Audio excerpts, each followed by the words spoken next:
W. Selma Murthy, sir, the Director, Technology and Innovation Foundation, the Director General of the Amity Food and Agriculture Foundation, Dr. Nutan Kaushik ma'am, and all the eminent speakers and dignitaries, we now continue the second day of the conference with the hope of a fruitful and wonderful learning experience. I again welcome all our respected dignitaries and eminent speakers for the day, Dr. Catherine Davis, Dr. Dayakar Rao, Dr. Neetu. Thank you for being here with us today. I hope that you all have enjoyed and benefited by the event so far. Plenary talks by Dr. Professor Catherine Davis, who will be joining us online. It is my great pleasure to introduce Professor Catherine Davis, a distinguished professor at the University of Georgia, USA.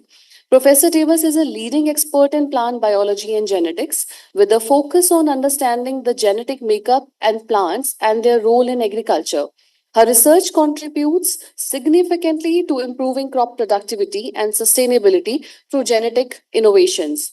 Dr. Davis earned her PhD in wheat genetics from University of Caen, Belgium in 1992. She worked at the John Innes Center, UK as a postdoc and project leader, contributing to the first genetic maps of wheat. Her research expanded to other species including millets, leading to the creation of crop circles to display chromosomal relationships among grass species. In 2003, Dr. Davis joined the University of Georgia, holding joint appointments in crop and soil sciences and plant biology. Her current research focuses on trait analysis in non-model grasses like switchgrass and sorghum using both wet lab work and bioinformatics. Dr. Davis has published over 130 papers receiving numerous awards, including the UGA Creative Medal in 2017. She became a UGA Distinguished Research Professor in 2020 and was elected a Fellow of several scientific societies. Today, Professor Davis will share her valuable insights to the role of genetic advancements in the future of agriculture. Please join me in welcoming Professor Catherine Davis for plenary talk. Please put your hand together for Professor Davis.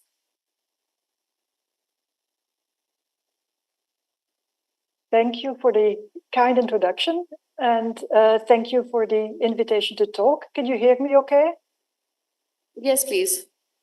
Yes, okay, ma'am. Thank you. So today it is my pleasure to talk to you about the power of genomic resources to fast-track figure millet improvement. So no matter where we live, we have all experienced the effects of climate change. We have seen rising temperatures. In fact, 2024 was the hottest year on record, and it's already predicted that 2025 will be even hotter. We have seen erratic weather patterns. And in fact, I took this picture yesterday. This is actually our backyard, where you can see it snowing. It normally snows in Georgia once every 5 years or so. We have had 2 snowstorms in about 2 days. Unfortunately, a lot of the effects of climate change are a lot more catastrophic. Floods, increased hurricanes, increased forest fires, droughts. And talking about forest fires, in the US, we have heard a lot in the news over the past 2 weeks on fires in Los Angeles, where it is supposed to be the rainy season right now.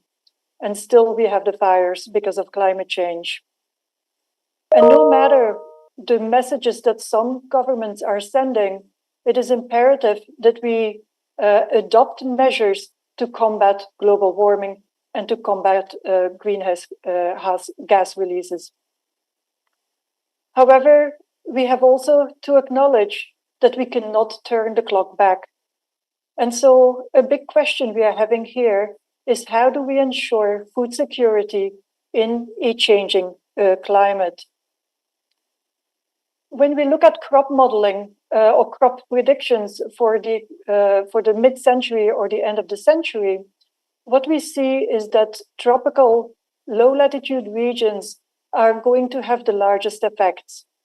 And a lot of these regions, for example, tropical Africa, grow maize. Maize is a very stress-susceptible cereal. So the question is, how do we deal with this? We can adapt the major cereals for drought tolerance, such as maize, or we can think about growing cereals that are already well adapted to arid or semi-arid conditions, dryland crops, and improve those for yield. Indeed, we often hear when or when I talk to people and say we really should start thinking about changing our agricultural systems, they say, yes, but millets do not yield very much. And while this is true, we also have to recognize that millets have undergone relatively little improvement when we compare that, for example, to maize, where more than a century of breeding has happened. And I'll go a little bit over the breeding history of finger millet in just a minute. So there's two strategies: adapting major cereals for drought tolerance or improving drought-adapted orphan cereals for yield. Now, a little bit on millets. Millets really means, and I'm sure a lot of you know that, just means small grains. And so when we talk about the millets, we really talk about a range of species belonging mainly to two taxonomic groups. So fonio millet, barnyard millet, foxtail millet, pearl millet all belong to the Panicoideae, which also is the clade that has sorghum and maize. In the Chloridoideae, we also have two millets, the main ones being teff, which is the national crop of Ethiopia, and finger millet, which is an important crop in Eastern Africa as well as Southern India. And so finger millet is the topic of my talk today. Is finger millet a wonder grain? Well, maybe that's a little bit of an exaggeration, but it certainly has a lot of very good characteristics. Apart from being adapted to semi-arid conditions, it has excellent grain qualities. So the grain is very rich in calcium and iron. It is a very good weaning food and baby food. It is also gluten-free, so very good for people with celiac disease. Apparently, and I found this picture online, raggi also does wonders for maintaining a young and youthful skin. And I'm really not making any claims on that one. But it is a fact that finger millet does have high levels of methionine. And I'll talk about that later on as well, about twofold higher than methionine levels in maize and rice. And methionine is an essential amino acid, meaning that we have to take it up from our food. Our body cannot make it. And so people who live on starchy diets often have methionine deficiency. So supplementing the food with finger millet is a way to deal with methionine deficiency. Finger millet, I'm sure again a lot of you know that it is a very versatile crop. You can go and make cookies, bread, and so on from it. And it also has excellent storage capabilities. You can store finger millet for many years, up to 10 years, without detrimental effects. However, as I said, finger millet is relatively low yielding, and these are graphs from data taken from FAO Stats, specifically for India. And we can see yields of rice and maize, two major cereals, as well as for dryland cereals here. And so we can see that rice from the 1960s up to 2021 has more than tripled in yield. And we see the same for maize. However, if we look at the yields of millet or sorghum or pigeon pea, we see far less improvement in those crops. And before I go and talk about how to best improve crops in the genomics area, I want to talk a little bit about the history, the origin of finger millet, its domestication, and its breeding history. So finger millet originated through a hybridization event between a diploid progenitor, Eleuthine indica, which was the maternal plant, and this was the A genome donor, and it crossed spontaneously with an unknown and possibly extant B genome donor. And this occurred approximately 1.3 million years ago and gave rise to Eleuthine coracana subspecies africana, which is the wild progenitor of finger millet. So this happened in Eastern Africa, and then around 5,000 years ago, the wild was domesticated to form Eleusine coracana, subspecies coracana, finger millet, and the domestication event occurred in the highlands of Ethiopia or Uganda. And from there, cultivated finger millet spread into the African lowlands. We don't have a date for that, but the assumption is that this happened pretty soon after the domestication event. About 3,000 years ago, finger millet was introduced into India, probably via the trade routes. And something I'd like to mention here is that finger millet the finger millet germplasm in India remained largely independent from that of Africa. So it evolved independently, meaning that the germplasm pools are very different. And this was until around the 1960s. Now, the first way that the finger millet was improved was by selection. Now, the problem is that finger millet is an inbreeder. And so you can imagine that if you do selection on an inbreeding crop, you really rely on occasional spontaneous outcrossing events to bring in new alleles. And so progress, of course, is very slow when you do this. In India, hybridization-based breeding, so meaning just making crosses between different varieties, started in the 1950s with the release of the first hybridization-based variety in 1959. As I mentioned, the finger millet germplasm pool in India and Africa remained largely separate up till about the 1960s, when, again in India, crosses were being made between African accessions and Indian accessions, and this gave rise to the Indaf varieties, the first of which were released in 1976. Now, if you look at what happened on the improvement part or the breeding part in Africa or in Kenya, the first hybridization-based variety was not released until 2016. So that's 8 years ago. So up till then, all the improvement, and this is still the case in other countries, for example, Ethiopia, most of the breeders are still doing selections. In Kenya, we have at least two breeders who are making crosses, and this started in early 2000s with the first release in 2016. However, we still have no, as far as I'm aware, finger millet varieties that have been bred using and released using marker-assisted selection. So if you compare that to other crops, finger millet is way behind. And part of it is, of course, the problem that we don't have markers associated with traits. So what do we need in order to improve crops, specifically finger millet I'm going to talk about, but this is generally true for crops in the genomics era. First, we need well-characterized germplasm. And if we can resequence it, so much the better, because then we can also check, once we have genes, what alleles are present in the germplasm. But we definitely need to characterize the germplasm, phenotype it, which traits are there, which disease resistance genes are there, and so on. A second resource that we need are mapping populations. We need traits. We need to know where the traits are located so we can do targeted improvement. If you don't know where the trait is located, you can make crosses, but you cannot really make selections unless you just do it randomly on phenotypes.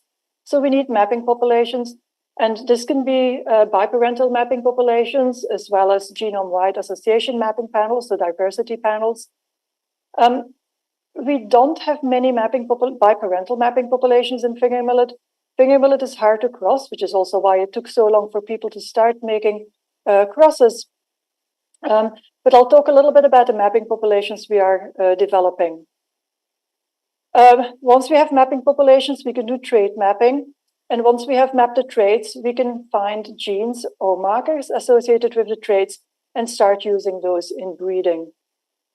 And then finally, a high-quality genome assembly is very useful. You don't need it, strictly speaking, for doing breeding. However, I always say, if you know what the gene is that underlies your QTL, you have the perfect marker. And so having a genome assembly is really useful. And certainly if you have characterized or resequenced germplasm, you need a genome assembly to really align the sequences. And so I think these are some critical tools that we need for crop improvement or finger millet improvement. And I'll go through some of those, and you'll see a tab here in the bottom just to sort of orient you on the resources I'm talking about. So the first one is a high-quality genome assembly that we generated of the African accession KNE 796. And the choice was made by the African breeders because it was an elite variety that was also relatively blast resistant. This was a collaboration with Hudson Alpha in the US. And the genome assembly consists of 160 scaffolds larger than 5 megabases that are organized into 9A and 9B chromosomes. And the N50 is about 64, so it really is a high quality assembly. What are some of the characteristics? So here at the bottom, you see the 9A chromosomes. On the top, there are the 9B chromosomes. And you can see the color bars here indicate collinearity between genes. So the correspondence between genes in the A genome and the B genome. And so you can see that genome orders are highly conserved. We do see a few rearrangements. Here we have an inversion, for example, on chromosome 3A, between chromosome 3A and chromosome 3B. We also see some rearrangements here on 4B. But generally, gene orders are highly conserved. We do see that the B genome chromosomes are larger than the A genome chromosomes, and that's because the repetitive content, not the genic content, but the repetitive content is considerably higher in the B genome compared to the A genome. Now, if you remember, finger millet is an allotetraploid that originated approximately 1.3 million years ago, which in evolutionary terms is very recent. And so that's also why we see that more than 80% of genes are duplicated with copies on the A and the B subgenome. So if you have a copy on 1A, you'll have a copy on 1B. And what does this practically means is if you need to see a phenotype due to a gene, a variant or a gene knockout, you will need to have knockouts in both the A and the B genome copies in order to see a phenotype. And I'll come back to that at the end of my talk again. Characterized germplasm. So when we started doing resource development, we worked with breeders, mainly in Eastern Africa, but we put a collection together of germplasm from across the finger millet growing regions of the world. And so we used genotyping by sequencing to determine the population structure, as well as this is a PCOA, which basically shows you the accessions are colored based on the genetic population structure. So wild accessions, of course, are genetically very different from cultivated accessions. And then within the cultivated accessions, we have 1, 2, 3, 4, 5 population groups with Indian germplasm forming a separate group. And then we also have Ethiopian germplasm that forms a separate group. Within the lowland Africa, we have 3 groups. We don't really see a geographic stratification for those ones. We think one of the groups might be more Southern Africa, but we don't have too many accessions from that, so it's a little bit hard to say. But we do know that the differentiation between those 3 groups is due to the presence or the retention of wild segments in the Central American regions, and the retained segments are different in those different groups. We do not know at this point whether this has an adapted advantage. And we also see those segments in Indian material, for example. So if we think back about the domestication, so wild germplasm domesticated in the highlands of Ethiopia, then distributed to lowland Africa, and then from lowland Africa to India. So what can we do with this data? Well, one, we can look at country-specific germplasm, and although this is not indicated here, for example, Kenyan germplasm has a very narrow genetic base. So really, Kenyan breeders would greatly benefit from making crosses with other material from other African countries or even from Indian germplasm. The other thing we have been doing with this is taking select varieties that are highly diverse and crossing them. And the crossing is being done by Matthews Dida, a finger millet breeder in Kenya. And so we used 21 diverse parents to generate a nested association mapping panel. And so the nested association mapping panel is where we take variety 1, cross it with 2, 1 with 3, 2 with 3, 2 with 4, and so on. So it's a double round robin design. But unfortunately, because finger millet is hard to cross, we won't actually get all the crosses we need, but we will have around 20 crosses between highly diverse parents that we are now taking to recombinant inbred lines. And those populations will be available in the next few years. And the hope is that they will be grown by breeders and scientists in Africa as well as India for trait mapping.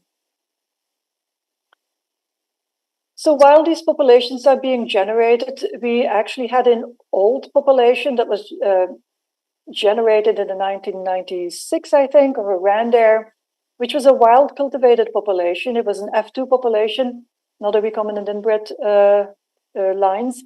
And so we've been mapping traits in that population. So we mapped seed shattering, it's wild cultivated. We mapped seed size, it's again wild versus cultivated, difference in seed size. Purple coloration, that's not a domestication trait. We see lack of anthocyanins in both wild and cultivated lines, plant height, and then also we've been working on mapping resistance genes for blast, which is caused by Magnaportio rhizae. And so this gives us trait-associated markers. We can find markers associated with the traits that can be used in breeding. But me as an academic, I like to know what also the genes are that are underlying or controlling those QTL. And so we have done this so far for shattering genes, which is a novel gene in finger millet. It is a gene that isn't the same as any of the genes in any of the other cereals. And we also have mapped or identified a gene for purple anthers, which is a regulator transcription factor that's the same as the transcription factor R in maize that controls anthocyanins. So I'm going to tell you two stories now of two traits that we have been working on. And the first is resistance to Magnaportio rhizae. The second one is to improve the nutritional content of finger millet, specifically looking at proteins. And I'm going to start with the disease resistance, Magnaportio. So we thought a good approach to take was to really take a two-pronged approach and focus not only on the host, but also focus on the pathogen, because we know very little about finger millet blast disease. And so we already had a high-quality genome assembly for finger millet. We resequenced 35 finger millet accessions, and we did a similar, generated similar resources for Magnaportio rhizae. We generated a high-quality genome assembly of an Ethiopian accession, and then we resequenced 226 isolates of Magnaportio rhizae identified or isolated from finger millet in Eastern Africa. And we also want to know what if we can use those resources to predict effector genes, but then we want to know, are these effector genes really expressed at early infection time points? And so we also looked at the host pathogen interactome, so doing transcriptome studies at early time points following infection. So a little bit about blast disease. It is caused by the fungal pathogen Magnaportio rhizae. It is the major biotic constraint of finger millet production. It is in Eastern Africa. I assume that's also the case in India. And it infects the leaf, giving leaf blast or called leaf blast, as well as the panicle, and you can see the infection here, called head blast, or the peduncle, called neck blast. And head blast and neck blast are the most detrimental because they greatly affect yield, either by not generating seed or by just the panicle breaking off. Now, you may have heard a lot about rice blast. It is caused by the same organism, Magnaportio ricei. In fact, it infects more than 50 grass species. Rice blast does not infect finger millet. Finger millet blast does not infect rice. And so rice blast has undergone a lot of research. So has wheat blast over the past 20 or so years or 30 years because of a big epidemic that started in Brazil in 1985. But we also see blast lesions, for example, on pearl millet. So in order to develop the genetic resources for finger millet infecting blast, we worked with colleagues in Eastern Africa who collected infected tissues from Ethiopia, Tanzania, and then Eastern Uganda and Western Kenya. And just remember the map here, Ethiopia, Tanzania, and then Uganda and Kenya, where the growing areas are it's the same area basically. And so the infected tissues were then sent to Chang-Hyun Kang, a colleague of mine at the University of Georgia, who is a rice blast expert, now a finger millet blast expert as well. And he isolated 207 monoclinidial isolates from those infected tissues. And we also had 19 isolates from Srinivasa Prasad from the UK, who collected those isolates from Uganda, same region here, Uganda and Kenya, about 15 years earlier than we did.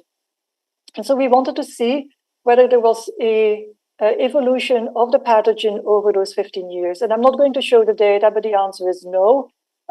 In fact, we didn't see much in genetic changes at all in those 15 years. So we sequenced all 226 strains using Illumina to 30x, so we could do de novo assemblies, and we generated a PacBio reference genome for one Ethiopian isolate. So from the sequencing data, we had 195,000 SNPs that we then used for generating a population structure analysis. And so we see two big population groups here. One has the Kenyan and Ugandan strains. And remember the map, finger millet is grown in eastern Uganda, western Kenya, so that's not surprising. Much more surprising is the fact that we get one population grouping for Ethiopian and Tanzanian strains. We also see some mixed isolates, so these are mostly Ethiopian and Tanzanian isolates that also carry alleles from population 1. So they're genetically different. Are they also different in their infection levels? And so this is work done by Kathy Prado in Chang-Hyun Kang's lab, where we looked at the infection or the virulence of population 1 strains from Kenya and Uganda and population 2 strains from Ethiopia and Tanzania. And this was done, she actually did this on 2 cultivars. I'm only showing one here. AAUFM44 is a highly susceptible variety, and the infection levels are scored at a level of from 0 to 5, a scale from 0 to 5.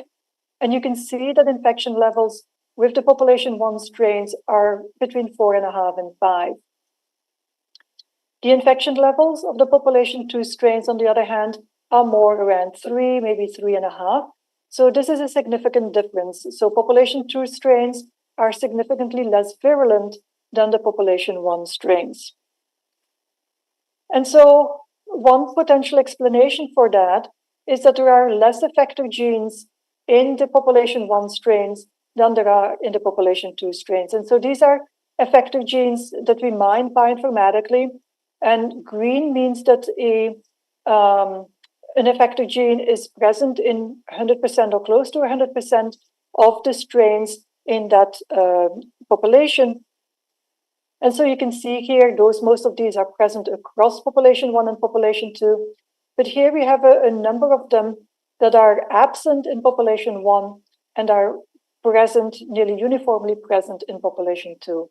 And so we think that this may be one reason why infection levels are so much higher, because if we think back about the gene for gene concept that was developed by Floor around in the 1960s, where if you have an avirulence gene or an effector gene from a fungus or a pathogen, and you have the cognate or the corresponding resistance gene, and the two interact, you get resistance. So interaction, the fungus cannot infect. A way for the fungus to infect is to lose the avirulence gene. So once the fungus has lost the avirulence gene, there's no interaction anymore, and now the fungus can infect. So you can see why losing effective genes can be beneficial to the fungus because it may allow it to infect, have higher infection levels. And I think that's what we see between population 1 and population 2. So these effective genes were bioinformatically predicted. And of course, we want to know, are these really expressed during early time points during infection? And unfortunately, so we wanted to look at the transcripts of the fungus. But when you inoculate a plant, whether it's finger millet plant or whatever, but when you inoculate a finger millet plant with the fungus, and you do extract RNA from that 30 hours, 40 hours after infection, only 0.002%, I believe, are actually fungal reads. And this was far too low for us to get insight into the genes that were being expressed in the fungus during infection, unless we would sequence to very high depths. So Chang-Hyung Kang developed a leaf sheath assay, which really builds upon a similar leaf sheath assay that is being used for rice blast infection assays. And so you take the leaf sheets, you tape them in the bottom of a Petri dish, and you can flood this with a high level of inoculum. And this has two advantages. One, because you can use high infection levels. And secondly, because the cell layers are very thin, there's very few of them, you can look microscopically at the infection levels. And so this is a single strain on 2 accessions, highly susceptible, much more resistant. And we transformed our reference strain E2 with a green fluorescent protein, so you can really nicely see the hyphae. And so the little dots here are Apressoria, and then we have hyphae in the first infected cell, in the first hyphae that invaded the first cell. At 30 hours in the more resistance response, you can see the Apressoria, but we get very little hyphae development. Most of these are on top of the leaf sheath. So much more resistance here. And then if we look at 48 hours, the hyphae have now expanded into the neighboring cells, while at the resistance, so the incompatible reaction, you can see some hyphae in the first cell, but again, there is a big difference in the level of infection. And I should mention here that in contrast to in rice, where we do see complete resistance, we do not see complete resistance in finger millet. At least when we've talked to the breeders in Eastern Africa, and we have also not seen that. So basically, you get more quantitative resistance. So you get more, you get a certain level of resistance, but it's not complete resistance. And again, that'll come back in just a minute. So using those leaf sheath assays, we did a RNA-seq experiment, and then we grouped the expression data, the transcripts by their expression level. And you can see those different clusters that have the different expression levels. And basically the first 4 are E36. It's a slightly different experiment than the previous one. We have now 2 strains, a population 1 strain, U2, which is highly virulent, a less virulent strain, E36, which is a population 2 strain. And so the first 4 are 24 hours, 30 hours, and 42 hours post-infection of U2. And then the 4th one in a series is expression in axenic culture, so just when the fungus is grown in culture. And then the other 4, the last 4 are infection transcript levels of E36. Because we are interested in effective genes, we are probably not going to find many in this cluster here, because we get expression very similar in by E36 as well as U2. and also in culture. The clusters that are much more interesting are those ones here, where we see a slight increase in the incompatible or resistance reaction as time goes on, and we see a decrease in expression of the genes, of the effector genes, in a susceptible interaction. And we see this also here. You see the increase much better, but we see no expression here upon infection with U2. And that's because the majority of the effector genes in this particular cluster are absent from U2. Remember, U2 is missing a lot of effector genes. So this provides us with information as to which of the predicted effector genes are indeed expressed at early time points. And this is just a summary showing the different clusters, the number of annotated genes in each of those clusters, and then the percentage of predicted effector genes. And so you can see that the highest percentage of predicted effector genes is in cluster 7, which is here, and cluster 9, which is here.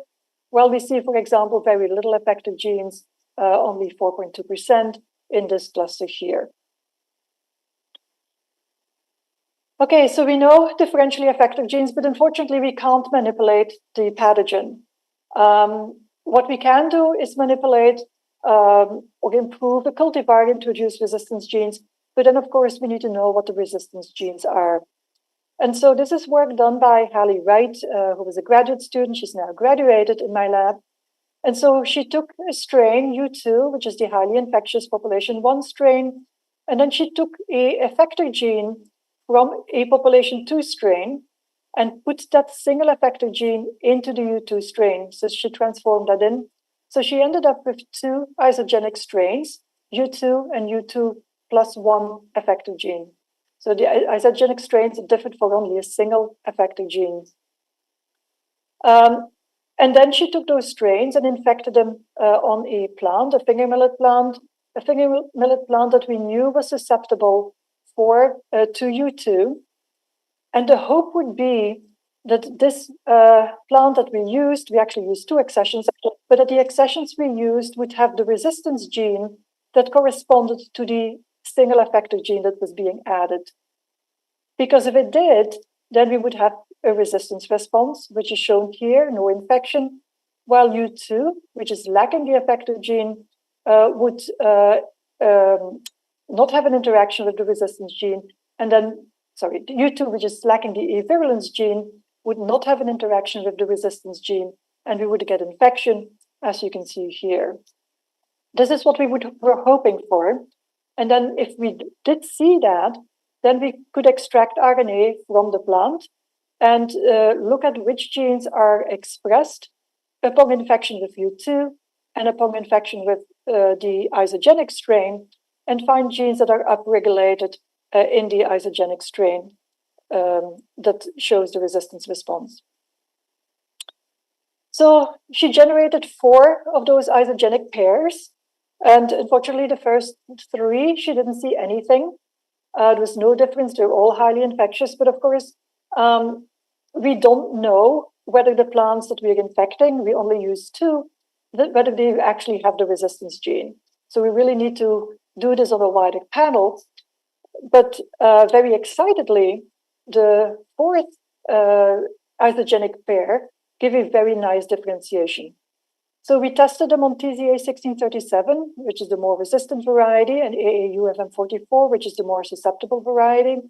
This is the infection levels with U2. So you can see they're pretty high, and especially here. And then with the transformants, these are 2 independent transformants that differ from U2 by a single effector gene. And you can see that we have almost complete, or we have complete resistance. In fact, this is a level of resistance that we have never seen before in finger millet. So you can imagine we were really excited about this. On the highly susceptible variety, we also get very high resistance. We see some hypersensitive response, some lesions indicating hypersensitive response, but again, a very high level of resistance. What was even more intriguing is that the avirulence gene that was introduced into those lines came from E36, and this is the reaction you see when E36 infects TZA 1637. So we still get some infection. It's nowhere near as a resistance response as we get with the isogenic strain. So can we now figure out what the, can we find a resistance gene? And so we did the RNA-seq experiment.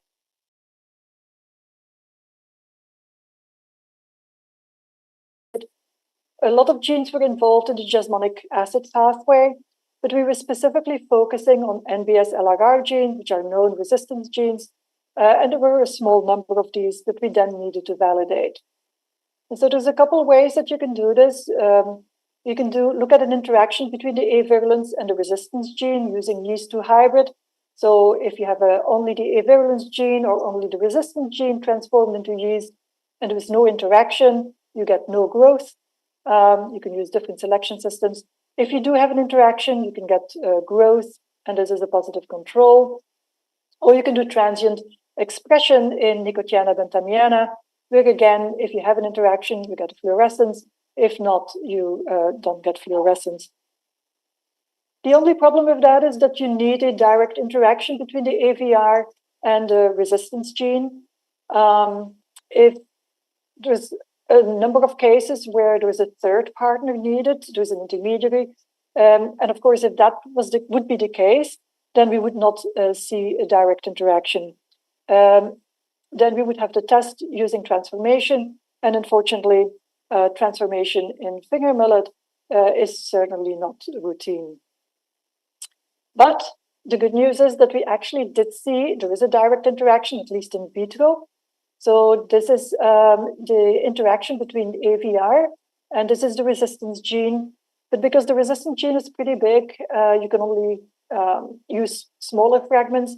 We cut the resistance gene into 3 parts. We had 3 domains, domain 1, domain 2, and domain 3. And I'm not showing domain 3 here, but it basically is the same as domain 2. And so you can see that we have an interaction between the AVR and domain 1.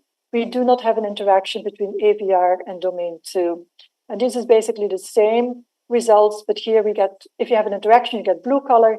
And here, if you get an interaction, you get growth or no growth, and blue or yellow. So we think that we have the right resistance gene. Now we need to validate this through transformation in finger millet. And as I mentioned, finger millet transformation is not trivial. And so we are hoping to first test the resistance gene in rice. So the second short story I want to talk about is the improving the nutritional content of finger millet grain. I already mentioned that finger millet does have a high methionine content.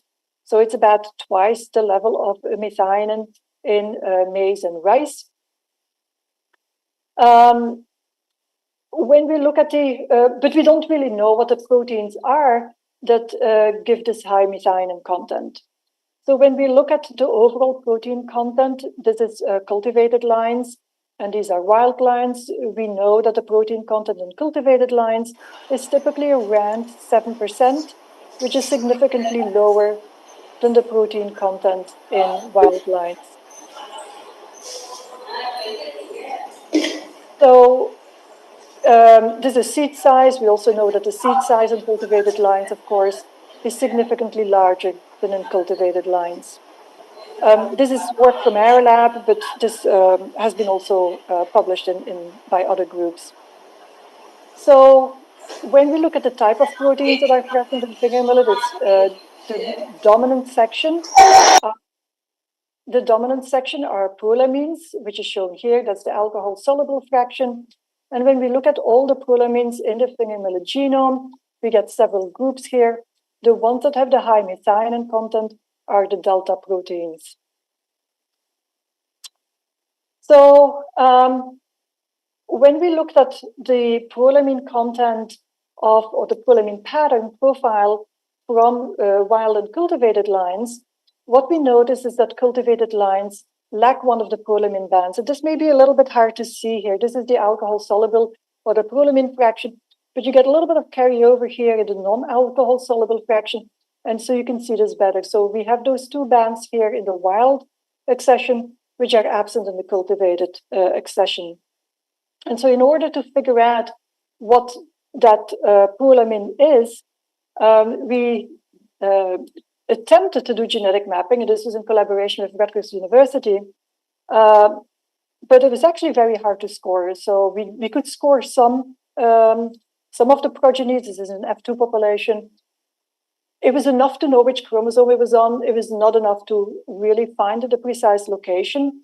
So our colleagues at Rutgers extracted the fragment, did a digest, and then let us know what the peptide components were that we could then map back to the genome assembly, and so we could find the gene. And so it turns out the fragment is ECD, what we call ECD 2.3. This is Ileusine indica, the A genome donor. This is the 1A, 1B genome chromosome of finger millet. And you can see there is multiple copies. Some of these are inactive, like there's an ATG missing here. There's a premature stop codon in this one here. But we have 1, 2, 3, 4, 5, 6, what looks like functional copies of that particular prolamine. But the band that is missing is the ECD 2.3. Sorry, that one there.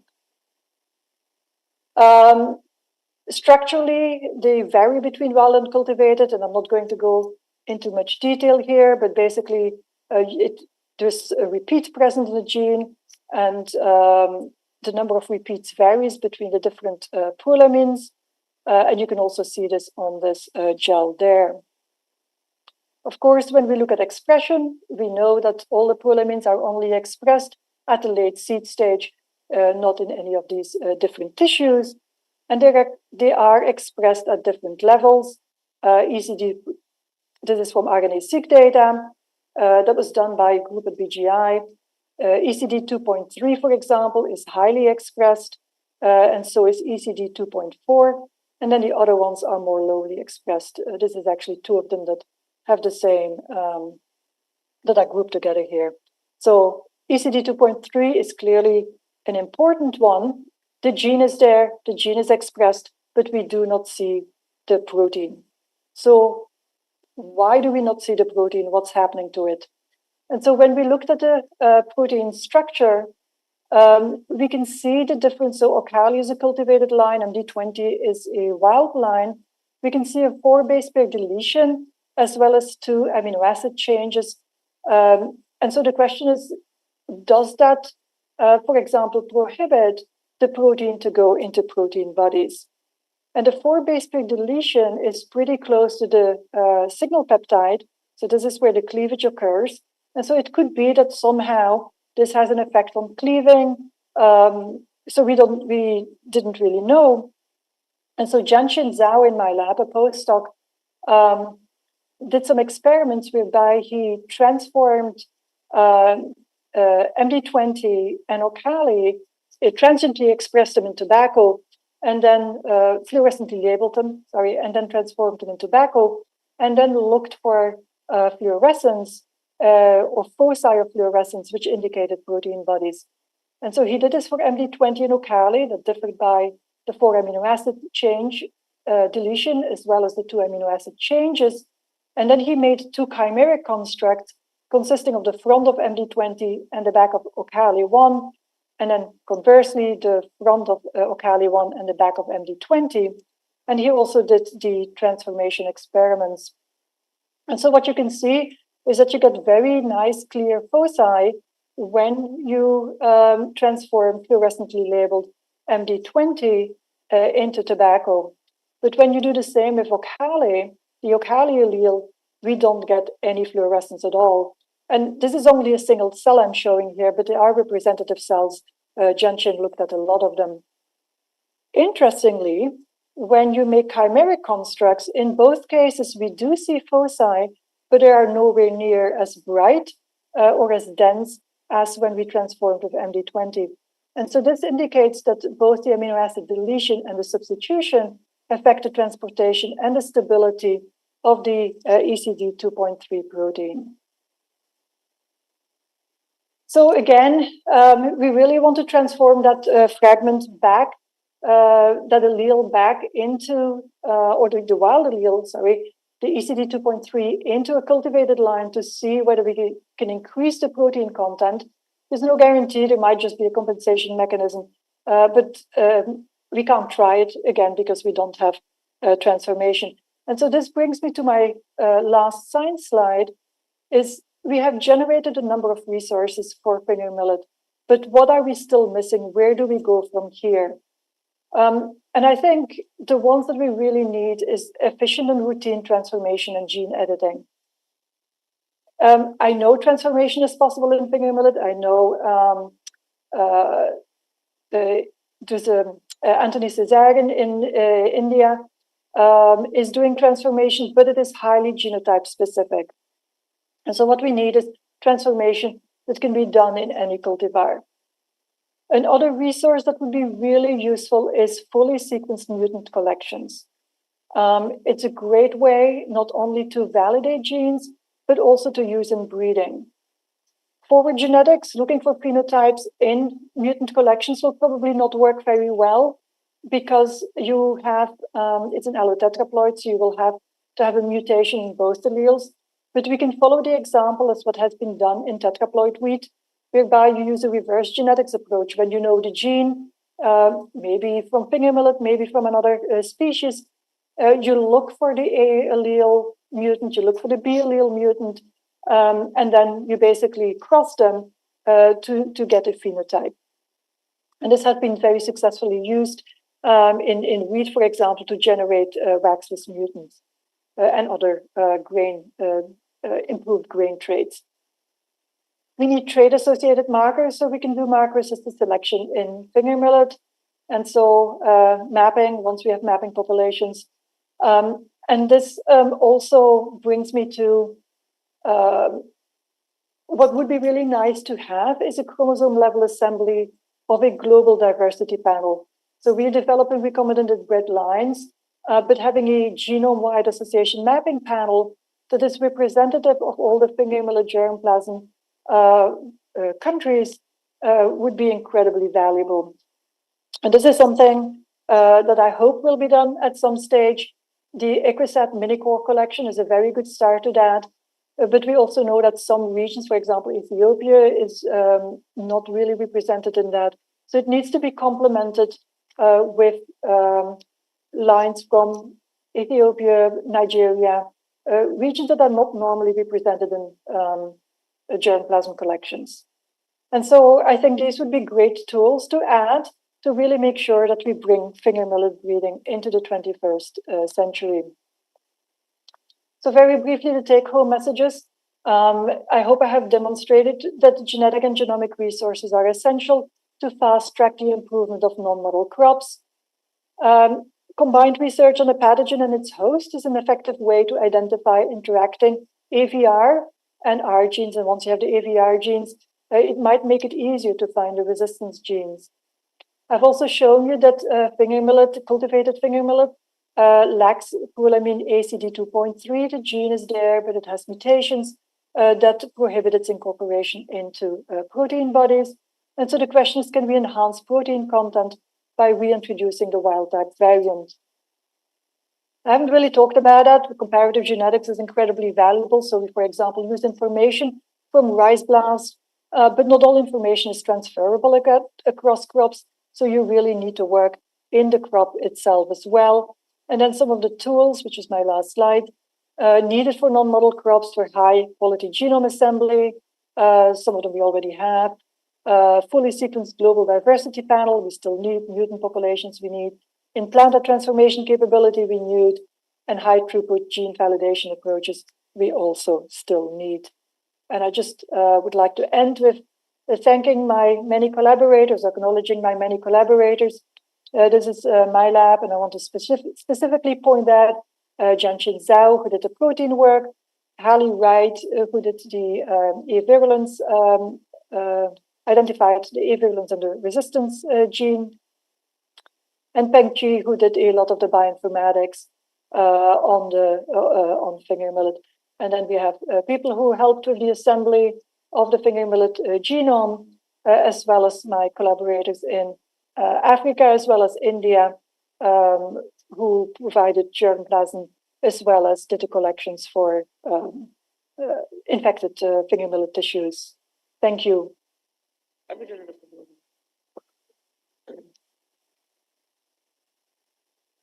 Thank you so much, Professor Devos.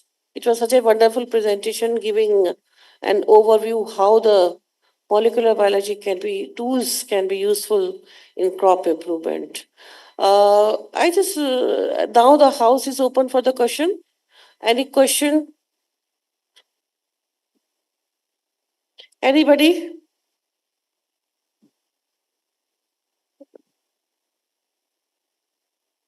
I think the presentation was very clear. The takeaway message is also very clear. But I have one question. Like, suppose, do you think the kind of investment we require in molecular biology, uh, and this being the minor crop so far, the orphan crop so far, uh, will any industry, like particularly the seed industry, would be interested in taking such type of breeding programs? Yeah, I don't know. One thing I can say is that, I started working on finger millet back in 1996 or so, 1998. And progress was incredibly slow. But with the advances in genomics, it's actually not that hard. And it's also not that, we're still talking about 10 years, but still, relatively speaking, it's a lot easier now to generate resources, even for a small community. We do still need funding, of course, to do it. I mean, I can see the grand vision of having really high quality genome assemblies for a genome-wide association mapping panel of 400 lines or so, but we still need funding to do that. And so I think it's going to be very important that people work together who are interested in finger millet to really make sure that we can do that. We definitely would like breeders to be involved in that. We definitely would like the seed industry to be involved in that. Certainly in the US, it is very hard to get finger millet funding for finger millet because it is not a crop in the US. But we try, and we will continue to try. But we certainly hope that there will be involvement of lots of people with an interest in finger millet. Good, thank you. And one more thing, uh, how much productivity we can improve by doing this molecular biological, by genomic approach? Because currently we are having very low productivity. So Right. what is the potential which we can go up to with the help of the molecular tools? Well, one advantage is if you look at it in sort of when we think about maize, which has undergone more than a century of breeding, any advances in yield that are being made right now are very incremental. They're small. Finger millet, on the other hand, has undergone very little improvement, relatively speaking. And it should be possible to really increase the yield. If you remember the graph I showed, where yields were tripled in maize from the 1960s, I think we should definitely be able to achieve that in finger millet. That's good. Because one major cause for not being taken by the farmers or by the market is the productivity. Because the productions are low, so farmers do not get the income, proper income. So, in case we can focus on the productivity, I think that can be a very useful tool to make it popular among the farming community to grow, and that simultaneously developing the market and linkages and so on. So, thank you so much. Yeah, Yeah, absolutely. thank you so much, Karen. So, give her a huge hand. Thank you. Now, one thing, I will, as I told you, we will definitely get back to you after the conference, and we will have a small brainstorming session with you, how we can collaborate together to take this research forward, particularly in the context of the millets.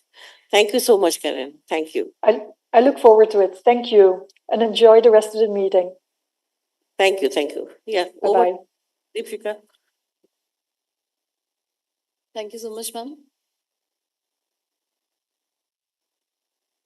I request Dr. Nutan Kaushik, ma'am, and our speakers, Dr. Dayakar Rao and Dr. Neetu, to please take seats on the stage. So, please.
We now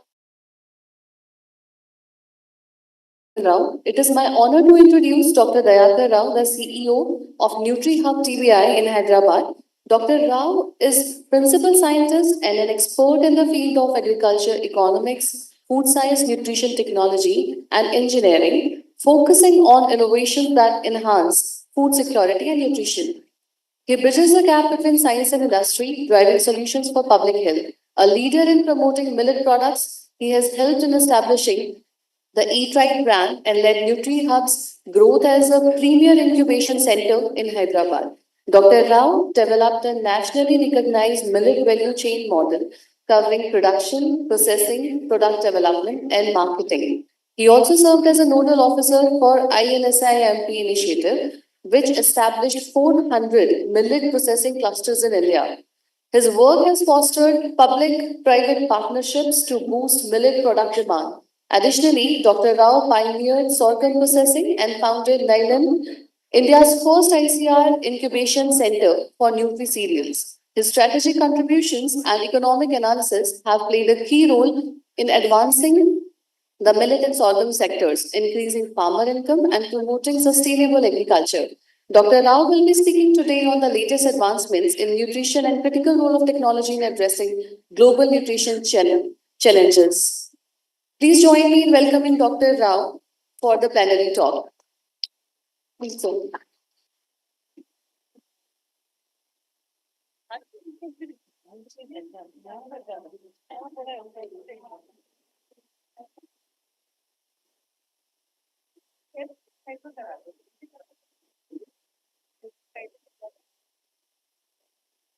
Good morning.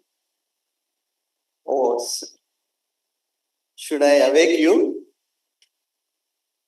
Please respond. Good morning. Very good, very good. That's a good beginning. I know that we had a very serious stuff for the first presentation. I also understand that especially the most of the audience happens to be college students, and of course we have the faculty and others, but I'm sure that I will try to make it a little interesting to you, because I understand that you come from food technology and agribusiness management background.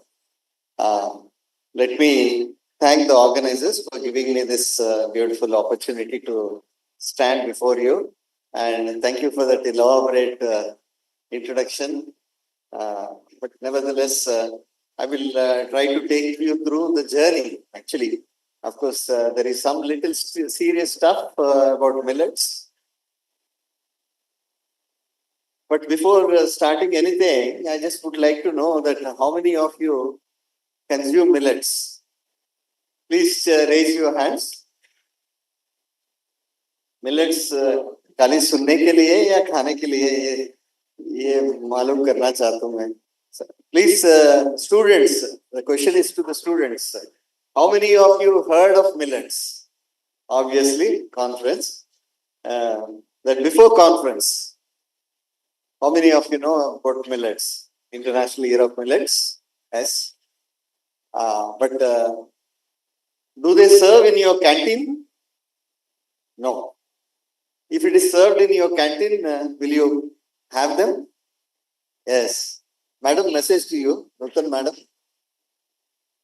Canteen में अगर available है तो खाएंगे तो कुछ करना पड़ेगा साथ करेंगे so congratulate madam and all those who are organizers for organizing this international conference on millet fusion cultivating sustainability nourishing nations so I'm going to give a talk on millet value chain development for mainstreaming millets in India and the world so my introduction is given so I don't want to just get it done I think I see several smart guys here. I mean to say girls and boys, but then millets are one of the names that is given to them is smart foods. So if you want to elaborate that smart food, so I would like to put it this way. Along with ICRISAT, we were just trying to get into this campaigning of smart foods. It is good for you. What? This has to be, a smart food has to be good for you in terms of your nutrition, in terms of, there are several benefits, probably a lot of speakers must be talking about. I don't want to get into that, but I'm telling you, they have a very rich array of micronutrients. And the carbohydrates that are there, many times these days people are talking about, zero carbs. But then the carbs here are good carbohydrates because they are slow releasing carbohydrates. So you can bet upon them because their glycemic index is quite falls under either medium to low glycemic index, which is good for our lifestyle diseases and all those things. And they have antioxidants, which is also series of health benefits, which I'm going to talk, but it is truly good for you. And then good for the planet also. So this is very important. See, suddenly climate change. Today morning there was a rain, I was told here in Delhi while I was in flight coming from Hyderabad. But then what all these things are happening is that the higher temperatures that are coming up, unseasonal rains and many other vagaries of weather, that is really causing a big challenge to us. And these are, they have low water footprints. Second thing is they have I think they are also called as a carbon neutral. So these days, for Pepsi or bigger companies to take up any new commodity into their profile, they look into the carbon credits they have. So it's very important that they are, see, for example, the water that required for them, how much 1 kg of rice needs the water to produce 1 kg of rice? Any answer from you?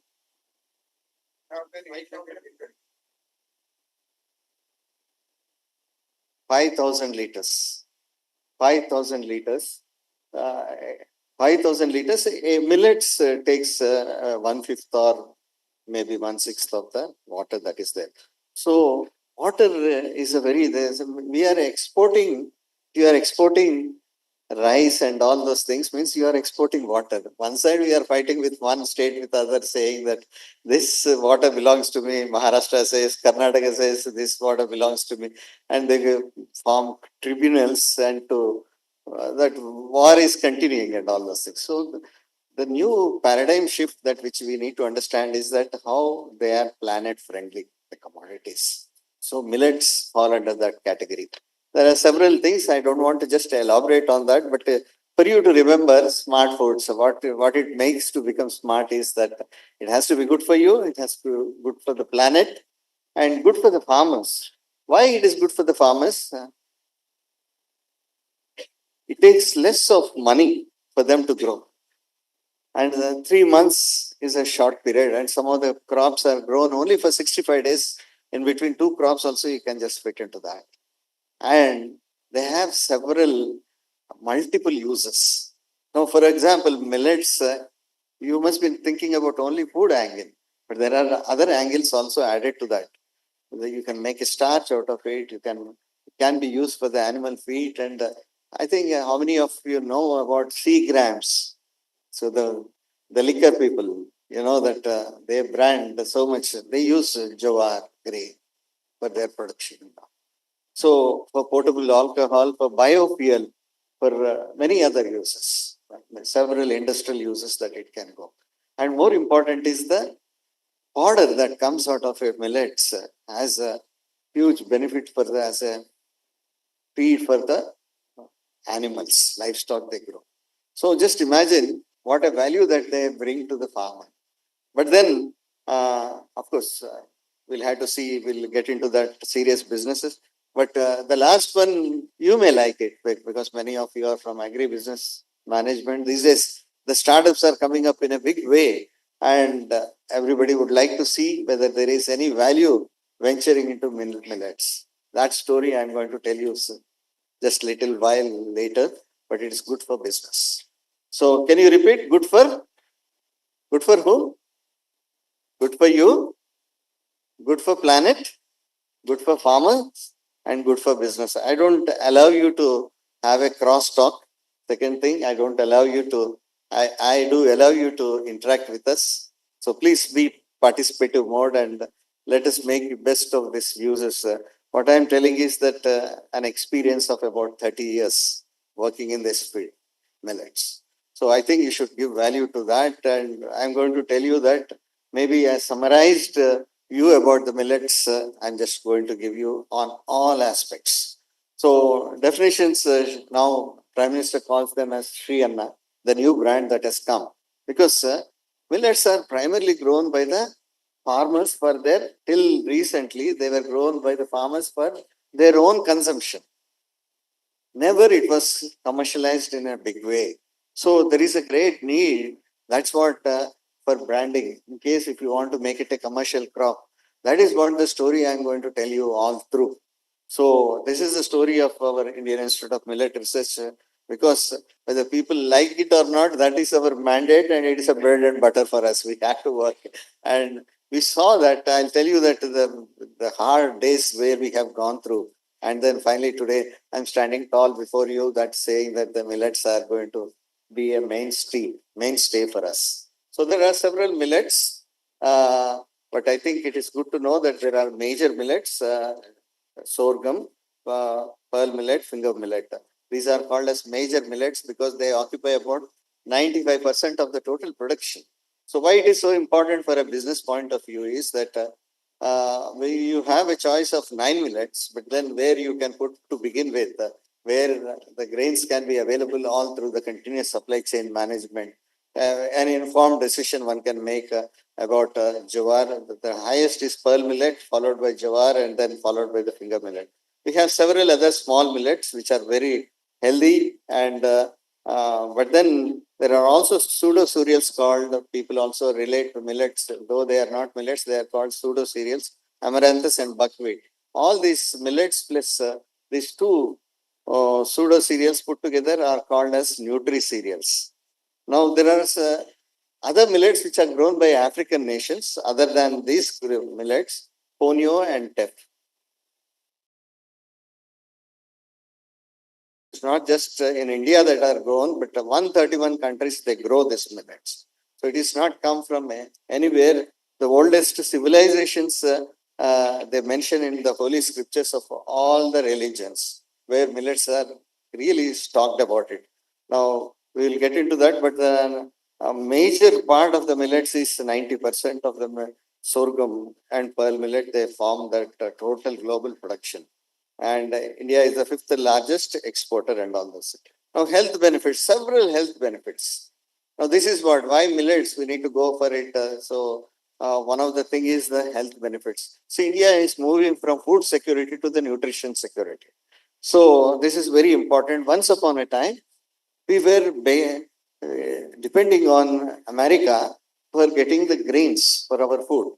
Independent India thought of, we're having under PL 480 program. So many times, a lot of consignments were not so good qualitatively. So there was a conscious decision that was taken by the first government of independent India to go for food security. So in order to bring the food security, food secure nation to make us so that we need not depend on any other countries, because if their terms are good, suddenly president like Trump comes and then those nations for our food. So it was a very good decision, food security. But there is one thing missed in the food security planning was that they were only concentrating about the quantity aspects. They never considered the quality aspects. That was the major mistake that which we have done independent. But eventually, this has led us to today lot of problems. The major micronutrient deficiencies, malnutrition, lifestyle diseases, and many other problems. All tantamounts to the type of the food that which we consume uh, today. So it's very important for us now to move on to the nutrition security. So the nutrition security, not only that about the nutrient content that present, but also the health security that is also equally important because of the. I think COVID has given us a real clear picture, whether young or old, everybody has to wear the mask. But more important, the type of the foods which we were started consuming also changed considerably. And unfortunately, because things were not ready for the healthy foods, so we were going for the supplements, nutrient supplements in a big way, trying to build the immune system and all those things. So it's important that we need to get into the immunity for that, a right kind of the natural nutrients that are available in the commodity itself. That's what the millets are about. So beautifully, God has made these things, and India is bestowed to be the really the number one production country. So still we have neglected it because that food security brought rice and wheat through the Green Revolution, and eventually the millet started eroding from the farmers thing because they were more convenient. Not many technologies were there. So that's what the food technologists who are sitting here, there's a big role for us to really catch up with the rice, wheat, and bring in the diversification of the processing technologies and provide the consumer options so that the millets can be more acceptable, more convenient. I'm not talking about the high level of processing, but I'm talking about at least the minimum level, minimal processing and make them convenient. Now, it's so important that we need to get into that. So once those options are available, otherwise, what is the option that is available to us is just 10 years ago, if you talk about it, only the form that was available was making roti. Means only the flour that is made available. And making a roti out of a millet is such a horrendous task. You need to because you cannot really make like wheat chapati and all those things. You'll have to add hot water to that, then pat it with your, take the dough, pat it, and then you need a separate skill, time consuming, and all those things. And nobody would like to, modern generation will not touch them at all. Now, so what is that needed? That so these gaps in the value chain are very important for us to take it to the next level and all that. I'm very happy there are many distinguished scientists from various institutes that are sitting here, including my friend Dr. Vadekar and Meenakshi Madam and others were also there, and others who are working very tirelessly. Thank God, but it was so lot of health benefits in terms of the heart diseases, national and non-alcoholic fatty liver disease. We have a project with ILBS. We are trying to come out with the clinical evidences for that. Helps to prevent type 2 diabetes, blood pressure, all lifestyle, colon cancer, and there are many other things. They are gluten free, so they are good for that. Just a quick glance at how much this world produces is given in that in the area of about 73 million hectares, and it is world production is 91 million tons. That's what India grows. That for all put together about 20% of the world's production. Now, just I need to go quickly because we also understand that there are a percent contribution of India to the world millet production. Now, for example, some introduction I am giving sorghum. We only 7% of the world production we are growing, but pearl millet about 56%. Most of the grains are 100% or 50%, except sorghum and the foxtail millet. These two, and the proso millet also. So when we take about the triennial changes on different since Green Revolution, you can see there are a lot of changes that has happened with regard to rice, wheat. While the sorghum, bajra and maize, you can see the change too. One change, it happened in 1967 to 93. The other changes in 93 to 23 till recently. So you can see sorghum has gone close to 60% of its area lost. So these are the effect of that. While the bajra still remained there, ragi also about 42%. Many crops like maize, cotton, sugar cane and many other pulses have taken up like soybean and others. It is different. But this story, this table gives a very beautiful picture. You can see a comparative picture about wheat, rice, maize, pearl millet, sorghum, all how they are cropping. So the technology is there in all these crops. We saw that how post 1965 there was also hybrid technology that has come to sorghum and pearl millet and all those things. But the technology was there. But then the policy was in favor of wheat and rice. In case of maize also, their policy was not in favor. But one thing happened is that maize, it differs from the other millets is that it has a market-driven demand. While millets, neither they have a policy-driven demand or market-driven demand. So that's the reason the millets have failed for a long period of time. Thanks to the International Year of Millets, it has brought a lot of sensitivity. I think after independence, India emerged, there is no single commodity which is promoted so greatly in 1 year. It is only millets that comes to. Yes, literally they have bombarded and braided. But see, you have neglected 70 years and then suddenly you have promoting 1 year. Then after 1 year, what will happen and all this. It's a very interesting story to really understand and take the things forward because there is a paradigm shift in policy favorable to millets now. Now, because of the international, nutritional security has become the fore where the quality aspects of the food is more talked about. So that's the reason millets has to come because the rich array of the nutrients, health benefits, and sustainability, climate resilience, all these factors would take them to a meritorious crop. But then it would take to build the technology and science around this particular value chain. So Niti Aayog, they have come out to suggested the government to revisit the open-ended procurement policy for rice and wheat. I remember that rice and wheat, especially wheat, is not grown anywhere in South India. But suddenly it has come up, cropped up, and people started promoting it because Green Revolution brought the surplus production in the states of Punjab, Haryana, and Uttar Pradesh. So they will have to see that how the surplus production can be distributed across and continue. But while doing so, there was a policy which is thrusted upon them that both the output as well incentives as well as the input subsidies that are provided for these crops, rice and wheat, has made millets almost to zero. So now there is a U-turn that has taken place. Now they are revisiting an open-ended procurement policy for rice and wheat. They are introducing at a minimum support prices. And instead of moving to other crops, they wanted that farmers may be encouraged to grow these crops. Thanks to that, these are some of the trends of various millets that are growing. You can see just like that how the sliding Kharif and Rabi sorghum area. Pearl millet is still better. Finger millet is also taking the course of that of sorghum. But all millets put together, at least there is some sort of a stability and all those things. So a transition from self-sufficiency in food production to improved nutrition security, India's growth rate.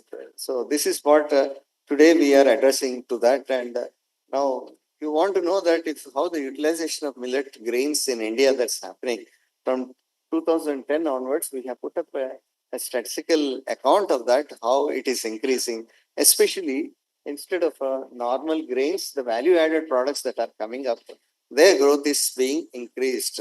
Grains were earlier direct human consumption for 15% for the brewing and 12% for feed and 4.4% for the value added product manufacturers. 2019-20. Earlier, the reverse was the trend. You can see that most of them it was a direct consumption, which was so inconvenient. So about 5% market share that it took place, this value addition. Now we need to take it further on that and see that even the consumption patterns are also, though pearl millet is higher, than the sorghum. But in urban areas, it is sorghum is more than the bajra, and finger millet is almost on par with that of the bajra. Small millets very low because the production itself is less than 5% of it. How you see, this is what the Green Revolution story of how before Green Revolution about 36 million tons of 20 million tons from the 36 million hectares were grown earlier. Now completely it has come to 15 million hectares. But we are getting 20 million tons from that. So 20 million hectares are removed, but then you are finding that the production remains the same. So the productivity growth is quite good. So the researchers, what she was talking about, the previous speaker, about bringing, and Madam Nutan also has posed a question that what your results, how they are going to increase the productivity. See, International Year of Millets, I want to tell you the story, how it started. It started as a story of a problem of demand. There are no people to eat that. You know how it ended? It became a problem of supply. There were shortages. Now, see, what is that is needed is the productivity enhancement suddenly and all of a sudden. These crops have a huge potential to get into that, and the new molecular methods that are coming up can really just take over. Now, if you see that the normal average production of productivity of sorghum, say, is about 1 ton per hectare, national average. But if you get into an area like some coastal area where it is grown as the second crop, so there it is 8 tons per hectare, 8 tons per hectare. So the productivity gap is, so the potential is so high, very easily we will be able to meet that gap. Now, we should have a resolve to do that, bringing in more productivity, because today millets are very expensive. I think we all agree. Whether you agree or not, see that the market price and all that, it shows that. So how to bring them back and on par with the wheat and rice is the biggest challenge. So the productivity enhancement has to happen and farmers must grow. So until and unless the farmers are given that, today they are getting about 30 rupees per kg. So anything 10 rupees extra only will take them to increase area and other. Otherwise, you can pump in a lot of money in policy and all those things. Finally, you will end up with that area still remains stagnant. So these are some of the challenges which we are all trying to do that. So what we did is that some time ago, we have defined the USP of millets. Agribusiness management students, what this USP means? What is this acronym about? Huh? Oh, I think I should get answers from you. You are just sitting down. Unique selling proposition. Why millets today? Unique selling proposition. Why? Because we are talking about they are grown in dryland crops, low water. I told all these things, responsive to high input management, resilient to climate change. They are C4 crops. And when all crops fail, this is the last standing crop. And they also offer food, fodder, nutritional, health, and fuel security. Demand side, I told you it is good for you, rich in minerals, vitamins, dietary fiber, antioxidants, lot of health benefits and functions also. So once we make a frame of this unique selling proposition, because the challenge that was there before us was how to make a domestic crop which is consumed by the farmer more attractive to the consumers who are living in the urban area like you and me. So that was the challenge. So you need to really put up that matrix of and all this. Fortunately, our efforts from more than 15, 20 years, but they have fruitioned and finally it has come to a global crop also. Now, this is all very good, but there was a lot of thinking, lot of things happened before that these things happened. You may not be knowing that story, but the story is that we have come out with the building a millet value chain in 2008.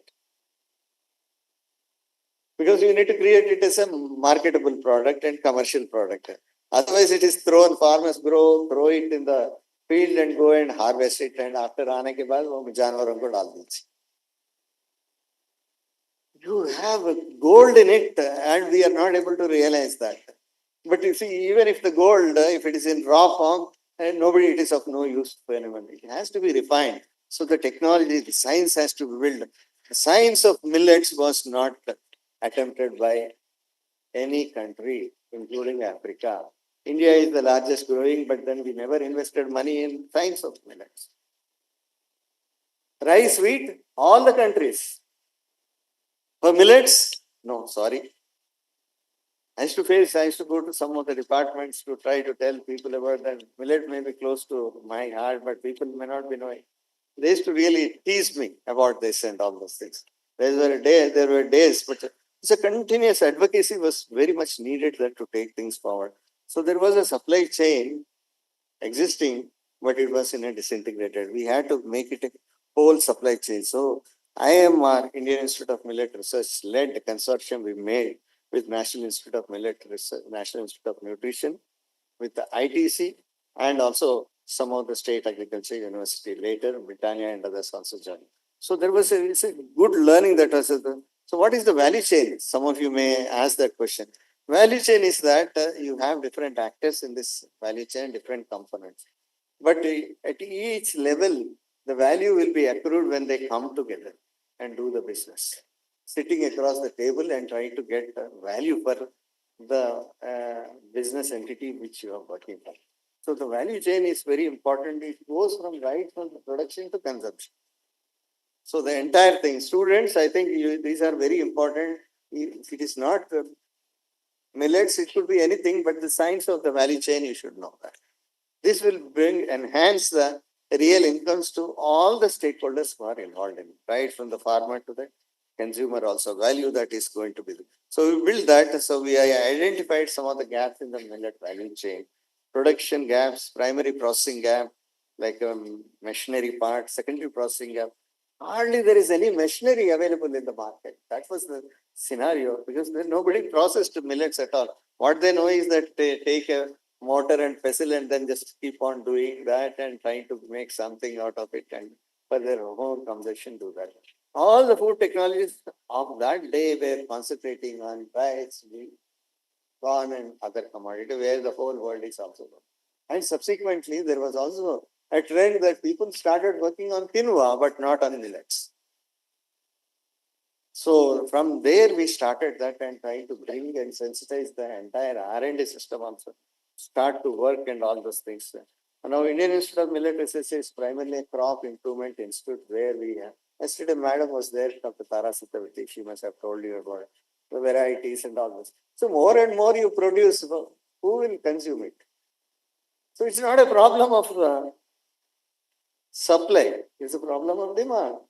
So you need to create the post-harvest, the food technology, the engineering, the entrepreneurship, the policy, all these people have to work on that. So we identified all the gaps in that each one and built a value chain around that. And we made interventions. So thank God that World Bank has come forward in providing a good fund for us to take under ICAR. And then we did, the first one is on-farm production through technology backstopping. We tied up with ITC. Then we started working with them and trying to create, because there is no value for the crop that you are growing. So what we did, we learned a lot of things from ITC. They used to say that they used to give the seed to the farmers to accept in such a way. Along with the seed packet, we used to show that the pasta and bubbles are made up of millets. Then they started connecting that there is some money. Money can come from even, profits can come even from millets also. The mindset was changed. The commercial color to the millets was brought in. And we did it for 5 years along with the states of Maharashtra and Andhra Pradesh.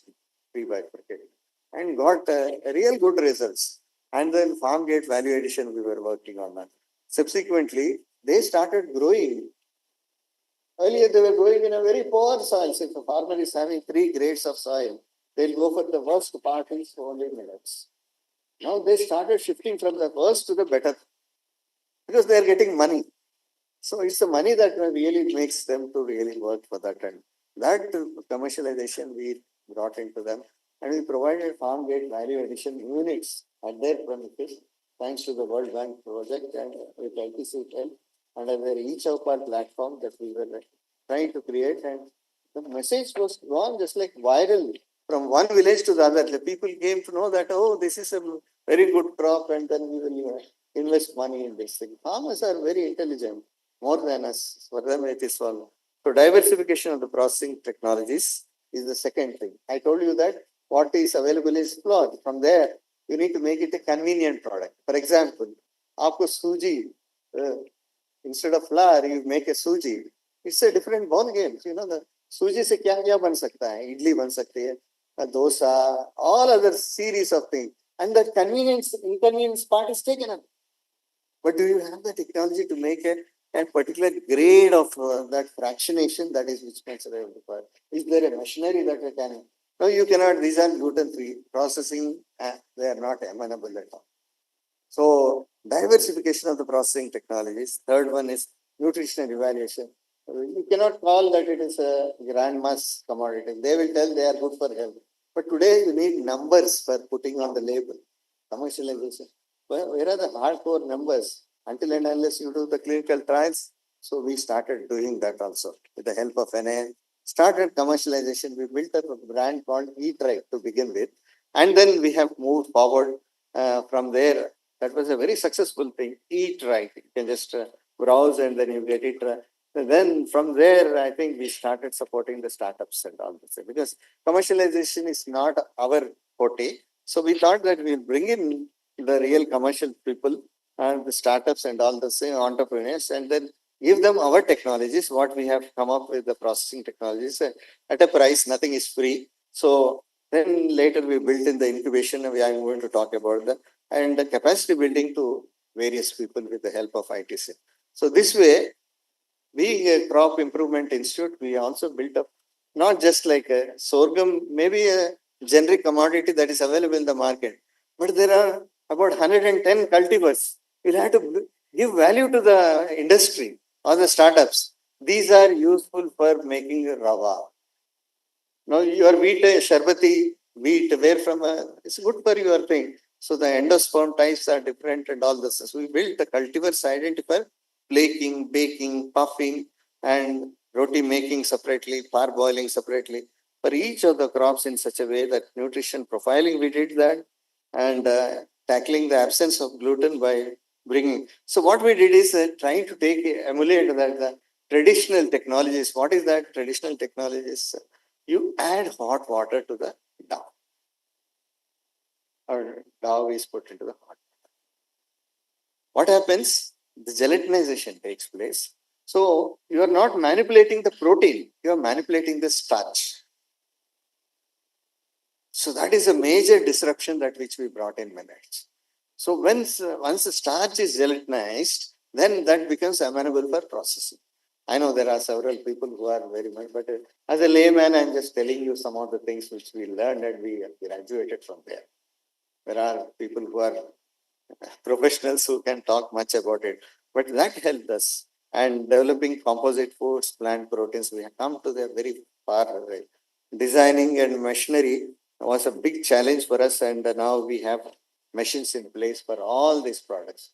And I'm going to show that not just prototypes, but also big scale, large scale machinery that can be used for the industry. Whether you believe it or not, PepsiCo, they will come to us to do trials on millet products. Now we have graduated from zero level to that point. So to make it sense, there is nothing to feel proud about it, but we feel very happy sense of satisfaction that something has come millets from that level to a level where consumer is given wide options. And for to give consumer wide options for the startups and industry, you need all that value chain in a complete form. Try to address all the gaps that are there. So that is what is we did, including the nutritional data that which we have. I told you that how difficult it is to make sheep out of millets, but making a roti was the only way that we were trying to do that. So through hydrothermal treatment to tackle the absence of gluten, we try to build in various diversified popping, baking, extrusion, parboiling, and many other technologies that we started doing it. It was very difficult for us to get into that, but we used rice wheat based, corn based machineries and retrofitted so that they may be amenable for making sauce. So product specific cultivars, nutrition profiling, tackling absence of gluten and diversifying the technologies. Today, you have the products almost on par with rice and wheat. Are you hearing? Are you with me?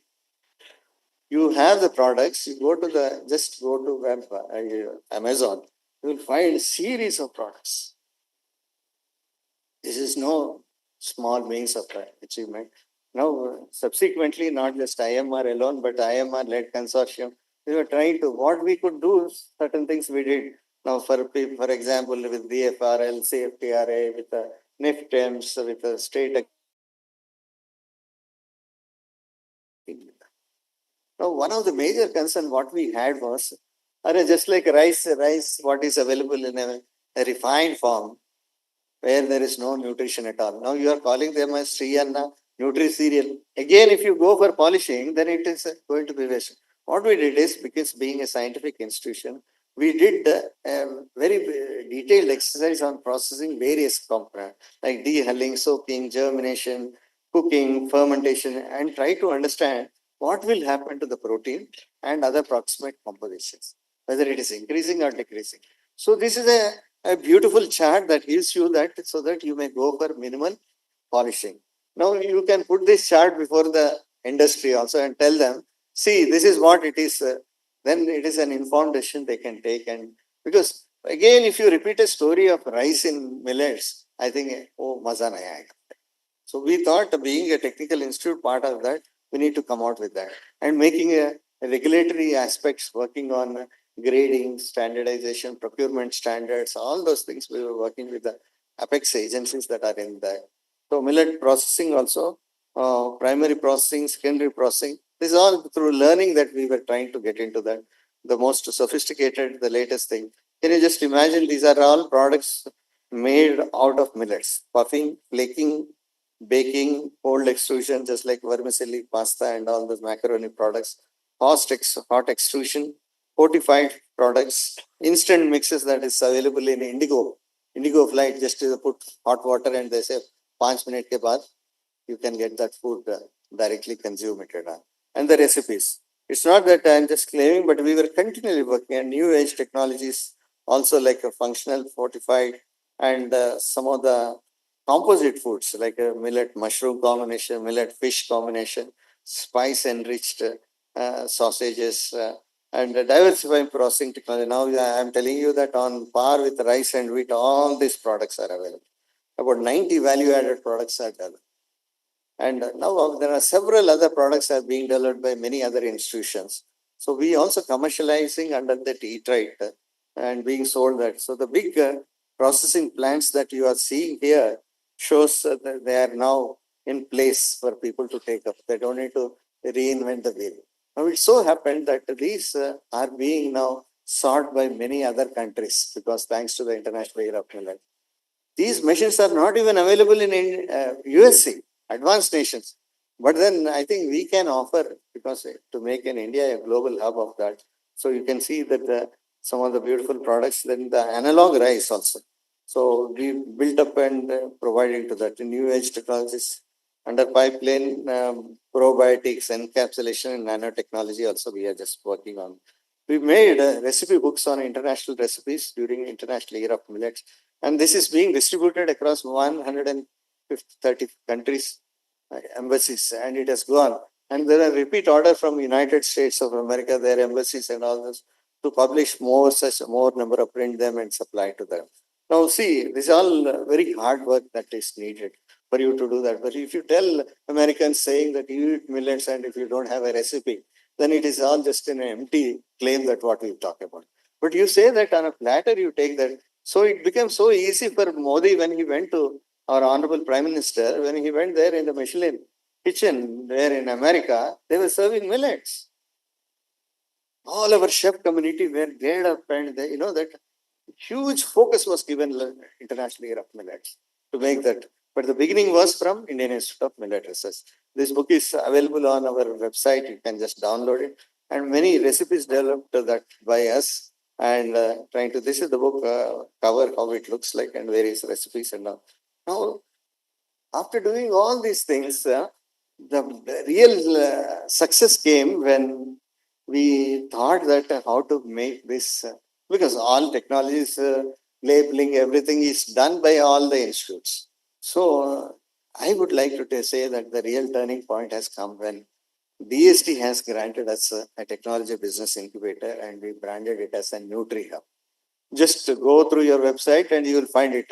And it has become synonymous with the millets. Now we have about 500 startups in 6 years. 500 startups. You want to know how many of them are women? 30% of them are women. And most of them, they come from IITs, IIMs, business schools, NRIs, and of course, some of the other people also. So the startups, the new culture that is coming up, they started investing in millets because of health and wellness. That is what it is. So the home to Sri Anna Millets NutriHub, I think please remember this. And anybody would like to really just get into a millet sector, not just we have technology, but we have a 360-degree hand holding. We have also financial facilitation apart from mentoring technologies, joint R&D, what we do that, and provide our facility, common facility center, which we have established. They can come, they produce their product, they don't need to invest money on the machinery, and they can go to market straight away with the branding that they can take. There are two important programs, seed support funding up to 25 lakhs we provide. Thanks to the government of India has identified us as an agency to deliver this thing. And for those who have an idea, for a student like those, you people, aspiring entrepreneurs, you can get up to 5 lakhs to take the commercialization from the idea that you have and all. These are some of the facilities that are there. And I told you that now that things are really just moving very far to the licenses we have granted to the people. And various breakfast, cereals, staple foods, instant cakes, bakery and confectionery. Now, later, what happened? Startups we are building. Now we have built the entire ecosystem. It is not the startups, but there are other things that which we need to understand that how the startups can, because there is also an industry. Startups can take up small quantities for their thing. But if you want to create a demand for a commodity, I think it has to graduate from startups to the big sector also. It was a big challenge for us. But there was no science that is developed where big industry was looking for that. So we have offered the big industry, whether it is, we have tied up with PepsiCo, Tata Consumer Limits, Givaudan, ITC. I think these are all familiar names because after your graduation, you must be looking forward for campus interviews and all this. Hindustan, Unilever India, Britannia, Booler, Bond Technology, PepsiCo, Marico, HUL.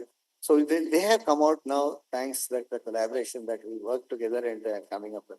So what we did is that we know that these big companies will, there is a popular thinking that this big companies come, the startups may just exit this scenario. So we thought that it should not happen.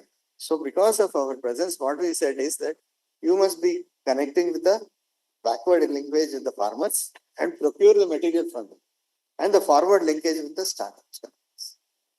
So there is a place for everybody to live in and bring in a value to that. So that is what is the millet promotion program that is happened now.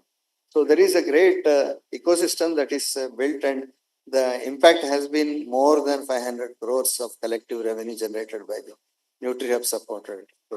So product profiles, more than 1100 pounds with startups. And these are all colorful brands that they came up. The products and the brand logos, you can see that very innovative startups that they come and all. In addition to that, we were trying to big industry and the government and public and private academia also we were trying to bring in. CSR funding we were bringing. This is funded by HDFC, and last year we provided for some of the startups up to 15 lakhs.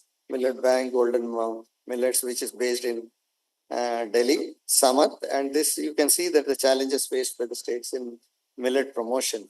So now what we did is in 2012 there was a program by the government of India called INSYNC. That was not a really great success at all because there were so many learnings, because that was run by the government, federal government and the national government and all. States, they did not own that millet promotion. So we learned from there and then we started sensitizing various state millet missions. And we were technologically supporting them as partners. So whether it is Uttar Pradesh, Uttarakhand, Odisha, Rajasthan, Tamil Nadu, Andhra Pradesh, Tamil Nadu. So now the challenge is mainstreaming millets. So we need to requires market-driven production, demand-driven policy, and aligning with food and nutrition security goals. So we have mentioned several interventions, but increase in millet area for trying to cover up that the supply part augments farmers' income. It has to be increased so the area can be increased. New areas can be brought into the millet cultivation. Climate resilient food systems will have to be. Today, it is not that agriculture separate, nutrition separate, food technology separate. We need to make it as a food system, entire thing. The new paradigm shift that is happening and now. So we were trying to build up that and trying to take it to the world also. Value chain component, backward and forward, and startups and MSMEs and international trade to the enhanced effort. So we were trying to mainstream. There is a need for that and take that driving millet promotion to the state millet missions. So some of the successful interventions are, I told you in 2012, this INSIM program was instituted. But there was a lot of, about 500 units were supplied across the country and all this. They were trying to introduce millets in ICDS programs. But it has not really kicked at start. Later, the formation of NutriHub TBI has brought about the markets, identifying the market. Now, what are the different markets that we have? Now, what are the different markets we have? The regular markets, what your food technology people you are thinking about, that whatever that FMCG products. Now, the second markets are for the export purposes. Third one is the captive markets. So, until and unless you take on a big way the captive markets like MDM and other things, then you will not be able to make any sense and all. So, then Odisha millet mission, then Karnataka organic millet mission. So then Chhattisgarh millet mission. Then Ministry of Food Processing has given that PLIS, FPF.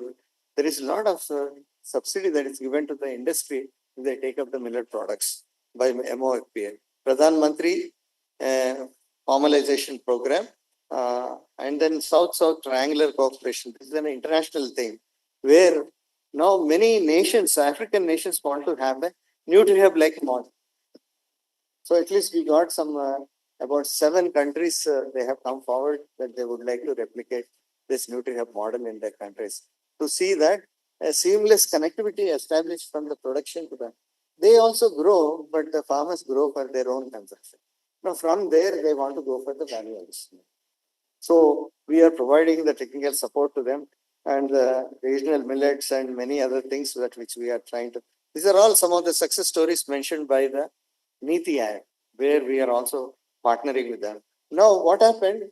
Suddenly, there was a great attention that the government of India has identified Indian Institute of Millet Research as a global center of excellence. We are given a grant of 250 crores. So it's very important that we need to understand that when we build up step by step, Rome is not built in a single day. So all the time we were just looking at the clouds when it would rain and all that. A time has come, it has come as a flood. Shepherd market area. So now it's going to be a very concentrated and also a Maharishi. There is another initiative which is also where IMR has become a secretary. So IMR has gone to the global level to meet the global things research initiative. I think we have a collaborative talk tomorrow. I think that time we are going to talk about the various things. This is once upon a time when an organization started, they have done something, but today I think to take it and scale it up, multiple organizations must come together. Multiple stakeholders must go together with a proper understanding, the role clarity, and try to take to the next level. The scaling up should take place. So with the several stories that are there, World Food Program of that also, WFP also, they have come out with the mapping and exchange. I'm very happy. Neetu madam was sitting there, next speaker. She was telling that even NRSC, which is an ISRO partner, The problem is there is some data constraints. For small millets, there is no data problem. There is a lot of problem. For jowar, bajra, ragi, the value chain has become more like a robust relative. Small millets, the data and all. So there is great responsibility for agencies like them. They should come forward and then and give that satellite data and try to give that so that we can build that. And there were so this is the modeling. Now thing is that when we model this for mainstreaming millets, there are several issues that are there. Several organizations are identified to really come together. Amity could be one of the organization which can really just take things forward. And some of your students from MIT, they come for internship to us. I'm very happy because I saw some good students came to us and they have learned several things and they just got into some big companies also. So I just extend this offer to this committee also to take things forward. An integrated approach, an institutional support has to come, market support should be there, and policy support should, so that we can strengthen this value chain and take to the next level. There are several things that are there, like aggregation, supply chain management. We have built up models for the farmers producer organization. We are working across things so that we are modeling the FPOs with a vertical integration, so that we need not go for a development program, but that model can be replicated across other FPOs also. Now see, until and unless farmer prospers, no crop prospers. So we need to be very clear about their farm incomes. So whatever we are doing, that has to do that, because our primary stakeholder is the farmer. So we just work on that. Now, can you think that we are supporting 67 FPOs and 25,000 members in that, and 9,000 kg, a lot of money is also involved in with SSGs and other crops. So forward integration also we are doing, and government initiatives to mainstream, especially adding millets to supplement the existing diet, so that we can do that. Sir, Dr. Vadekar is here. I think thanks to the government, they have introduced in the defense all components of defense that 30% millets can be maximum till 30% can be used. I had an opportunity to visit many places. Fortunately, Indian Institute of Millet Research is located in Hyderabad and NutriHub. So we offer a lot of handholding to them. Similarly, like Mysore and other places where institutes are there, they should be able to take up and handhold them. And IRCTC, so they have introduced into that. And then there are many other components that are being done. R&D efforts are continuing. There are several challenges that are arising as the value chain is growing. So awareness must continue to do that, and people should do that. I congratulate this institute, this organization to do that. I think you also must be aware about Lulu Market, which has a base at Dubai. Now they have put a very big counter on millets across various super bazaars in Dubai, Cochin, Trivandrum, Hyderabad. You'll find that they have become our partners. Now this midday meals, hospitals, sports. Apollo hospitals have introduced this as a patient food. One of our startup Millet Marvels, he is catering to them. So there are many opportunities. Sports nutrition, we have tied up with Manav Rachna University. There is a nutritionist who works exclusively on the sports.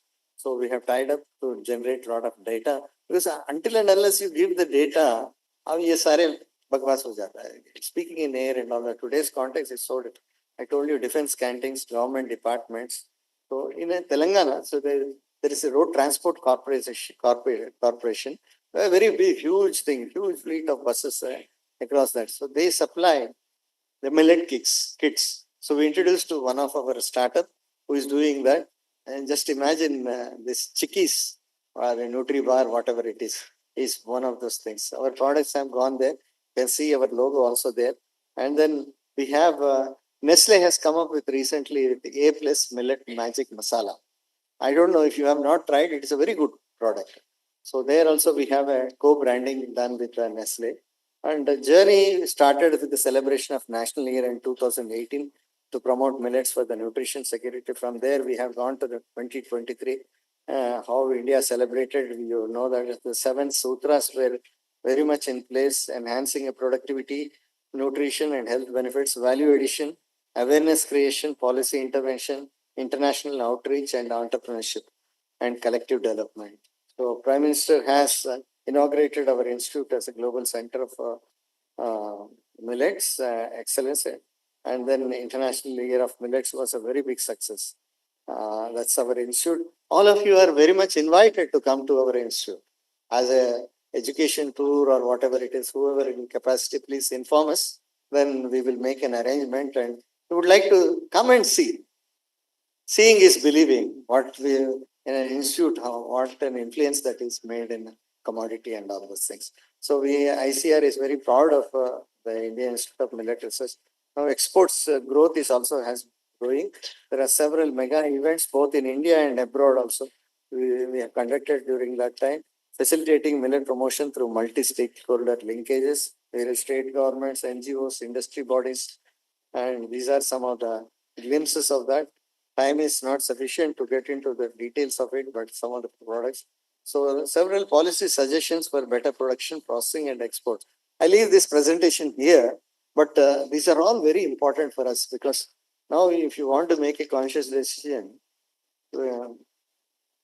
I think many times what we think is that, especially for addressing to the student, I just would like to add this point. Everybody, how many would you like to have a job after your degree? How many of you are looking for a job? Correct? If not job, what else you want to do? Hands are not rising. How many of you would like to have job? ये half नहीं पूरा हटा. Please lift all your. So I see that in jobs we are somebody else is providing employment to us. But when you start your enterprise, you are going to provide employment to others. So I think a new change that is happening, especially in the entrepreneurship development, agribusiness management students, I think don't just look for that. Many people from IITs, IIMs, they're just quitting their jobs. Even NRS, they are quitting their jobs and coming and just trying to get into the startups. Now today's startup ecosystem is slowly tending to be a government support in a big way. So there is not much risk. At a time when we were like you as young people, we wanted to get into this entrepreneurship, but there was no money. Now there are grantinates. There is an institute like Indian Institute of Millet Research. You can go. You don't need to, if you make a decision, go and just tie up with them and then pay some incubation fee and then get all your products done. Within 1 month, you can come out with the products. Go to the market. 1 year you try out. They will give money up to 25 lakhs. What else you need? Where is the risk in it? So these are the models that are coming up in a big way.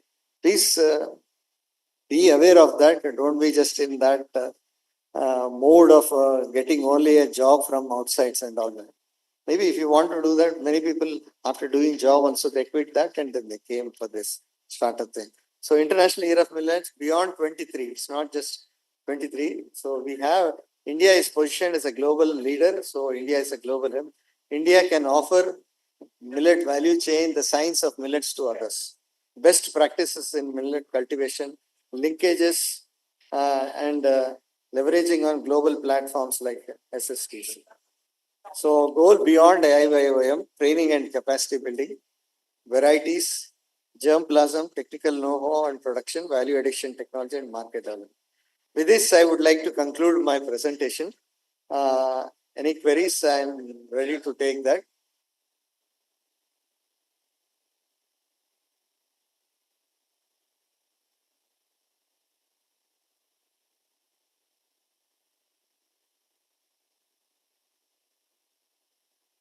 So 1, 2 questions. I think the next speaker is. Any question?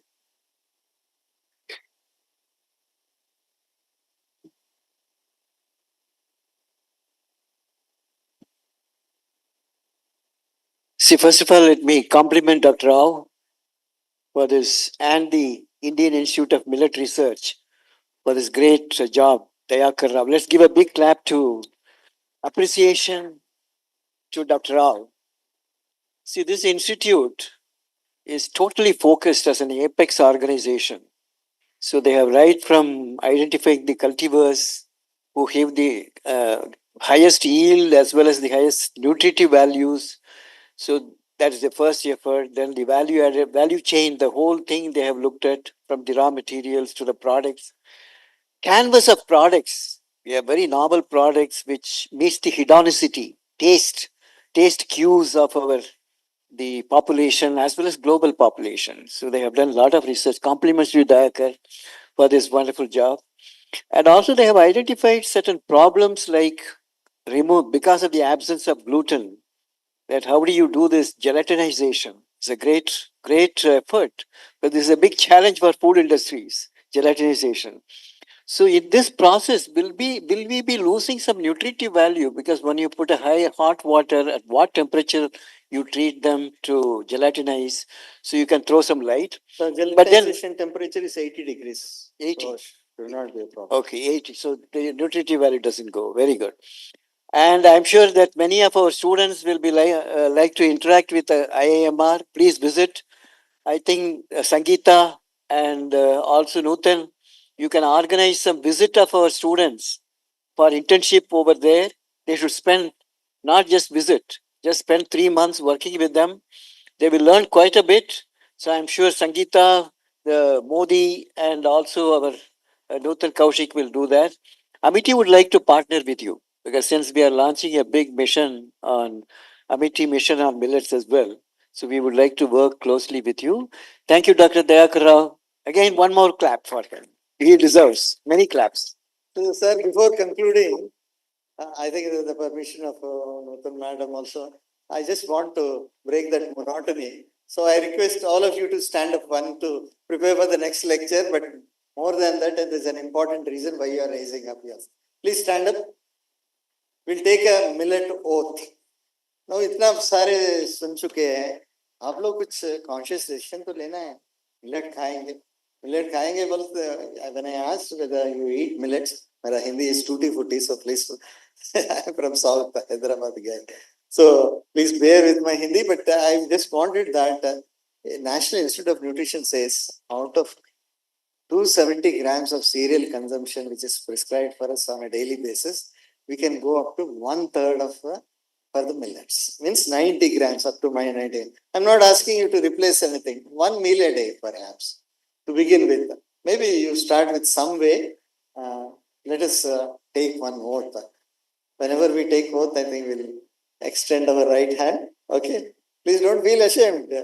Let us do it in a very conscious way. I'll say, let's millet. That's all. 2 words. Let's millet, and then you will have to repeat that. Second, ये तो Hindi national language हो millets हो जाए so okay millets हो जाए so first will go with English are you ready let's millets हो जाए thank you very much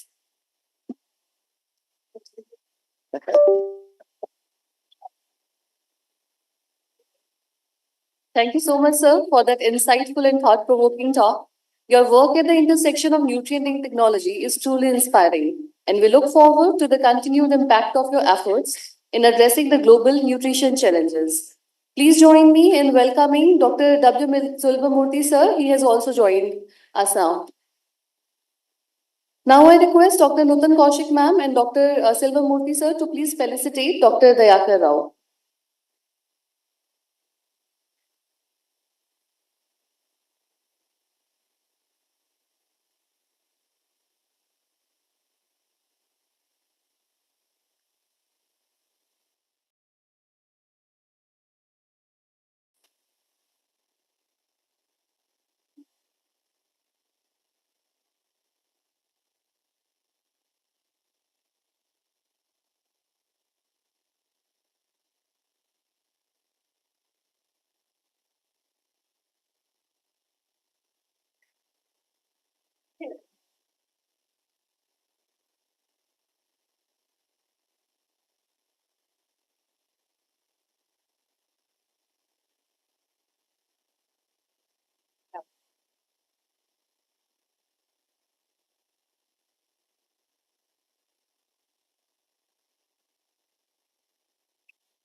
Thank you.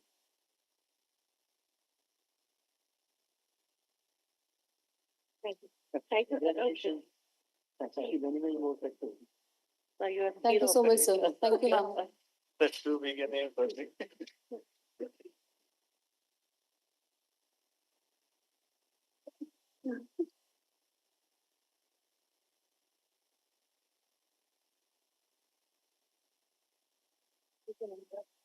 So we would like to call Dr. Dayakar as Millet hero.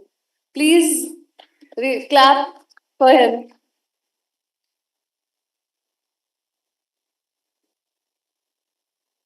Next, we have our final plenary talk before the lunch break. It is my pleasure to introduce Dr. Neetu, scientist at the Regional Remote Sensing Center North, ISRO, New Delhi. Dr. Neetu's expertise lies in remote sensing and satellite applications, with a focus on how satellite technology can contribute to environmental monitoring, agriculture, and urban planning. Dr. Neetu holds an MPhil in mathematics from IIT Roorkee and a PhD from Nirma University. With 17 years of experience, she served as a coordinator for Fazal and PMFBI at MNCFC, contributing to indigenous software, real-time data collection, and crop forecasting for 9 major crops.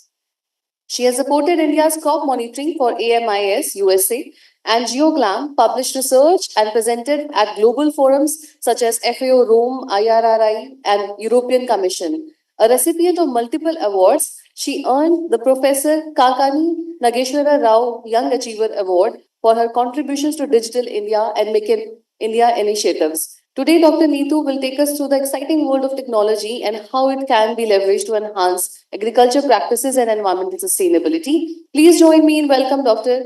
Neetu for plenary talk.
Respected Silvamurthy sir, Dr. Nutan ma'am, Dr. Rao, respected professors, faculty members here, and my dear students.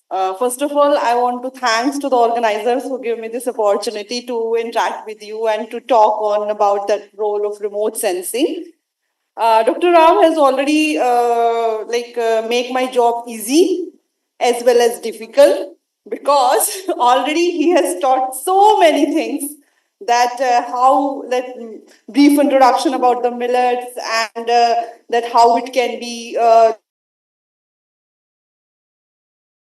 So I will take you the journey of the remote sensing technologies in terms of the sustainable agriculture, how we are using the satellite data to not only to identify the millets, but also to we are already doing some operational work and then I was the part of the from ISRO side as a technology transfer to Ministry of Agriculture as an operational for this operationalization of the national level program for Fasal. So, as thank you so much for the brief introduction. In that we what we do is we are taking the satellite data and operationally, like in each and every month, we are giving the forecast for the crop production to the Ministry of Agriculture. So now I will just brief the other presentation will be on the remote sensing in agriculture. Then I will take you some applications. What are the applications which we can do for the millets using remote sensing? Few use cases also we will see directly or indirectly, which we can use for the millets production as well as monitoring and etc. We will also see some few advanced technologies like that UAV and IoT. And at the end, I will also say, as already mostly covered by Dr. Rao sir, that some few flagship programs of India, that how it can be like promoted millets. So already it has been covered, but still some briefly I can cover. And I will conclude my presentation with few challenges and limitations with future prospects. First of all, I want to give my introduction. Basically, as when I came in the morning, that somebody asked me, "You are in ISRO, but ISRO is in Bangalore, right?" So it is not in Delhi. So I just wanted to introduce the audience that we are at Delhi, and we are one of the we are headquarters is National Remote Sensing Center, Hyderabad. And all that India is covering with the 5 regional centers. We are at this circle at the Regional Remote Sensing Center North. And similarly, we have the Regional Remote Sensing Center West, which is in Jodhpur. Then Central is Nagpur. Then South is in Bangalore and Kolkata. So these are the 4 regional centers which basically made to the specific need for the users. What are the remote sensing applications for that particularly in that region is specific? And also we have the Northeastern Space Application Center also, which is also part of ISRO, which is covering the northeastern region. So at Delhi, because we are the all the ministries are located here. So we are directly dealing with the ministerial and user projects at Delhi. And I'm also the part of ISRO Working Group Agriculture, in which we have the specific TOR that how we can use that Earth observation data for the Ministry of Agriculture. Specifically, I will tell about the agriculture only now. And then we are also engaged with the specific capacity building. We have the yearly programs for the capacity buildings and the training program. We have a special dedicated OTC, Outreach Training Center at RRC North. And we are doing the advanced research as well as the technology development programs also in the different fields.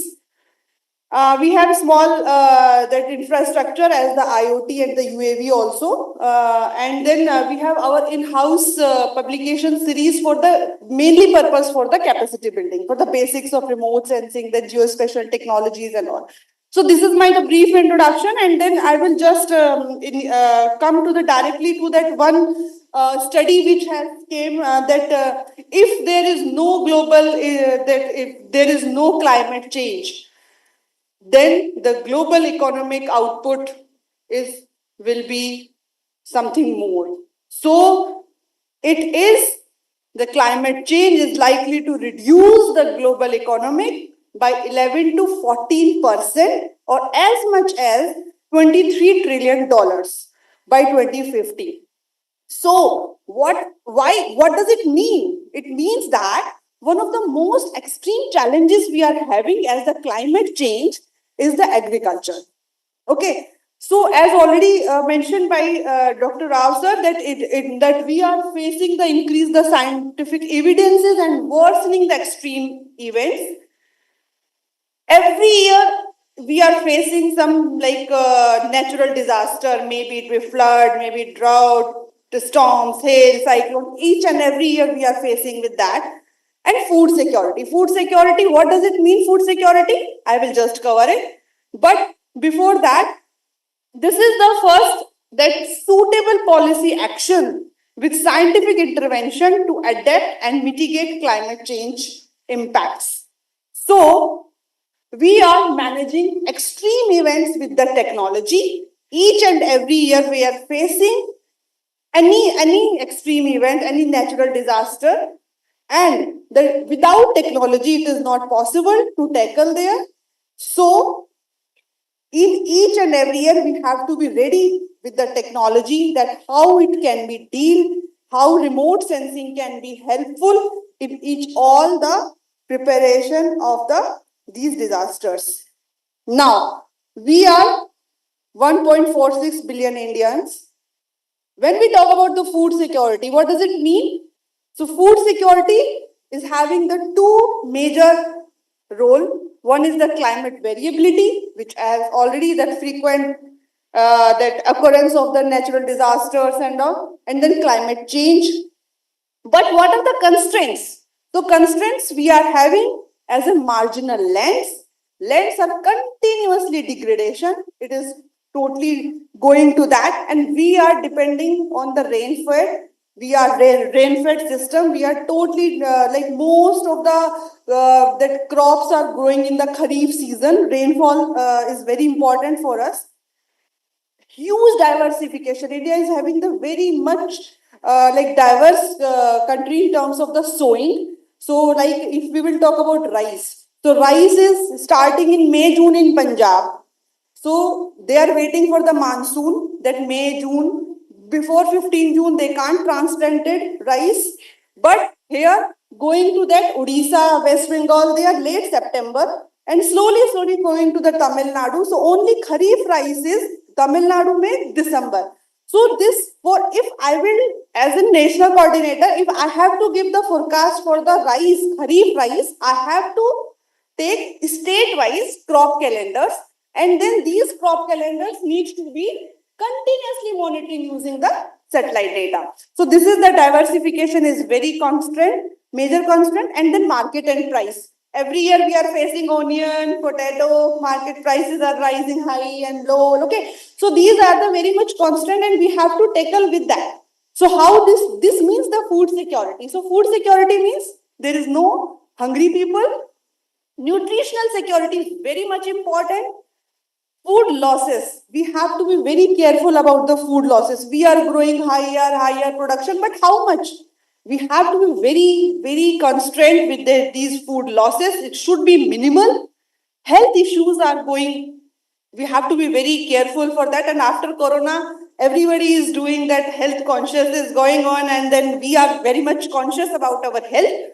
And then most important is the towards sustainable development goal. If we wanted to work towards achieving these goals, we have to be work very carefully. So that FAO says the global food system faces many complex challenges, including hunger, malnutrition, and ever-growing global population, limited natural resources, and a changing climate. So this is the statement of FAO, which says that we have very much complex challenges, but we have very limited natural resources also. So how it can be done? Already this sustainable development goal is has been discussed, but here I will talk about only millets. When we talk about the millets, the zero hunger, sustainable production of millets can fight hunger and contribute to food security. Then the second is the zero hunger and the good health and also the well-being. Dr. Rao sir has already mentioned about that all that nutritional values and that how it can be done with the good health. So proper handling of millets is the key. And then climate action and life of land, these two things. And a part of that also the sustainable development goal 12, in which the different objectives are there. So the sustainable cultivation of millets can support the climate resilient agriculture. So these are the major sustainable development goal in which we wanted to work. Now I will just brief it because that importance you all know, and already the yesterday itself that it has been covered, that how it is important. It is important for good for human, good for farmers, good for planet and business. So India is the largest production a productive country for that millets. And the world acreage and production of millets is also, it is like about 30 to 35 million ton. And then we have very much like major contributing states are also and then already the major and minor millets are there. So major and minor millets, major is already that sorghum as told sir, sorghum, then pearl millet and finger millet. These are the major millets and the minor millets are already covered. So I will not doing the same repetition. I will just go through that. And then the drought and the why this millets? Millets are the drought and climate resilient crop. It is having very high nutritional value. It is very good for biodiversity and ecosystem friendly. Water and resource efficacy, and then economic and social impacts aspects are also very high for if we will talk about millets. Now, what is remote sensing? So remote sensing, what is remote sensing? Before, I should tell you that how far we came to here in 2025 as and the remote sensing in agriculture. So it started in 1970 with the Lancet system. It is then first using the remote sensing in agriculture, and then in 1974, which covers a large area crop inventory using remote sensing. Then Agri Stars program is there. Then USAID, in which the early warning system has been developed in 1985.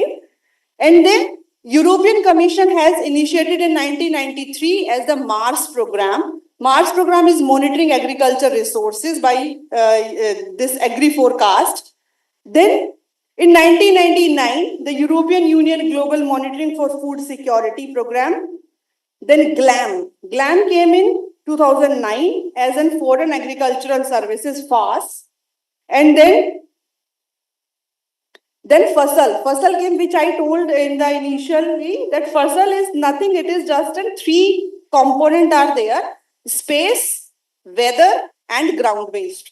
So this is Fasal is forecasting of agricultural output using space, then land-based observation, and then agrometeorology, because these three things are very important when we talk about the crop. So this is a national program. It came in 2012. And for that, I came from ISRO to Ministry of Agriculture for operationalization of this program. And then Crop Watch program, it is for Chinese. The CAS has initiated in 2013. And then UNFAO, it is GIUS, Global Information and Early Warning System in 2015. And so on. It is continuously growing. But I just wanted to focus you that how remote sensing, it is all 55 years old. But what are the technology trends are there? How far we came? So I just wanted to come to that why technology, where we have started and how far we have reached in terms of the technology trends. So in 2005, the land cover, the first time land cover classification has been done using Landsat, and it has been certified by ISO. Then global agroecological zoning has been done with the 360,000 layers in 2010. Then EMIS came in 2011, and in the same year the GeoGLAM came by G20 Ministry of Agriculture, which is the Group on Earth Observation, Global Agriculture Monitoring Initiative. And then MOU has been done with Google and FAO for freely open access of remote sensing images in 2015. To the same year 2015-16, India's involvement has been done in global agriculture production in EMIS crop monitor, and I was fortunate to have the part of that in India's global agriculture production monitoring. I was in the month basis pay, we have to give the India's crop production forecast to that global event. And then I have also the first time represent India in the European Commission in 2015, in which the Sentinel data has been, policy has been this frame, in which the data is it should be free or not, it has been decided in that committee in the Globecast event in 2015. And then and then similar it is the journey is going. And then now in 2023 we have best available crop specific mask as from the Geoglam bags, in which India's contribution is also there as far as few crops are there. It's not for all crops, but the few crops are growing. So what is remote sensing? Everybody is having their own signature, right? We have our own unique signatures. Okay. So what is remote sensing? Remote sensing is basically, it is the science of measuring, detecting, monitoring of the physical property of the target without being into the contact. Okay. Ab TV chalate ho, TV remote se, so it is the remote sensing only, right? So it is going to that object, observing the physical property, coming, giving you the response. We are also doing the same thing. If we will talk about remote sensing, it is having the two parts. The first is optical, then we have two types of sensors, then passive sensors and active sensors. Passive sensors mean sun is the source of the energy, and then active sensors means the sensor is having its own energy of source. So it is like laser light. You are going to that, the energy is going to that target and it is coming back. So this is the two types of remote sensing is only we are talking about. So what we are doing is basically we are observing the emitted energy from the target and in the different bands. So electrospectrum bands sabne padha hoga. So in different bands we are just observing the reflectance or the emitted energy in terms of from the target. So here you can see this graph. So we have from soil, the reflectance graph is different. From green vegetation, it is different. And from dry vegetation, and similarly for water, for simple, different. So we have our own signatures. So what we are doing is, you can see this, that there is the huge drop is in this green vegetation in the red band and the peak in the near infrared band. So what we are doing is we are just minusing these two reflectors. So what we are getting is we are getting the vegetation indices. So in terms of that optical as well as the microwave sensors, we are getting the reflectance or the intensity. Very simple. So these two things we are observing as the vegetation indices or the Sarbeck scatter intensity. So in agriculture, we have two types of sensor, optical as well as the synthetic aperture radar. It's basically, it is the in which electromagnetic spectrum the reflected energy is coming from the target. So this is if it is coming from the optical region, then optical sensor, and then the microwave region is from the SAR data. So SAR data is nothing, it is a synthetic aperture radar data. I will not going in deep details, but basically what we are doing is wherever cloud is there during the Kharif season, this SAR data is very much helpful for observing from the signatures from the objects. So we have our own EOS4 data as well as the SAR data, and the Sentinel-1 data is also used. Then we are also using the optical data during Rabi season and the Kharif end. Then for the spatial resolution, we have, everyone has mobile, but each mobile is having their own, this camera properties. Okay. So किसी का 5 megapixel होगा, किसी का 10 होगा, किसी का 50 होगा, किसी का 50. There is no limit. Okay. So this is which is like it is the capability of distinguish between the two pixels. So if a sensor is having the spatial resolution as 10 meter, means what? 10 meter means अगर आपका farm 20 meter का है, there is only 2 pixels. If your object is less than 10 meter, the sensor can't see it. Very simple. Okay. So this is the 56 meter means that for regional scale. So if we wanted to go India in that state level, that 56 meter is okay. But if you wanted to go the district level, the circle level, or the farm level, you have to go for the final resolution for that purpose. So we have the different types of satellite data.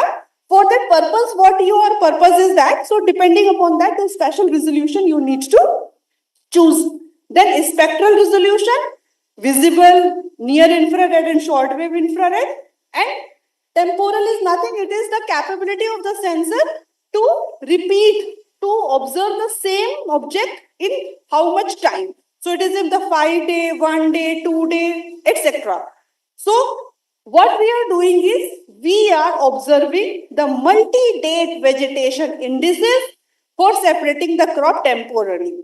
Okay, so but here also now if you ask me that you give me the state level crop map, then I can do it multi-date NDVI. But no, you are asking the two for the district level crop map. But for 56 meter, the district level variability will not come. So what we have to do is we have to go for the single date image, high resolution image at peak vegetative stage. What do you mean by peak vegetative stage? Because for the Rabi sorghum, if we will go for that, December, January data is the optimal where the peak, your vegetation is on the peak. So for that data, we have to take for the single date and then the classification need to be done. I will come that how it has been done.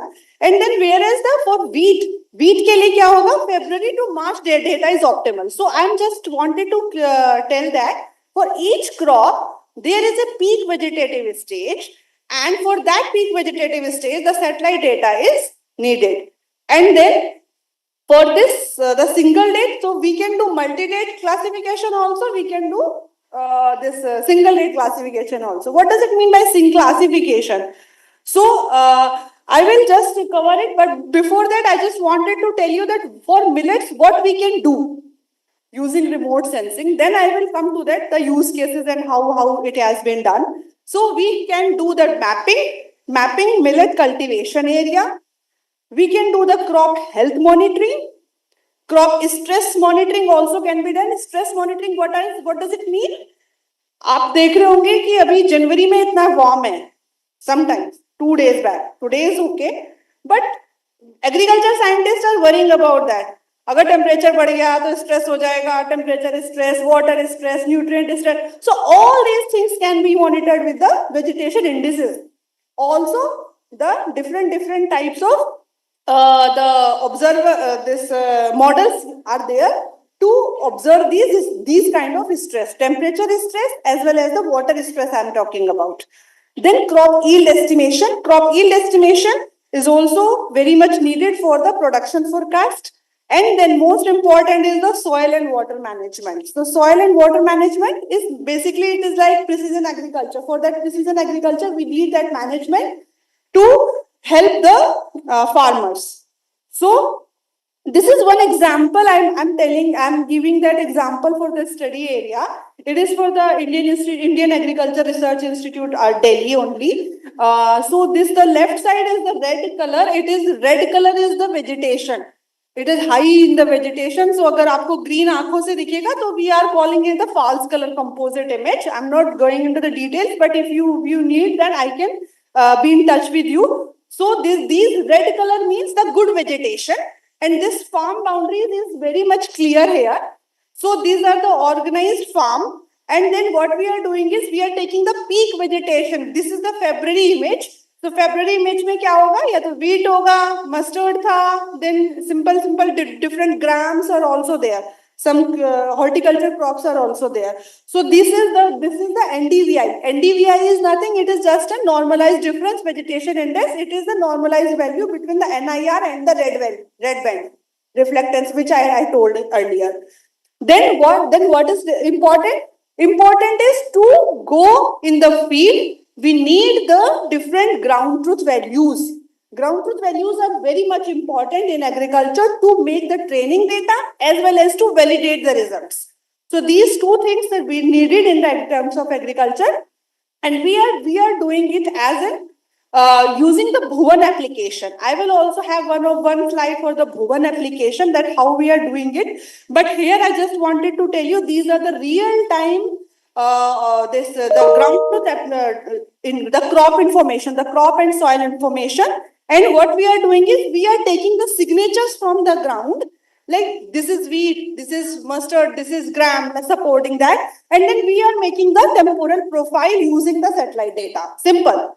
आपके signature ले लेती हूँ यहाँ से paper लेके अन्य signature लेके इसका ऐसा सिग्नेचर है इसका ऐसा signature similar kind of that okay so this is the temporal crop profile for that using this has been done using the Indian resources 2 data.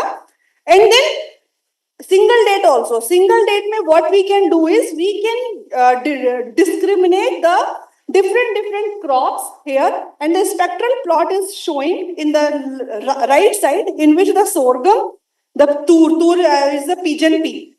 So pigeon pea and Bengal gram. So these crops, how it can be discriminated in the different bands.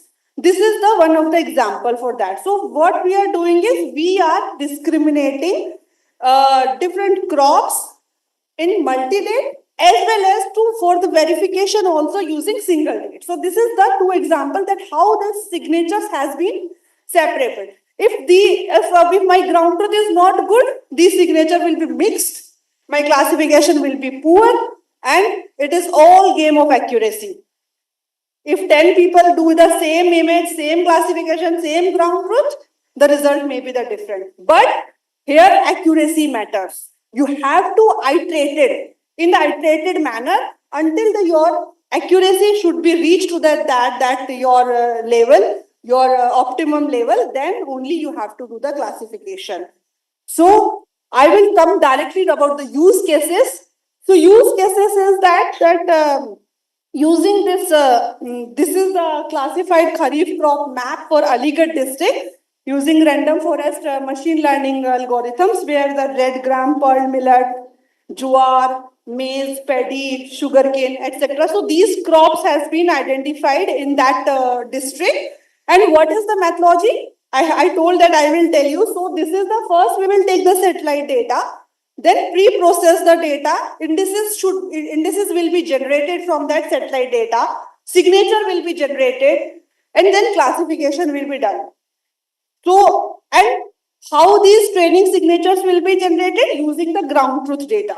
So these ground truth is very important, and it should be correct. That's why we call it truth. अगर हमारा truth ही गलत हो गया तो हमारा पूरा classification will be going in the wrong way. Okay, so then we have to do the accuracy assessment, and then statistics and maps will be generated. So this is the overall A to Z, that how we are doing and how we are taking the satellite data, how the indices will be generated. Now few the operationally what we are doing is we are taking that the operational Fasal project, so in which the Sentinel-2 data, Sentinel-2 is the 10 meter resolution. 10 meter matlab 20 meter ka 2 pixel. So if whenever we are going into that field, we are instructed, we have the SOP for that how the ground truth should be there. So what we are doing is to ensure accuracy, the ground truth, the polygon value for that ground truth, it should be maximum than the sensor resolution. अगर मेरा sensor 5 metre का है, my accuracy should be less than 5 meter for that GPS value and all. अगर उससे ज्यादा है तो वो उससे दिखेगा नहीं, and we are nowhere. Simple. So this is the one thing. So you can see that it is by seeing only. It is very beautiful picture. By seeing only, you can see this pink color is pigeon pea, and then sorghum is the red color. This is the beauty for that crop diversification. Somewhere we are lucky, and somewhere we are unlucky to get these types of signatures. But we have these ground truth makes us very much accurate also, and it can be lost our accuracy. Okay. So this is the one example. Now this is the one this R&D which we have done for the pearl millet, and then sorghum. It is also there. So these are the state level maps. There are so many maps. It is there, but this is for example for Jalandhar, and then Ludhiana, and then the in earlier one we have used the optical data, and here we are using the microwave data. So microwave data which is like it is not a, you can capture the data and it is also visible, and the accuracy is also good. It is a state level accuracy is good. Whenever you are talking about the state level map or district level map also, we are getting the good accuracy for sorghum and pearl millet. Now I will come to that indirectly related to that millets. Because of, you know, the rice in our country, the rice is the transplanted rice is done mostly in our country, like 70 to 80%. It is going in the nursery and then transplantation has been done. So, but water level is going so low. So during the water scarcity, unsuitability of the labor, this direct seeded rice method is very much popularized. And last year we did the study using our own satellite data, US4 data, in which we wanted to see that this microwave data we can get this type of rice. Can we get that the separability? We call the separability between these two rice. Yes, this orange graph, you can see that this is the totally dip in that this June end, which is showing that as the transplanted rice. But the ground truth value for the DSR, this direct seeded rice it is in the blue graph. So you can see is very clear that this SAR data has the capability to not only to observe this different types of rice, but also the mapping is also possible. And we wanted to see that how much accurate we can capture. So 80% of the total reported area we could capture with this satellite data. So now I will come to the yield. Yield is very important because this is up to that the mapping is okay. But what is the production? Okay, so production ke liye there are different types of methods are there. The first is the empirical method. Empirical method is the simple photosynthetic active radiation PAR, FPAR is going from the sensors. You compute water stress, you compute temperature stress, and then there is one equation, and then your yield will be done. So this is the semi-empirical, this physical approach. Then crop simulation approach is also there. What does it mean? Simulation is nothing. It is just in that whatever growing in the field, you have to simulate is the mathematical model. So these are also model like there are so many models with APSIM, DSS, DSET models, etc. So these for all crop specific models have been developed. Then in the last more than 2 decades, this machine learning approaches are also growing very much in that this for crop yield.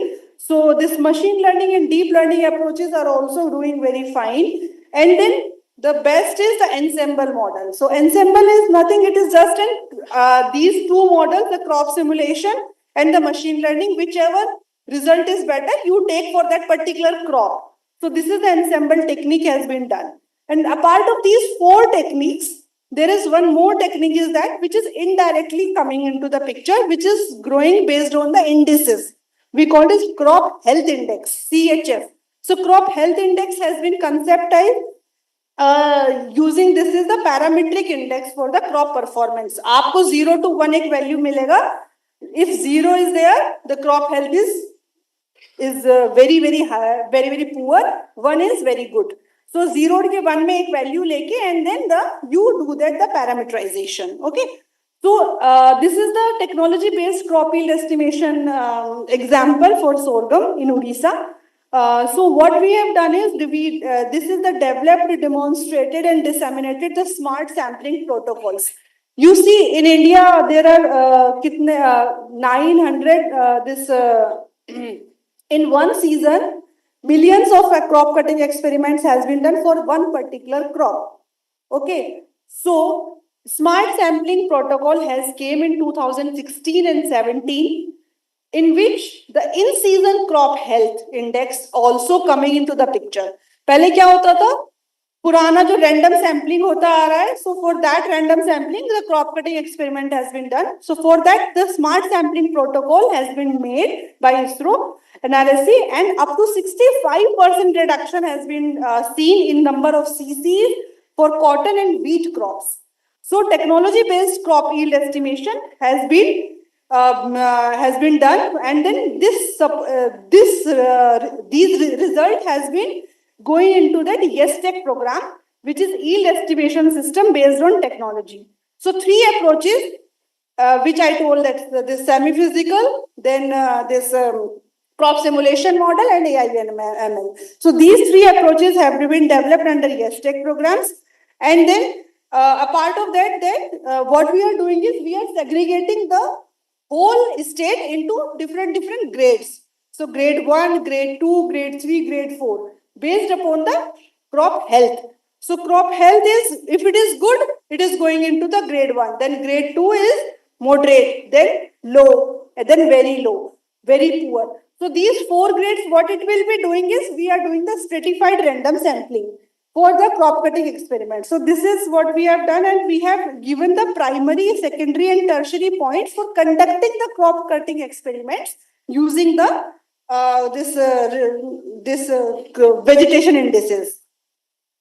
This is one more example for that, the drought assessment. So NADAMS is nothing, it is the National Agriculture Drought Assessment and Monitoring System, in which we have given the Kharif season agriculture monitoring, and it has been automated as far as the drought manual, which has been developed, and the Agri DSS, decision support system, is also making for that.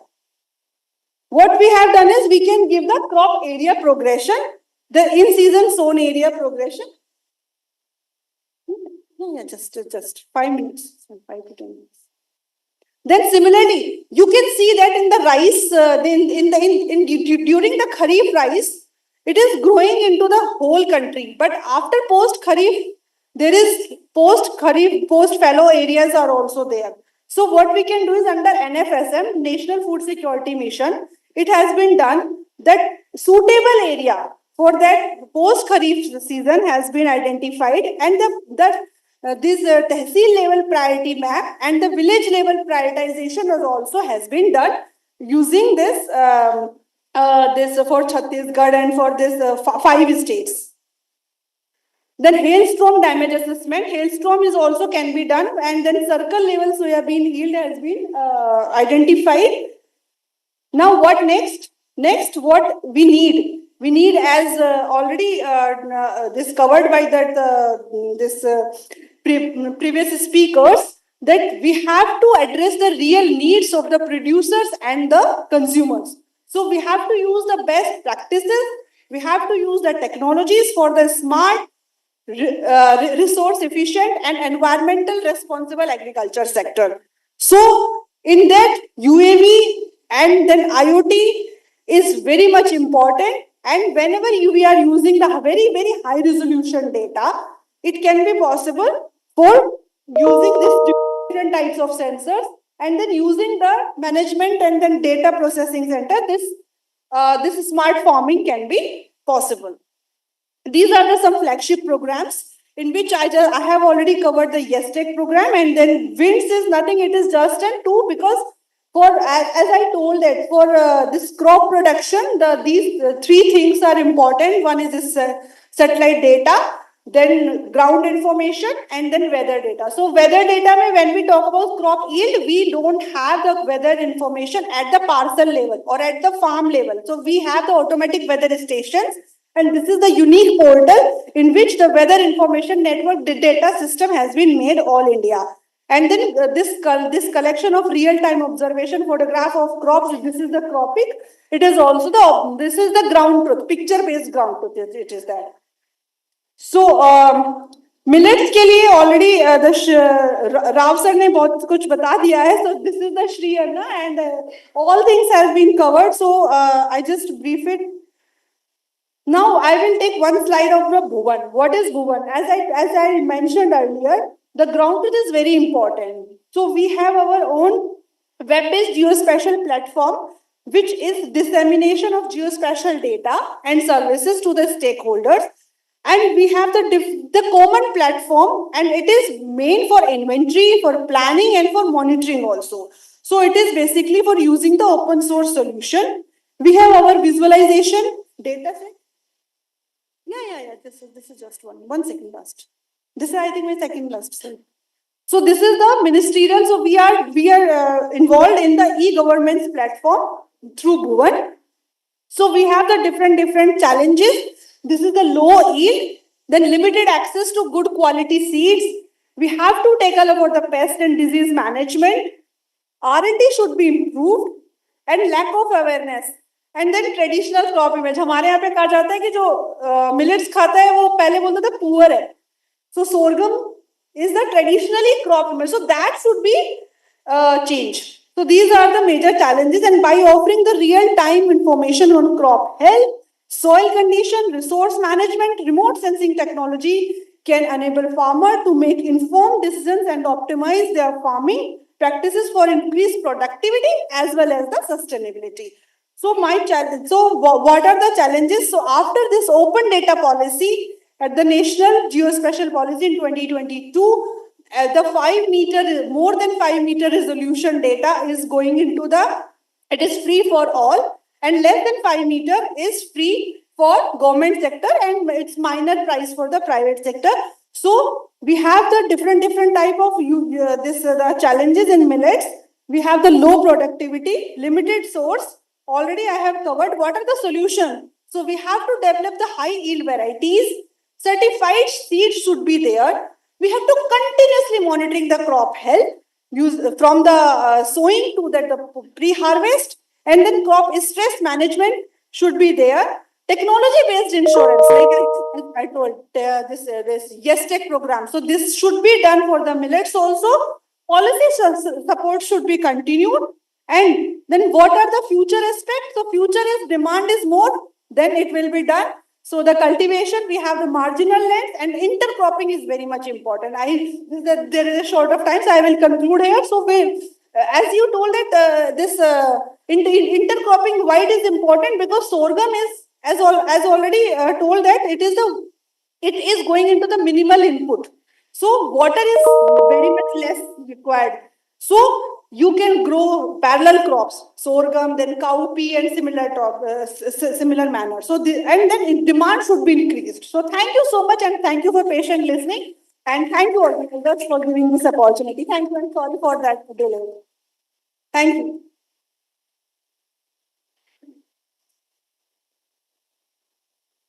Thank you so much, ma'am, for that fascinating presentation. I request Dr. Silvamurthy, sir, and Dr. Sangeeta Pandey, ma'am, for felicitating Dr. Neetu.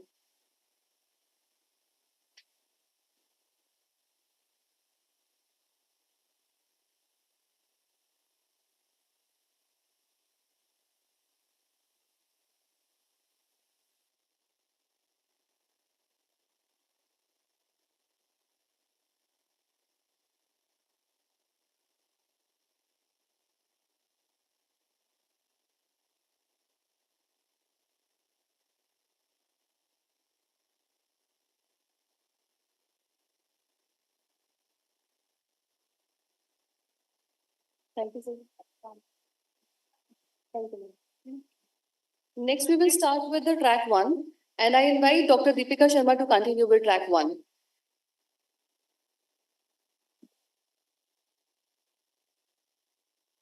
A very good afternoon to everyone. Now we are starting with the technical sessions. So we are moving our technical session on the theme Millets for Sustainable Agriculture and Climate Resilience. So I would like to request our session coordinators, Dr. Sangeeta Pandey ma'am and Dr. Abhishek Sharma sir, to be on the stage, please.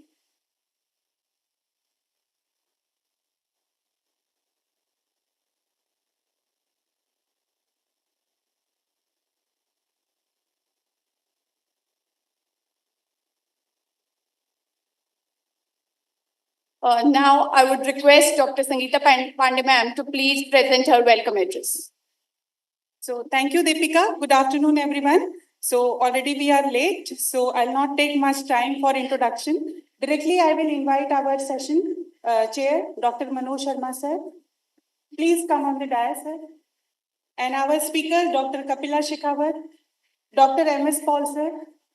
Please come on stage.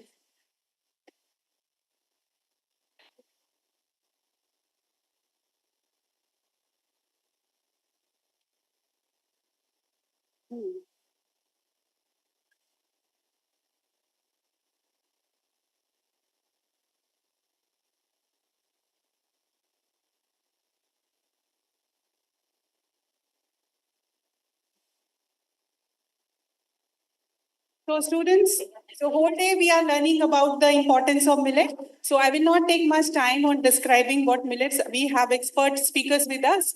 So this session is very important session in which we have three speakers and our session chair is Dr. Manoj Sharma sir. And apart from this, we have three oral talk in this particular session. So directly we are starting this session. So sir. Afternoon, everyone. So our first speaker is, so rather than taking time in introductions and a lot up there, I think it's a good idea to listen to the person. So our first speaker is Dr. Kapilashri Shekhawat, and she's going to talk about it's not there, improved agronomy for sustainable millet production. Is that right? So over to you, Kapila. And we have because of the time constraint, what I will do is that when the time is done, I will do this way. So this is the sign that the time is done.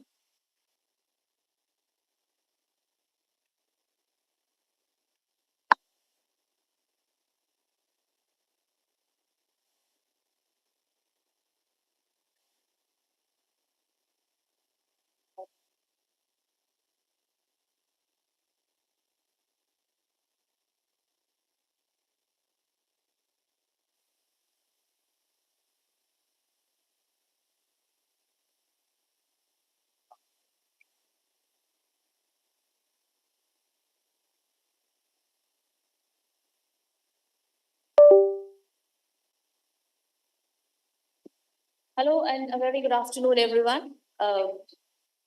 Thank you so much, Honorable Chair of this session, for inviting me, organizers. As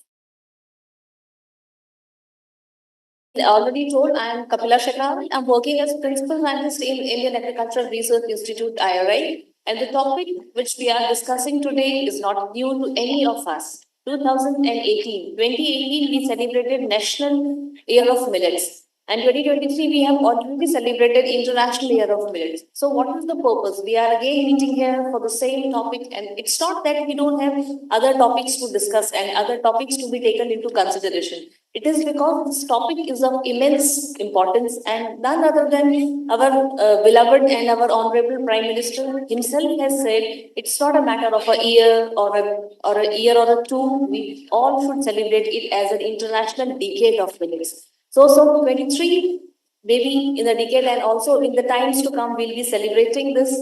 And why celebration is important, and why keeping this in, and why the technology should penetrate from top to bottom.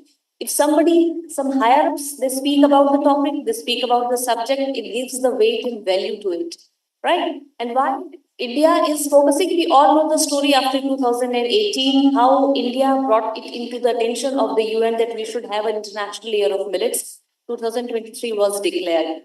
And no country in the world can host the meetings of G20 as good as India, because we are a diverse nation.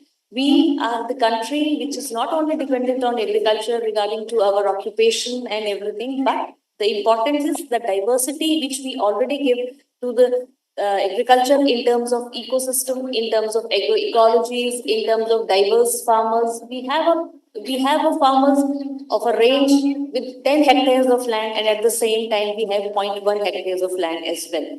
So there is a diverse country, and we have a plan, and we have a scope for every farmer to be accommodated.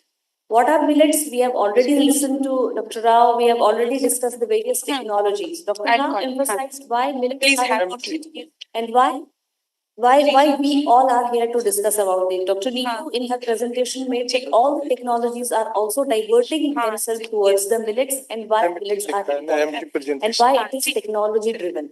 See, agriculture is not only an occupation, it's a culture. That is why we write it agri and culture. So it includes both science and arts. So when it is, and it is a social subject, it's not a science and it's not an occupation.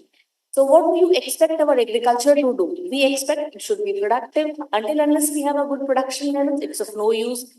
Whatever we produce should have an economics in it. That means it should have a demand. And the demand is created. We all pledge that we should all consume 90 grams of millets in the 230 or the prescribed, which is by ICMR. So where that 90 grams per person is going to come? We are around 1.4 billions we have already discussed. So you just multiply that 90 grams into per person, the amount is huge. So how it is going to come? That is and in one of the constraints, I think Dr. Neetu mentioned that we still have lower yields of millets. Why? Millets are confined to the marginal and sub-marginal areas. So and then it should be commercially scalable. It will be commercially scalable only when it has a demand. So all the constraints and all the points are linked to each other. It should be nutrition sensitive. There are 2 points in nutrition sensitive. We all know we used to produce 50 million tons from the 142 million hectare area which we had at the time of independence. Area has been almost the same. We are close to around 255 million tons or million hectares or so. From that given area of land, now we are producing 350 million tons of food grains.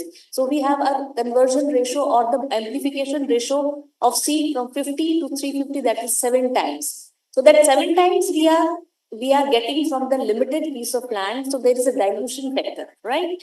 The nutrients which were going only to the 50 million tons, now it is going for the 350 million tons. So that conversion ratio is 1. You all must know about Professor Ratan Lal sir, and there was a lecture also I saw in that program. He always says that marginal inputs in marginal areas gives marginal yields and they supports marginal living. So do we want to sustain on that? No. We have to build our technologies. And then as we were saying about the adoption, I am from a state of Rajasthan and we used to eat millets right from our childhood. But when I was a young girl, I was doing MSc from my state, and there was rice and wheat was introduced in our places. The area which is the most fertile part of the country, IGP, Punjab and Haryana, these areas are suitable for rice and wheat cultivation, and rice and wheat cultivation was introduced earlier. There were only millets in those areas, and people used to eat millets. Then the technology driven and the technology intervention started. Let's start eating rice and wheat. Now we eat rice and wheat, and again we are B2B. That is back to basics, because we have lost almost the nutritional quality, and we all know health is very, very important. So nutrition sensitive says that whatever you are eating, and there is a concept which is known as One Health concept. You cannot expect your plants to be healthy if the soil is unhealthy. You cannot expect those animals to be healthy which are dependent on plants if your soil is not healthy. And the planet, human health is dependent on plants and animals, the entire planet is dependent. So it is one concept. And now another threat which we all are seeing is climate change. The fight is difficult when the enemy is not known. Who knows what the climate change is going to happen? We are all in the end of the February, and the temperature are shooting. Maybe the temperature will sustain, and so the fight is difficult. So all these, so the agriculture expects us to be productive, to be, so earlier we were complacent with the food security. Then we started talking about nutritional security, and nowadays we talk about environmental security also. So any system that addresses all the 3 security, that only is successful, and that is what the sustainability rests on. So we will be focusing on these 3 points. We have been since I think yesterday you all are listening about what the millets are, what are the major millets, what are the minor millets. And as Dr. Neetu mentioned, that the first 4 points, which are the constraints in the production of millets, are very well addressed by agronomy. Now, see how technology technology influences the adoption of crops, the adoption of technologies, right? So you can see the graph before Green Revolution, we had a good area under millets, and immediately after the Green Revolution period, the area under the millets has declined, although the productivity is on rise. So that when the area is less, there are technologies which are less. Technology all depend. Why, if anybody thinks that what is the reason we have maximum number of herbicides in rice and wheat, because we have major area under those areas, and also the farmers who are taking rice and wheat are relatively rich as compared to those who are growing millets. So every technology inventor, he needs the consumers or the taker of his technology. That is why the millets, from that very period only, the millets were neglected. And now why there is a lot of focus on the government? Because you can understand the entire urea which we are producing, 50% of that we are dependent on imports. Maximum of the phosphorus and all the potassic fertilizer we are importing. Not only 1 gram of potassic fertilizer is being synthesized in India. So how long can we afford this rice and wheat with the nutrient requirement of 150 nitrogen and say 100 kgs of phosphorus and 100 kgs of potassium? How sustainable it is? That is why there is a focus of government that right now we should shift to our existing technology, our existing cropping system. So what is the option? So the adoption of millets, whether it is as a crop or as a food, is not our choice. It is going to be compulsion for all of us. Probably after 10 years, the suitable areas which we are taking maximum production from Punjab and Haryana will no longer be suitable for growing rice and wheat, and we will be no more left with the other than the millets. So this is the millet map of India. We have 3 biological hotspots where we are having the maximum diversity. Name the crop which is not grown in India. Name the crop it's grown here. Name the crop it is consumed here. See the variety of food which is being eaten by the 4 corners of the world. We have a place in India where the diurnal temperature, that is the difference between day and night temperature, is 40 to 45 degree in Jaisalmer, where it's only 8 degree in Chennai or so. So that diversity is a bliss. So this bliss, according to that, we are able to grow n number of crops, and we are the major producers of millets. Only thing is we have to tap the potential, we have to tap the farmers, and there has to be a bottom, not bottom to top, but top to bottom. Right from the planning position, we should be able to tell that these are the identified areas for growing of a particular which millet. So we have a variety of millets also, and this is the graph which says and which proves that it is the country where millets were grown. You all have been gone through the importance, the major millets, sorghum, and they are already. So are they new to us? Exactly not. As I am from the place where millet were grown and served in our meals, and we used to take rice only 2 times in a year, only in Holi and Diwali, that was sweet rice. They used to add some saffron and colors in it, and that was a dessert. It was not a staple food. That was the situation when I was a young girl. So they are not new to us. They have been traditionally in use, but with the course of the time, and there are so many things, there are market drivers. So these things were gone out of our plates, out of our platters, and now they are back in the form. Now it is very difficult for things in agriculture to again, because correction takes more time than introduction. So if you have done some wrong, it is very, very difficult to correct it. We have distorted our food habits, we have distorted the children. You ask the children to, if you ask a child to take 1 banana, he will be repulsive. You give him a packet of chips, he will consume it happily, because over the years we have changed. My friend Sangeeta is from microbiology, and she'll agree that we have 100 trillion microbes in our gut. So it can digest all the food, but when you customize your microbes to digest a particular type of food, that brings the problem, and where the diversity is not there, the cushioning effect or the smoothing effect is less, and that is why we face a lot of problem. The overall view, if we have to present, these are already a part of our history, and right from our Harappan civilization, long back, these are already, and these were the first domesticated crops also. Rice and wheat came quite later, and why they were chosen for Green Revolution is because they were input responsive. You put more, you get more. There is no science in it. Why the millets were not a part of that, because it was not a scale revolution. Green Revolution, it was confined to rice and wheat, oilseeds and pulses and millets were totally ignored.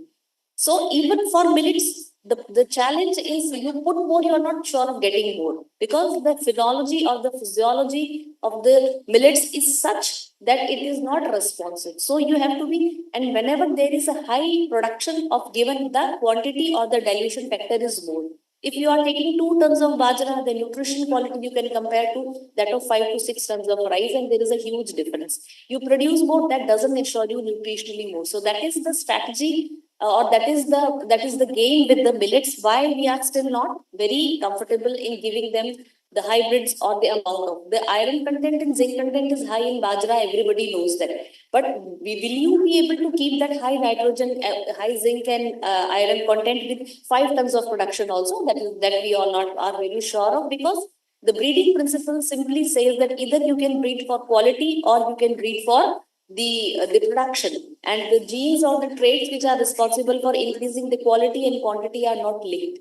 Right? My breeder friend is there, Chandan is there. He can, I think, correct me if I'm wrong. So that is the problem. So what is now, if we see, we are complacent that we have earliest evidence of growing millets. We have a good map, and almost all the millets are grown. We are the largest producer of millets. The challenge with our country is that the area which are left for millet cultivation are actually marginal. And that is the reason where the average productivity is 2,000 or plus 2 tons. In some of the in developed nations, we are still hovering around 1,100, 1,200 tons. So there is a huge scope. So there are two methods of improving the productivity. One is we have a good genetic potential. We have a good genetic material. That is very, very, because the land races or the wild races of millets are very few. That is one thing. We all understand vertical and horizontal intensification. So when there is a case of increasing production through agronomic measures, that is the second approach. And I, being an agronomist, will emphasize to the second part, where we have the potential of increasing the existing level by maybe 30 to 40% for sure. With that given genetic material also, and as Dr. Rao was mentioning in his presentation, and Dr. Satyavati Madam, she is also an element of IRI. She was there with us, and now she is in IIMR. She also said that we have huge potential, we have good varieties, but again, the agronomy for that developed and the changed phenotype is to be developed, and we are continuously in that. We also have a section of millets. We are in close collaboration with genetics also for developing the improved technology for the improved varieties we have. Because with every improved variety, there has to be with biofortification. You all understand, we need the same agronomy. Like the same shoe doesn't work for all. The same diet will not work for all of us who are sitting here. Right? So we understand that why we are growing them. Why do we need them in our health? Why do we need them in our system? And why do we need to grow them? Again and again, we are staying climate smart. So climate vagaries will happen in the future also. This threat will going to remain. So what the millets can do best is they work well with low rainfall. They work with high temperature. They work with salinity because their input is less. है ना, वो कौन सा, there is a movie, मेरी जरूरतें कम है इसलिए मेरे ईमान में, मेरे जमीर में दम है. There was a movie, Ajay Devgn, I think the student somewhere. तो जब आपकी जरूरतें कम होती है तो आपके ईमान में क्या होता है, देयर इज समथिंग ना. सो दैट डायलॉग, सो उसकी जरूरतें ऑलरेडी कम है. And there are two terms. One is input responsive, another is input efficient. Efficient is whatever you are putting, you get more. One is responsive. Whatever you give, it will respond in a higher or in a multi-folds. So that is the beauty of millets, and that is why we can rely on them more than we rely on rice and wheat, both for soil health and for human health. Okay, we always had a resting period. We used to grow in some presentation I heard, maybe Dr. Neetu, she was emphasizing on rice fallows in the entire northeastern part. We have 12 million hectare areas, and they are the sleeping giants. You can introduce your millets over there.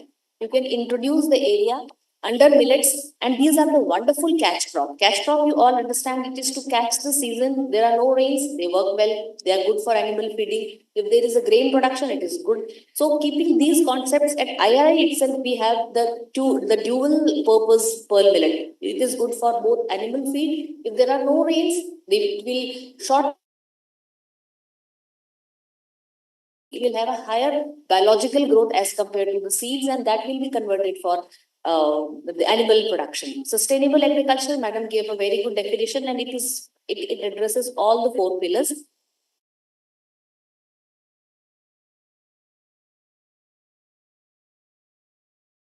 To continue to grow millets for your purpose, and these are the top 5 countries, and India is a good area already. The point is we should be able to develop the location specific technologies. You ask the seed rate of fall millet, it is there is a term blanket recommendation, hai na? So it's 5 kg per hectare for all the systems, for all the areas, for all the varieties, for all the crops. It's not that. You have to be very specific, you have to be location specific, and you have to also go for keep experimenting. Like we can also go for intercropping and those areas. Right. So these are some statistics. We all say nutri cereals, and Sri Anna, I'm sure you will be aware of that. Nirmala Sitharaman, she was the first person to introduce that term during her budget speech in 2023, and then it was picked by PM. And then if somebody higher picks up, then it penetrates well into the system. So that is how the term Sri Anna came, and now I think the IMR Institute has been renamed as this. So as the states, you see Rajasthan. Have you ever heard any farmer committing suicide in Rajasthan? No, because there is no commercial, highly commercially agriculture, like there are acres and hectares of land under cotton. No. So once the cotton is failed, the farmer has to give his life, and that is the most saddest story. You mark these areas. These are the areas which are dependent on crop diversification. आप जितना specialise होते हैं ना, हम जितना specialise यही चाहिए, ऐसा ही सूप चाहिए, स्वीट कॉर्न नहीं होना चाहिए, इतना ही सॉल्ट होना चाहिए, you are doing harm to your own. So diversification is more shock absorption capacity. So these are the states which are the highest producers of the millets in the country. The production levels in last 5 years have been complacent, you see, and you compare them with those of the last 10 years. Dr. Kapila, can you conclude in a minute? Another 5 minutes. No, 5 I'm taking more. I'll conclude in 2 minutes. So we'll straightway, we have already discussed about the nutritional quality. It offers n numbers. And why nutrition is important? Every 5th children in India is malnourished, either obese or and then every 3rd woman in India is anemic. So Hippocrates one says that your food should be your medicine and your medicine should be your food. So that this is not your food. Millet is your medicine. So you are taking it and you are consuming it as the medicine. Health benefits we have already discussed. Celiac disease is very common, and I think it's for every one person. I'm sure you are in your family will be celiac. So these offers a potential solution. I'll be quickly coming on what are the improved agronomy. 12 million hectares of fallow rice is best suited to be introduced as the millets. These are some of the stress physiologies that assist the plants to develop the resistance against the abiotic stress, and they give them the tolerance. So these are the identified genes. This is the nature of the study, and these are the references which says which particular genes, and they are the tool for further biotechnology. So Dr. Manoj is already there. He is the honorable chair of the session, and there will be some merit in these 2 slides, I'm sure you will get. So climatic requirement, as I told you, once the millets are grown, means the places which are not suitable for growing any crop are finally subjected to be grown under millet. So that should not be the criteria. You should identify which climate, which millet particularly, that is important. Soil and field preparation is very important. So as I was discussing, there are 2 points. Genetic potential has a potential of increasing the production up to 25 to 30, but the management practices, improved agronomic practices have a potential of 40 to 45% enhancement in the existing yield levels. So right from the soil preparation to the harvest of the crop is very, very important. Selection of soil, field preparation, how you do, whether you are going for CA-based systems or you are going for conventional systems, that is going to create the entire new agronomy for the millet which are grown. Seed variety, since these are some of the hybrids, and these are also very expensive hybrids which are being produced after a lot of R&D. So one has to be very specific. The area of wheat is, rice you say is around 42 million hectares, and if we save only 2 or 20 kgs of seed per hectare after being the pneumatic seed trays and advanced, then we are able to save a lot of that to the grain part. Cropping system, as we are discussing, it can be well introduced wherever no other crop is suitable, and we have short-lived, like we have a bajra variety of 60 days at Pusa, 60 days, 65 days. So they are short-lived, They complete their life cycle, they are ephemerals, there is some compromise in the production. And these are the varieties. The two I am highlighting is launched by Honorable P. In iron, good iron content. So instead of taking the iron in the form of a medicine, you better take the good consumption of millets, and that will add to it. These are the varieties in finger millets. These are the prescribed and improved agronomy for in terms of seed rate, spacing, and sowing method. Nutritional requirement is very important. As I said, they are grown in the sub-marginal areas, but it is not that they are not responsive to that. With a limited response, that too for organic sources, it's very good. If you provide any source, it has a balance of both macro micronutrients, and that is a perfect food for the millets. Water millets, they are often said. Dr. Kapila, please conclude. Sure. So it's weed management. These are some of the common diseases which are to be taken care of. Harvesting session is equally important because they are very highly subjected to harvesting losses, and their shelf life is very, very less. So you should be ready with your harvesting and post-harvest plan before you harvest the crop. So these are some of the impacts on the farmers. And these are the rosy picture which we have today for the millets in terms of support price and the government policies. These are the 7 sutras we have already been introduced, and these are the ministries which have been held responsible who will be taking care of this part.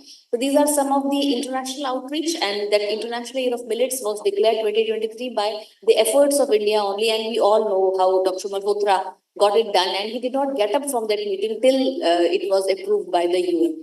So, and this is also, it's not we stopped at 2023. We are already sitting in 2025, and we are still having international conferences focusing the area of millets. So it has an immense potential. These are some of the annual growths and related to health and all. These are some of the domestic outreach where we have to make all, and now beating the drums separately is not going to work. We have to beat them together. And we should, as we have already taken a pledge in the forenoon session, so millets should be on every plate. It will be only when we are able to produce more, then only we are able to offer it to that. So I'll conclude my presentation by giving, again, highlighting the importance of the extraordinary traits which only and only millets have as our staple food. So it's not only serve as an income crop, it also improves the health. And if you have a blend of all, which is good for soil, which is good for animals, which is good for human health, and which is good for climate, it is one and only millets. So with that, I again stand by the pledge which we took in the forum. Thank you so much for giving me the time and listening to me. Thank you for your patience. Thank you. Thank you very much, Dr. Kapila. So if there is any question, one quick question by the time, I think next presentation, can you guys set up the next presentation? Any question, please?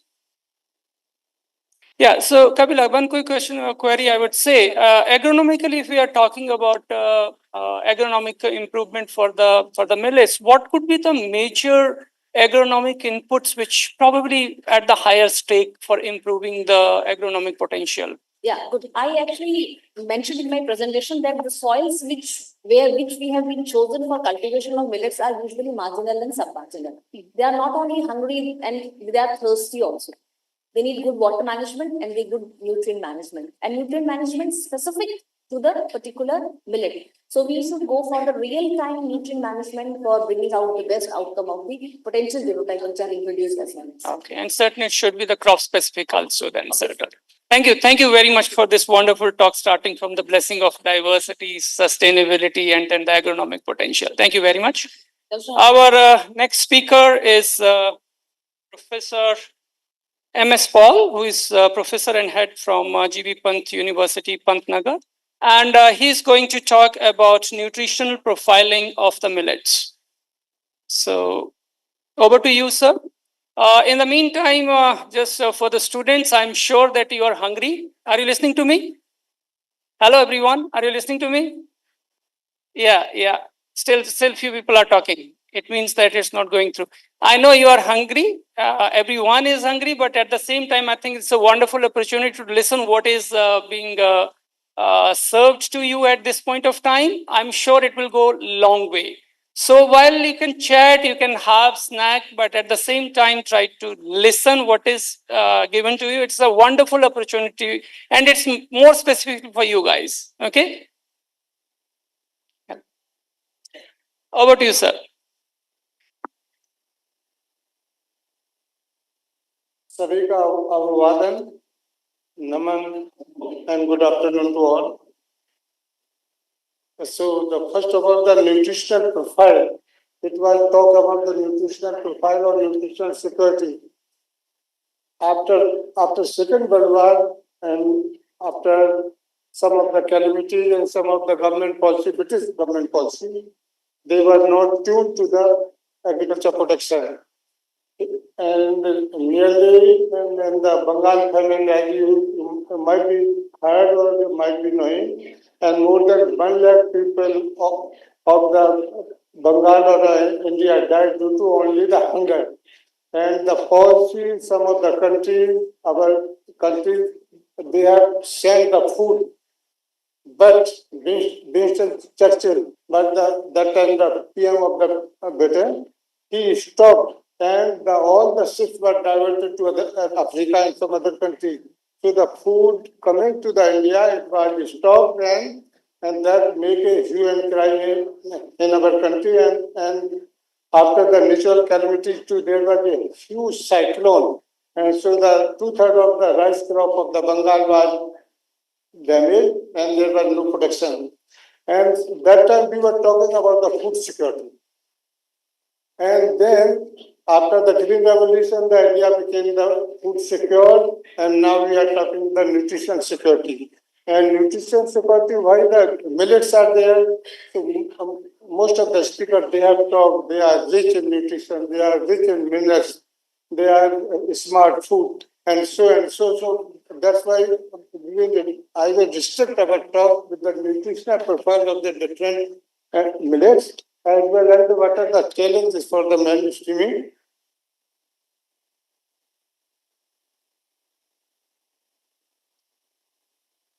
So first of all, some of the facts you must know.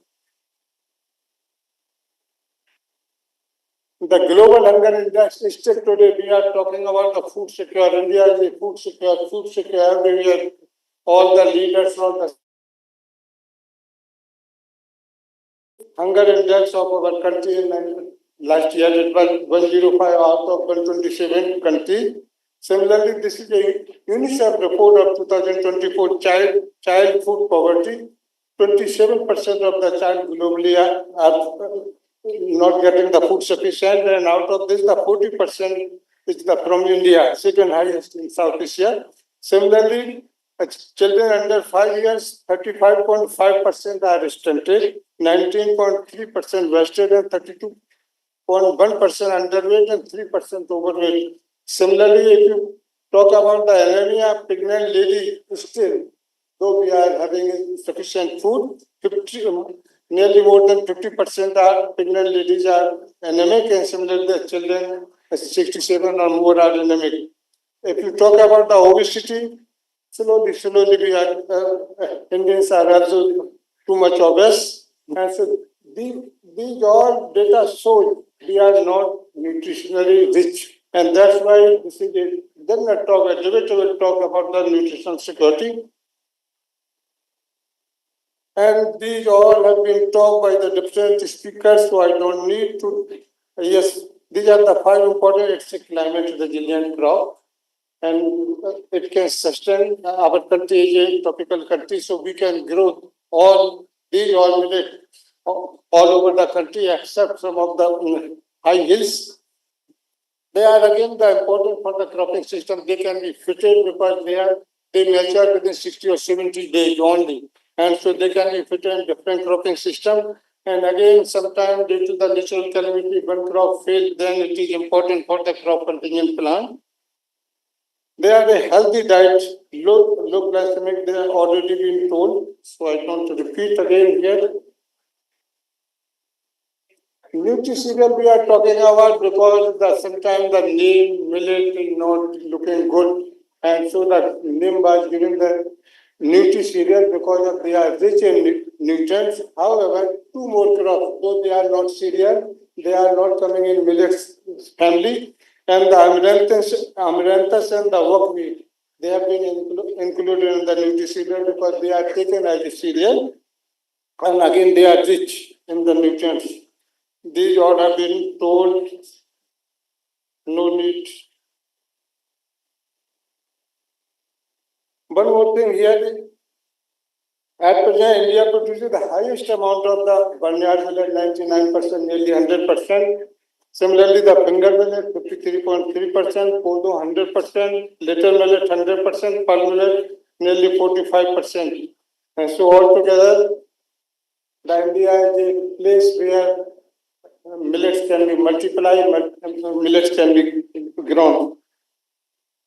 And here the data, this is a very recent data. At present, millet, the area covers 12.45 million hectares and the production is 15.53. That contributes only nearly 5% of the total food grain production or the cereal production. And the productivity, you see, 12.47 kg per hectare. However, the productivity has been reported from West Bengal, 7 ton, and Andhra Pradesh and Telangana. So it shows this is a potential. You can increase the productivity up to the 70 quintal per hectare.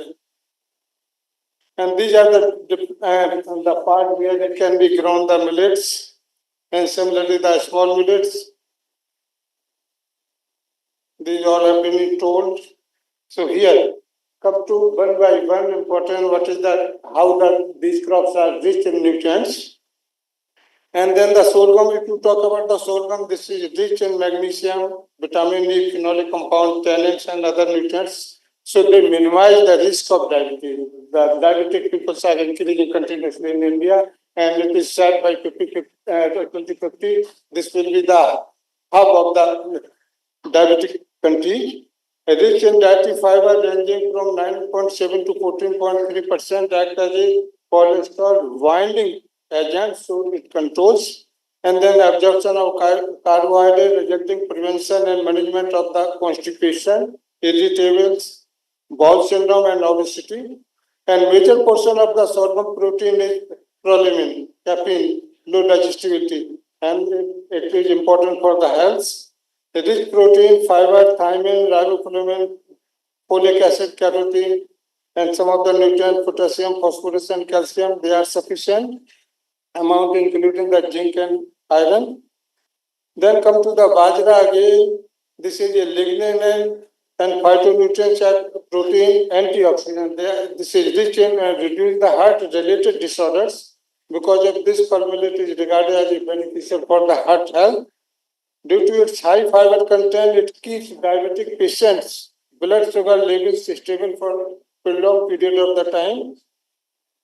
It treats stomach ulcers again in making the stomach alkaline and prevents or lessen the effects of the stomach ulcer.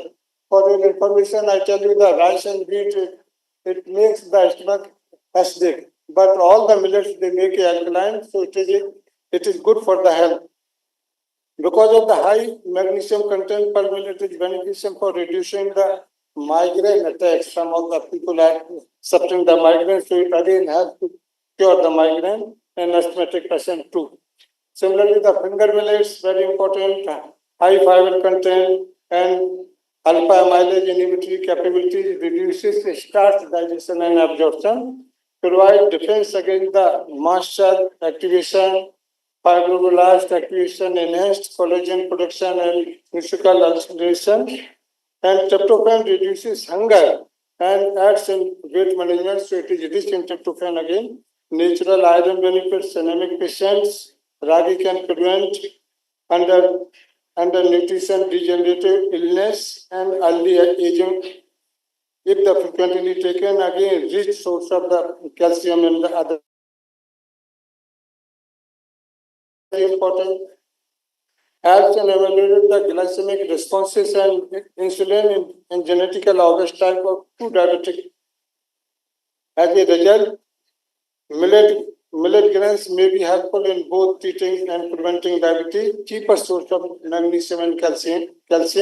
And then foxtail millet, इसको कगनी भी बोलते हैं, स्टेरिया tell का. Foxtail millet aqueous extract activate strong anti-hyperglycemic action and again rich in copper and iron.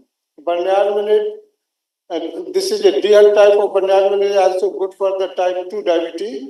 And since it has a low glycemic glycemic index, and it is good for the heart. Similarly, the gamma butyric acid and beta glucan used as an antioxidant, reducing blood lipid levels. And then the kodo millet, paspalum, and this is rich in vitamin B, especially niacin, pyridoxine, and folic acid, and again the mineral calcium and iron. Rich in lecithin, excellent for the strengthening nervous system. And these are Amranthal, जिसको चोलाई भी sometimes we call it as चोलाई, excellent source of iron, magnesium, phosphorus, potassium, and beta carotene, and control iron and vitamin A deficiency. High folic acid helps in increasing blood hemoglobin, and tribal people use its grain for the treatment of the measles and snake bites. And so the stem and leaf extract are used for the treatment of kidney stones too. And the tocopherol fraction of the amaranthus oil contains important cholesterol lowering agents, some of which could be useful in treating the cardiovascular diseases. And buckwheat sometimes we use in fast during the fast.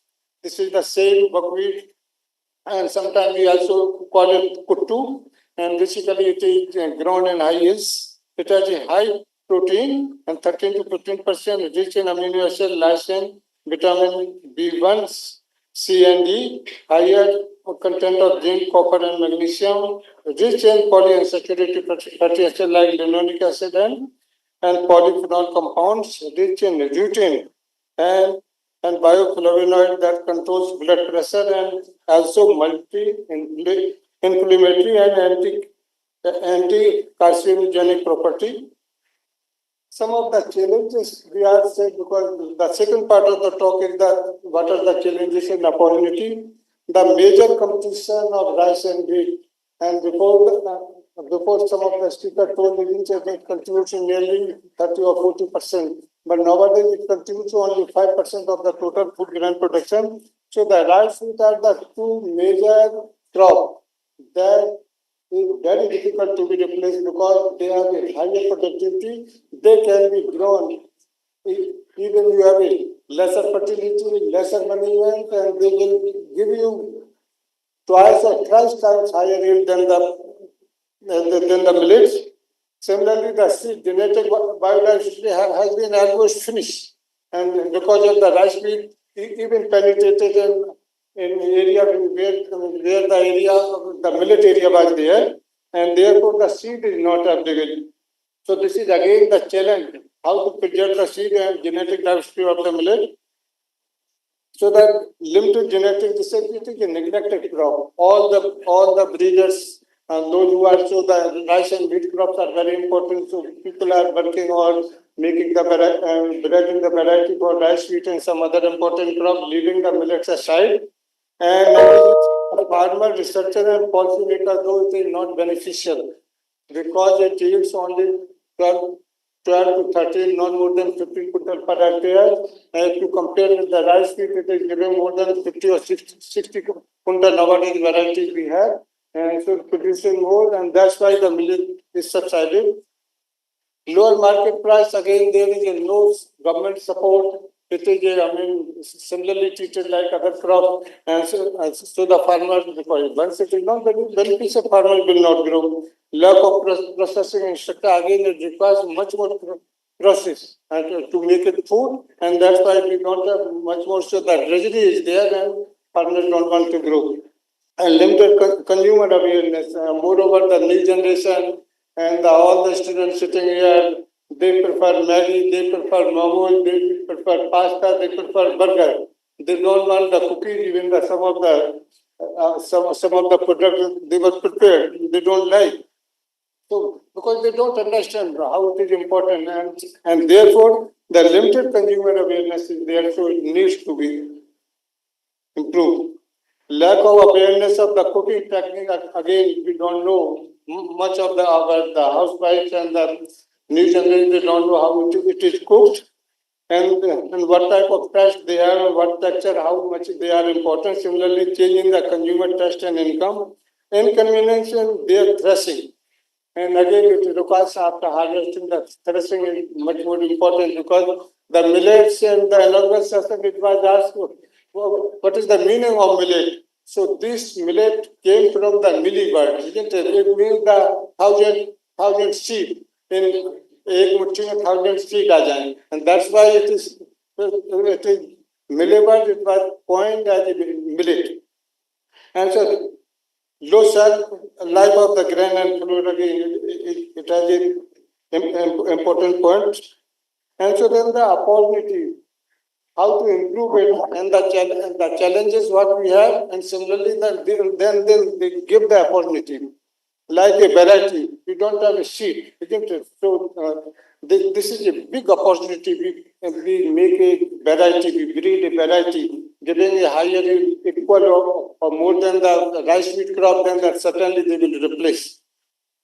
Seed of these grains lie in large capacity and hence genomic assisted breeding. So we have a new technology, breeding technology, so we can breed the important variety. Similarly, target research into the stress tolerance.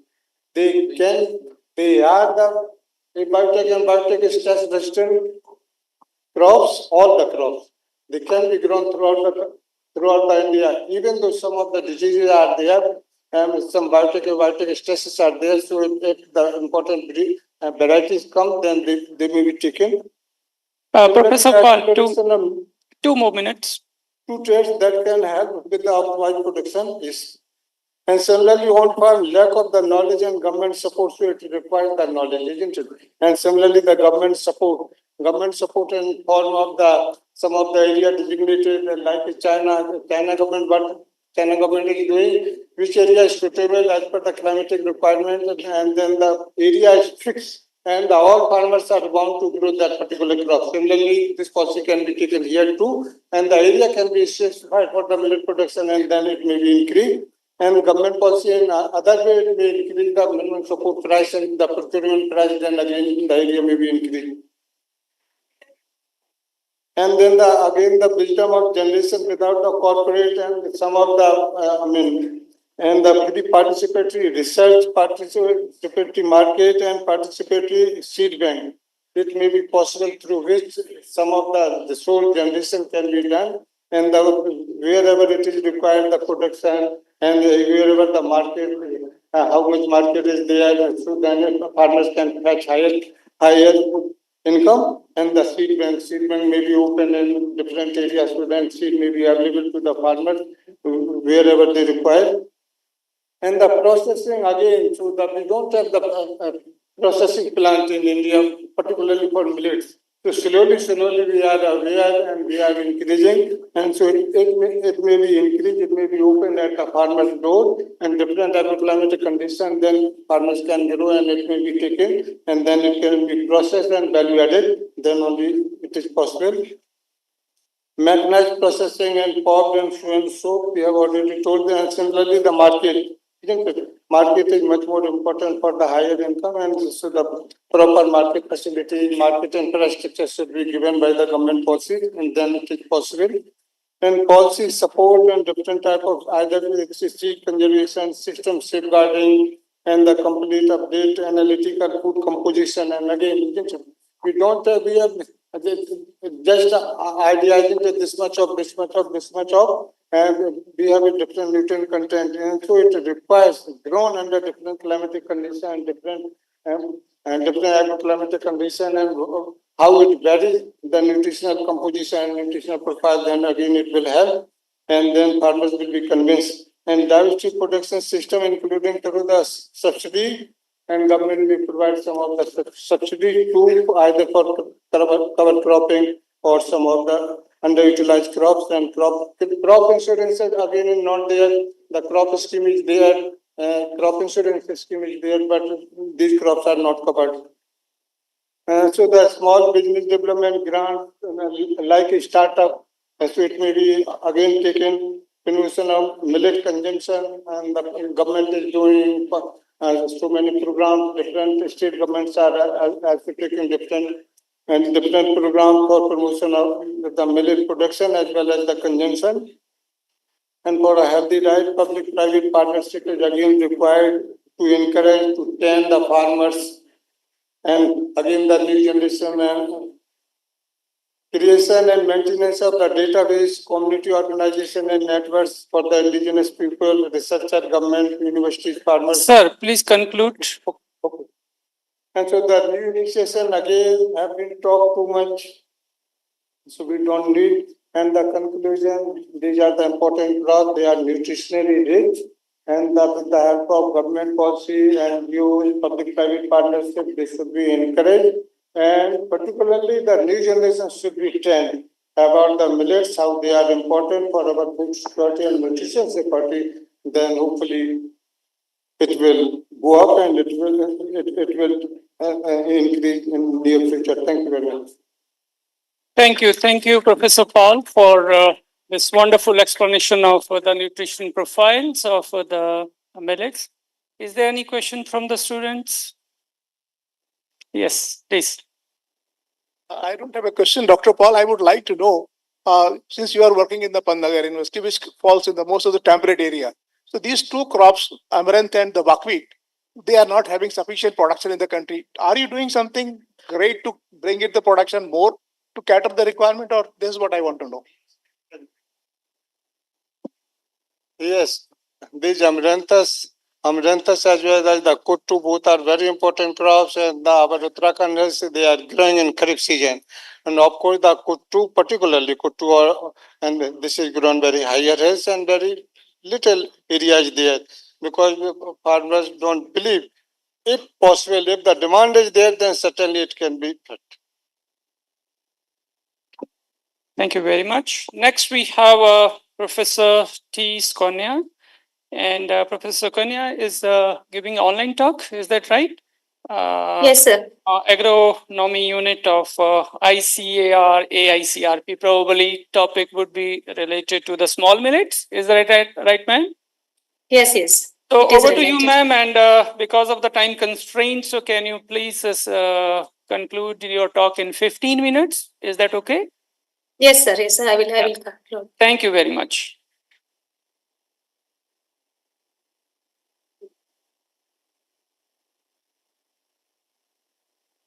My slides are visible? Yes. Please go ahead. Over to you.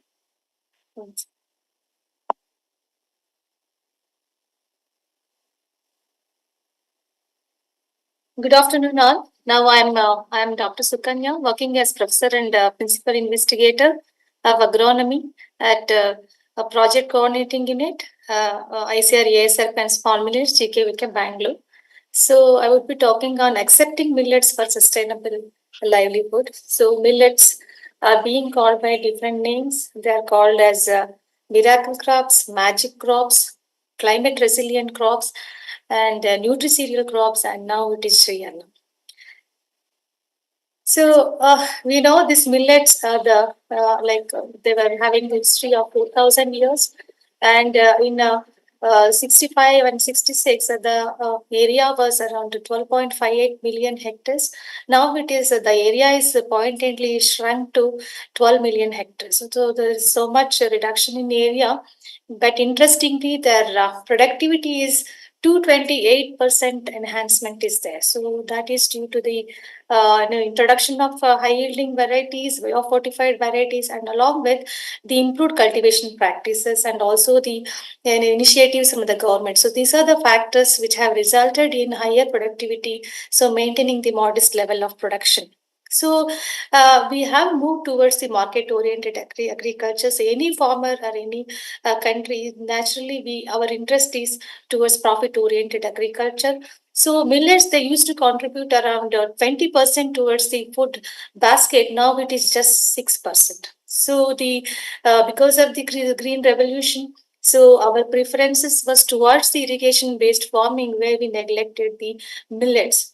And this decline in area is also due to the change in food habits. So our interest and even the irrigation policies and also government support, so to increase the production, food production, so millets have been neglected. So and from the farmer side also, the productivity of millet generally it is very low when compared to its potential yield.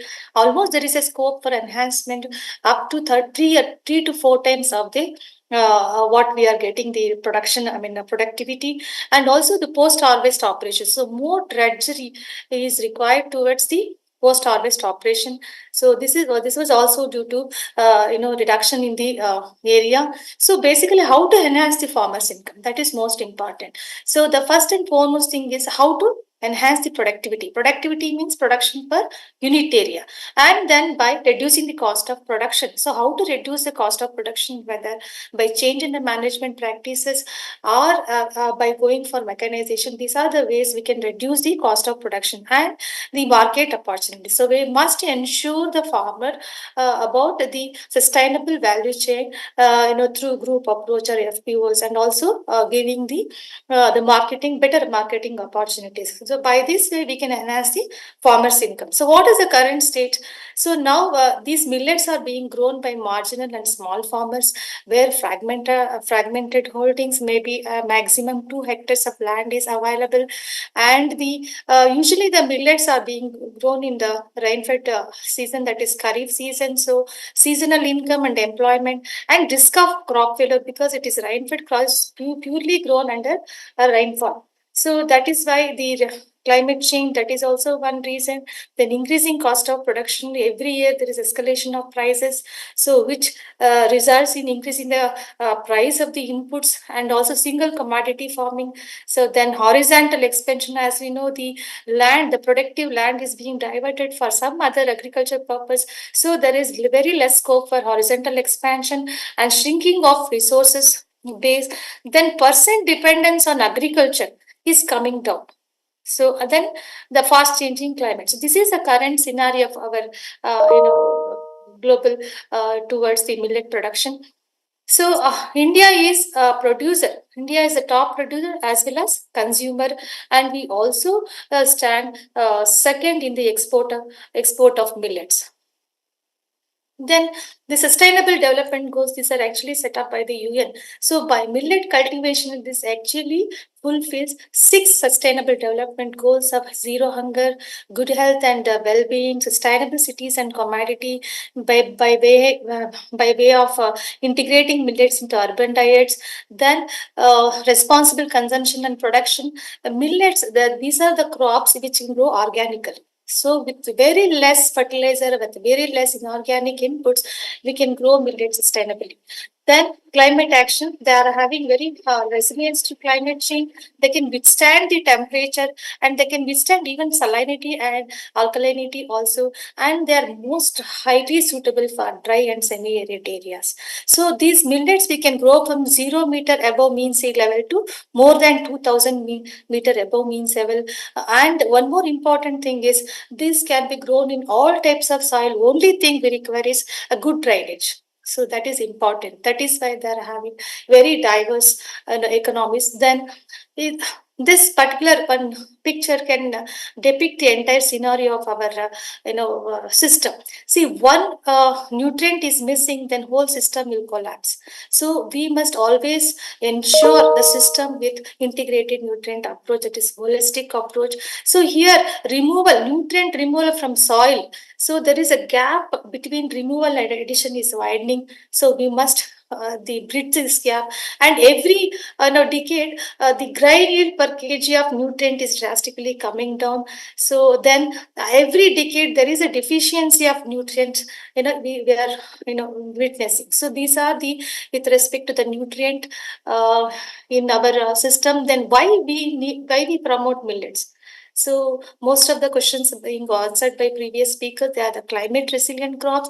They are most adapted for smallholder production system, and they are nutritionally rich crops. That is why they are called as Shri Anna. Then they are nearly organic foods. That is why even urban folks are giving more importance. Then high yielding varieties are available in almost all millets. All 9 millets we have got very high yielding varieties, and varieties which are resistant to pests and diseases. diseases also, and also biofortified varieties are also coming up. We have biofortified varieties in the bajra, finger millet, and even little millet also in other crops. If they are coming up, then they have multiple uses. So along with grain yield, we also get quality fodder. So especially in southern part of our country, especially in Karnataka, we grow millets for fodder purpose. So that is why we need to promote these millets.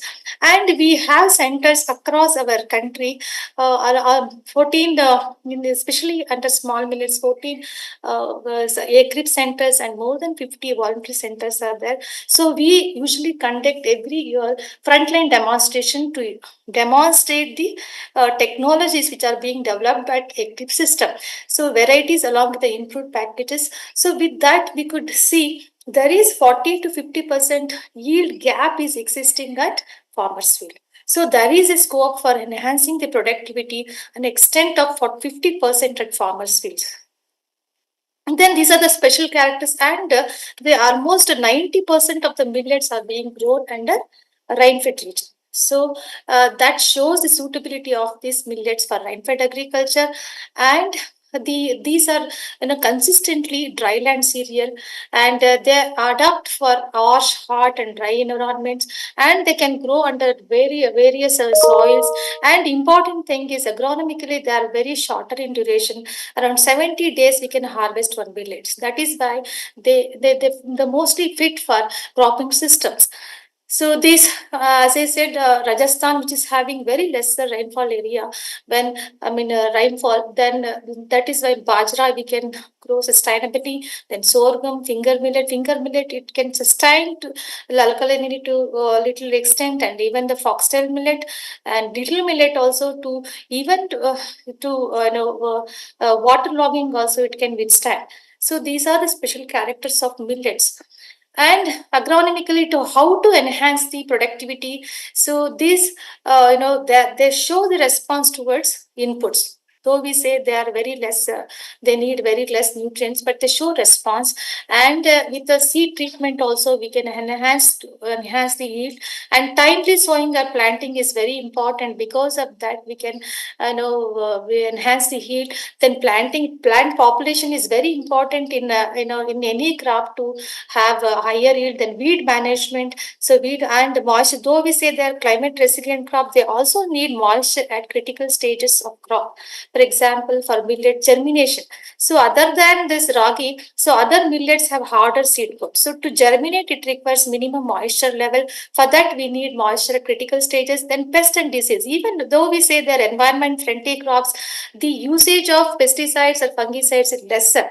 But even then, we are also witnessing the pest and disease in millets.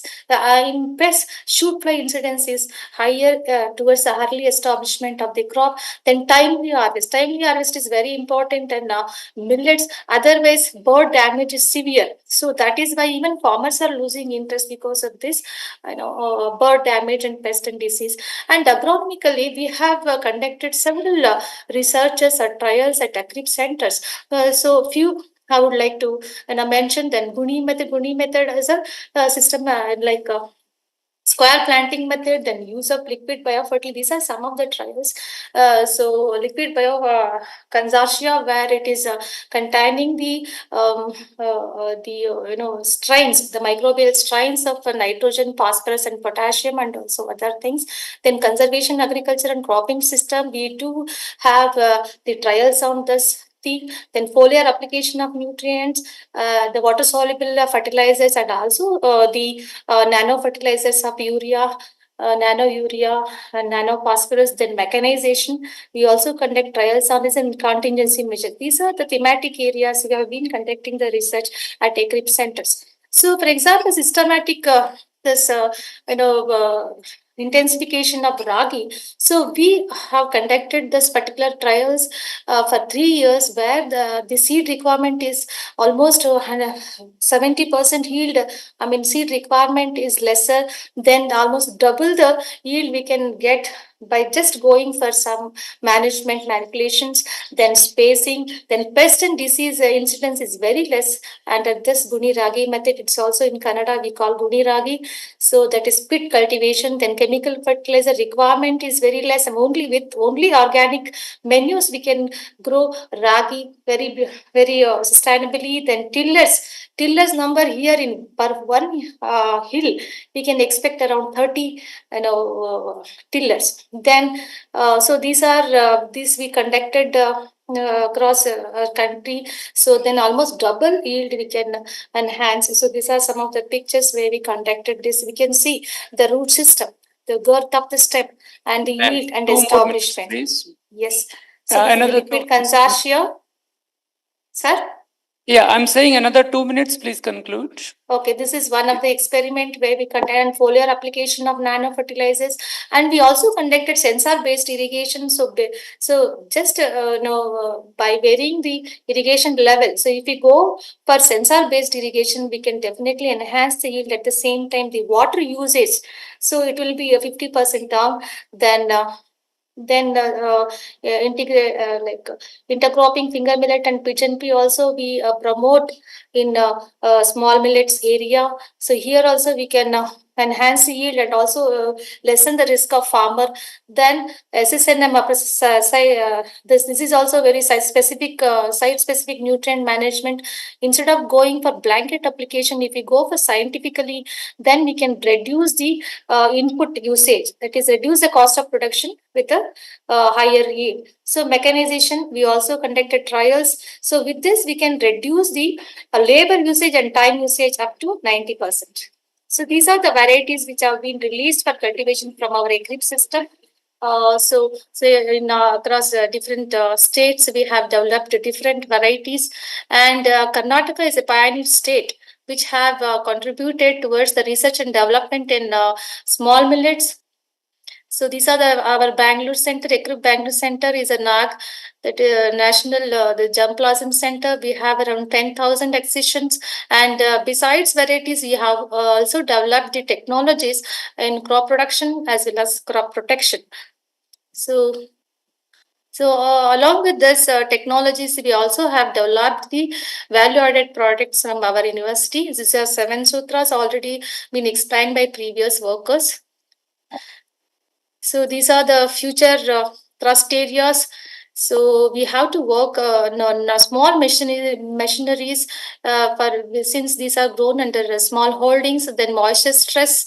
So we have to have the technologies, then crop establishment, nutrient management, harvest and post-harvest operations. So demand for organic food grains, reducing the cost of production. So these are the areas, and the improvement of yield potential, then development of genomic resources, then nutritional quality and biofortification. These are also being tapped. Then crop improvement for resistance to biotic and abiotic stresses. So these are the thrust areas. Then political support, the government also has to promote the millets by linking the MSPs for all small millets. Then inclusion in the nutritional programs like midday meal scheme, public distribution system, and ICDS. These are from the political support. Social support also we have to give. So, Ma'am, right, conclude. yeah. So we need to intervene between farmer and consumer by facilitating agencies like NGOs, SHGs, and FPOs, where with this farmers will get a good price. So by going for millets, we can achieve food, nutritional, and economic. So security in all the threefold security we can achieve. So with this, the consortia of scientific, social, political, private, with this we can definitely promote the millets for sustainable livelihood. With this, I conclude my presentation. Thank you for the opportunity. Yeah, thank you very much, Professor Subrahmanya. Is there any query from the students? Yes, please, ma'am.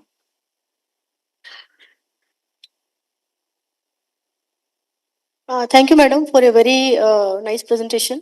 My point is, I want to know what is the effect of this nano urea on the soil biological component in terms of the population you have studied. Madam, it's actually a 2 year trial. Still, trial is on progress.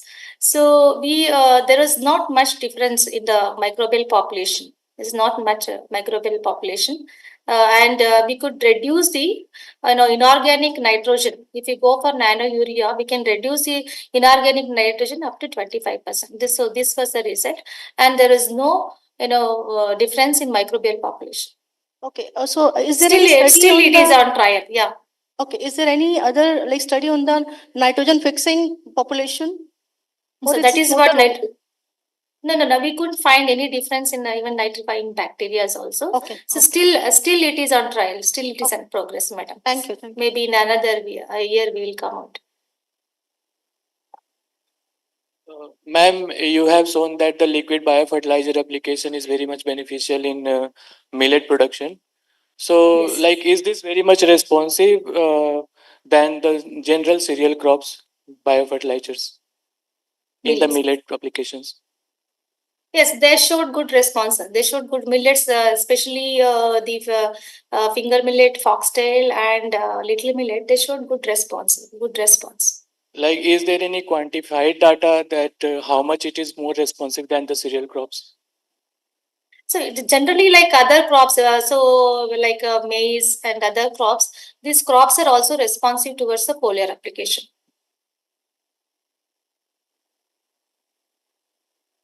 Okay, thank you very much, Professor Sukanya, for this nice talk. Thanks. Thank you. Next, we have quick oral presentations. There are 3 presentations, I think. Ms. Khushbu is here. Can she raise hand if she's here? Yeah, she's not there, till now at least. So I invite Dr. Chandan Kapoor to present his talk on seedling dehydration stress tolerance.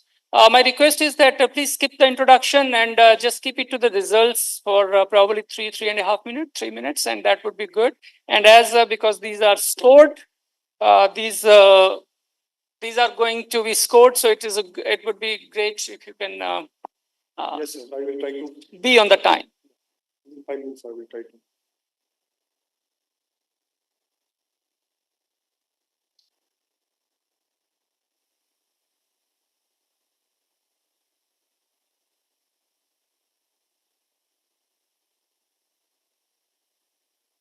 More respected chair.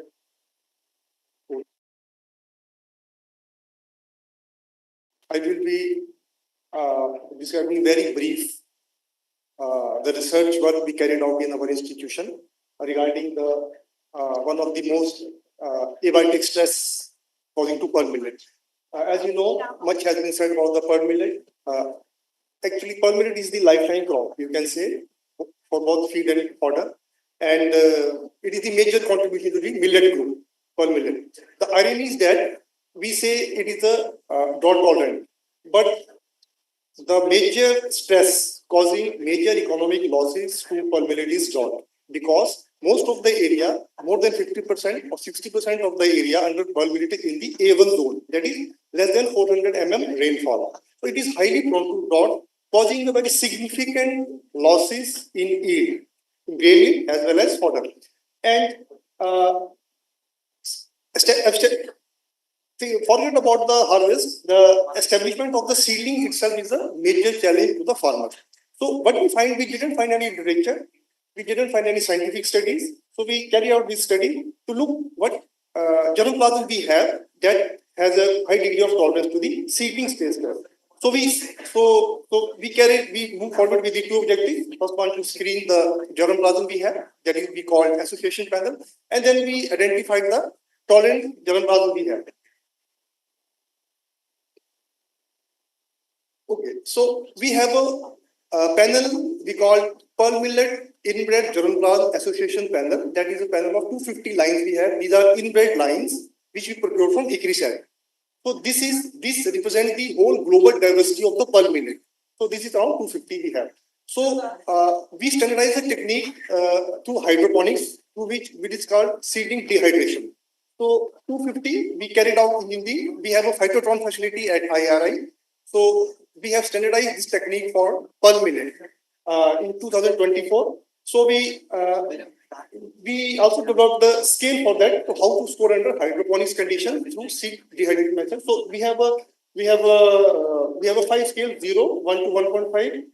So we give a scoop visually after seeing what is the response of the genotype after the stress treatment. So this is the protocol. We raise the seedlings. You can raise in the artificial. We have a germination paper. Then after 10 days we shift to the hydroponic solution. Then after 10 days we expose these seedlings to air. We move the genotypes from the solution, and you can see the third slide. We can expose for 7 days for 6 hours daily. So daily this exercise we do for 6 hours daily for 1 week. So you can so this is technique we have standardized in which you can see the clear difference between the tolerant and the susceptible genotype. So this you can see how that is the control is growing luxuriantly. This is the stress one, and there you can see how we studied that. Chandan, another 30 seconds, 3 minutes done. So this is how we find a significant variation among all the characteristics. That's it. The genotypes, they are significantly different, and also we find a wide range in the different in all the parameters we studied. This is a descriptive statistic. So wide range was followed. So it shows that our genotypes which we have taken, the panel, it has a wide diversity for the number of seedlings. So you can see how much difference is there. You can see the first one is the stress treatment. And so how much the trait values we get under stress is significantly lower as compared to the what we got in the control treatment. So these all traits we got significant. So you can see when we group that, so we got so 0 we got highly tolerant. We could not find any. 32 genotypes we could find among tolerant. So the majority of the portion we have among the susceptible and highly susceptible type. Now, when we look at what traits which contribute, so maximum we find these quantum. Conclude, please. Yeah, we find the quantum yield and the shoot weight. These are the major contributors to the trait. And you can see, so these are the genotypes. These are the 5 genotypes which are the most tolerant to the seedling stress we could find. So when you see, when we cluster it, we can see in 4 clusters we could identify. So cluster 2 and 3 we could find most the tolerant one, which we will use for the study. So these are the major findings. We find that quantum yield, shoot length, and root rate are the major traits. These genotypes, 3 genotypes, we find more promising. This future we will be using for the QTL mapping and for the pulmonary program. Thank you very much. Thank you. Thank you, Chandan. Yeah, next is Dr. Meenakshi Grover. She's from ICAR IRI, and she will be talking about beneficial plant microbe interactions in millets. Over to Dr. Meenakshi.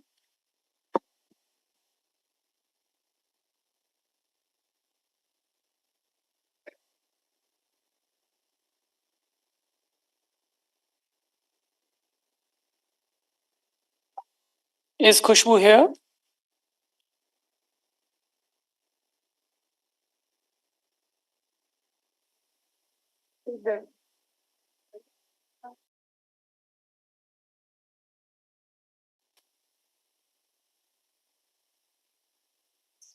Yes. Ma'am, please, over to you. Keep it 3 to 3.5 minutes if it's possible. Thank you.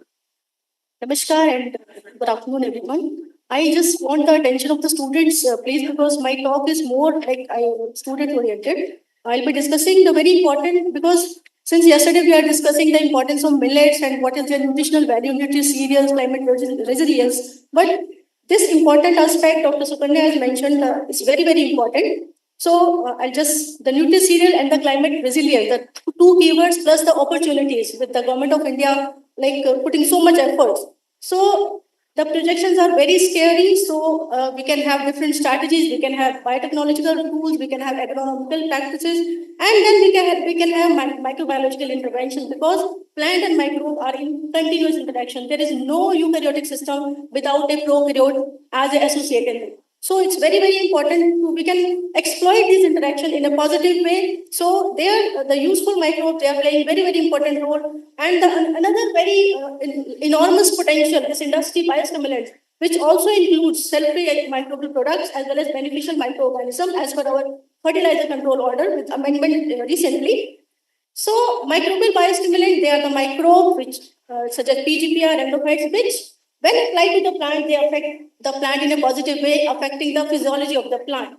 So if you talk about the millet crops, we have been the students we all are aware about the rhizobium legume symbiosis. But rhizobium is an obligatory microorganism which will not function in legume, but there are other nitrogen fixers like azospirillum, azotobacter. Then there are PGPR. Then we have microbes which are able to protect the plant from the biotic as well as abiotic stresses. So all these categories of the microbes, they can be well utilized in the millet crops.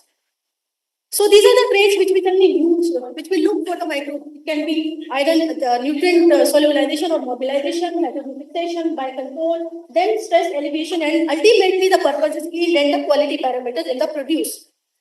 So these are some of the products which can be, here we can see 20 to 30% and 20 to 25%. So minimal 25% of the chemical fertilizer can be simply replaced by using the bioinoculant. So this is my take home message for the stakeholders, our upcoming generation. So we should advocate the farmers and the young generations to at least include in organic practices and in iron practices.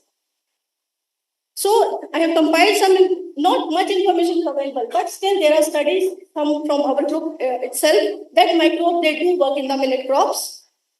So this is very beautiful interaction. Here I want to show the effect of the inoculation on the root plate. If we see the left side plate, the fibrous root hair density, and lower if we see the lateral root hair density, the lateral branching of the root. These microbes can induce because they are able to produce certain phytohormones. And these azospirillum particularly is a very beautiful microorganism which is a nitrogen fixer, hormone producer. It can also protect the plants from the biotic stress as well as the abiotic stresses. So this is the observation in the field condition. We can see the very distinct effect on the root, the meshiness of the root, which can help the plant in acquiring the nutrition and water from the nutrient. So this is the product from PUSA, new product from Forpal. It has been tested in the fall millet and it is advocated to be used in the millet crops. Then the another thing is the synergistic interaction between the different microorganisms having different properties. They can be clubbed together and they can be used for the added benefits. Now this study we initiated. 30 seconds more. So these are the seed endophytes from the palm millet. So we got very good collection of 86 isolates, and you could see the enormous PGP trace, including the hormones and nutrients and control of this megaphotic greasing, which is a disease causing in palm millet. So with this multi-purpose state, we know that the seed itself is harboring a lot of positive beneficial microorganisms which can be exploited. So So here again we see the different enzymes. These enzymes are probably helping the germinating seed in establishment and the development of the early stage of the plant. Okay, so this is the effect under the moisture limit condition. If we see the lower portion, the left side root is the 100% moisture, whereas the right other one, the second one is the control without inoculation, and rest four are the inoculated one. Very clear difference. So the message is that yes, they have the effect and they can be exploited well. So the summary, they work in the millets also, and their further molecular mechanism and the metabolites which are produced due to the plant microbe crosstalk, they can be harvested and they can be exploited as biostimulant, and development of synergistic microbial communities targeting the stressed agroecosystem. So that's all from my side. Thank you very much. Thank you very much, ma'am, for the nice presentation. And next we have Ms. Khushbu. She's going to talk about millet-based solutions for sustainable agriculture. Is Khushbu around? Is Khushbu around? No. Okay, I don't think we have the next speaker, so over to you.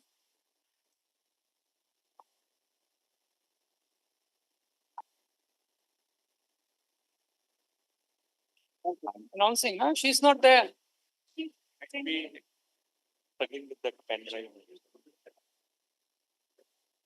Is the next speaker Khushbu here?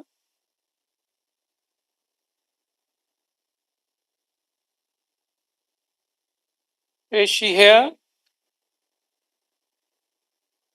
If she's here,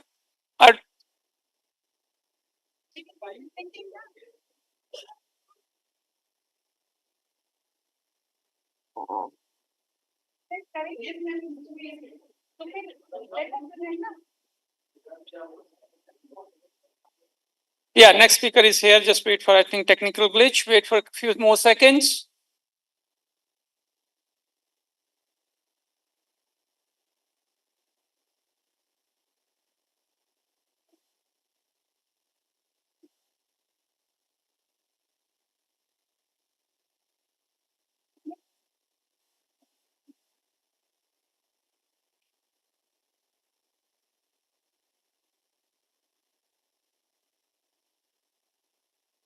Next session.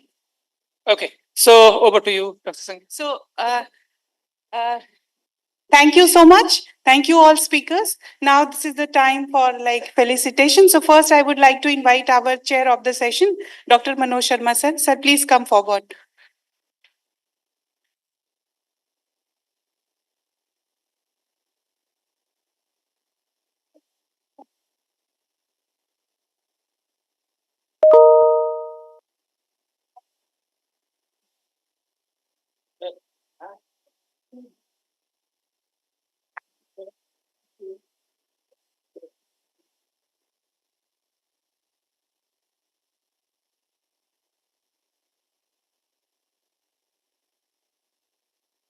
I would request Dr. M.S. Paul sir. Sir, please come forward.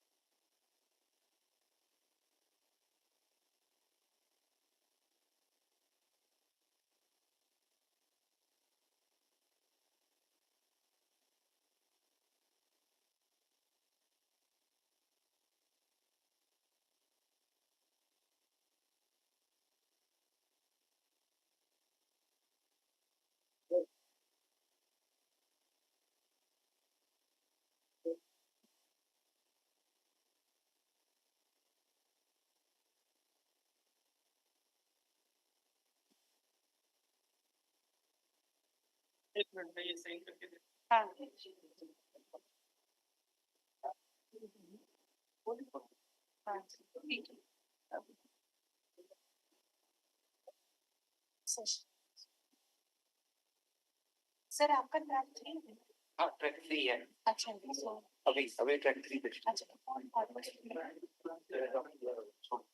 अच्छा So thank you so much all speakers and all participants. Thank you so much. So now the session will start for track 3 and Dr. V.K. Modi sir will coordinate this. Thank you so much for your patient hearing and sitting here for so long. Thank you so much.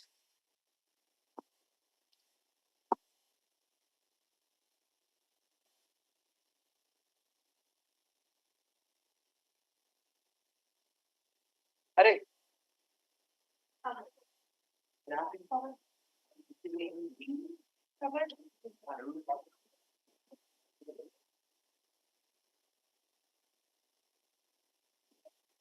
Yes, dear colleagues and dignitaries of invited speakers and my dear participants.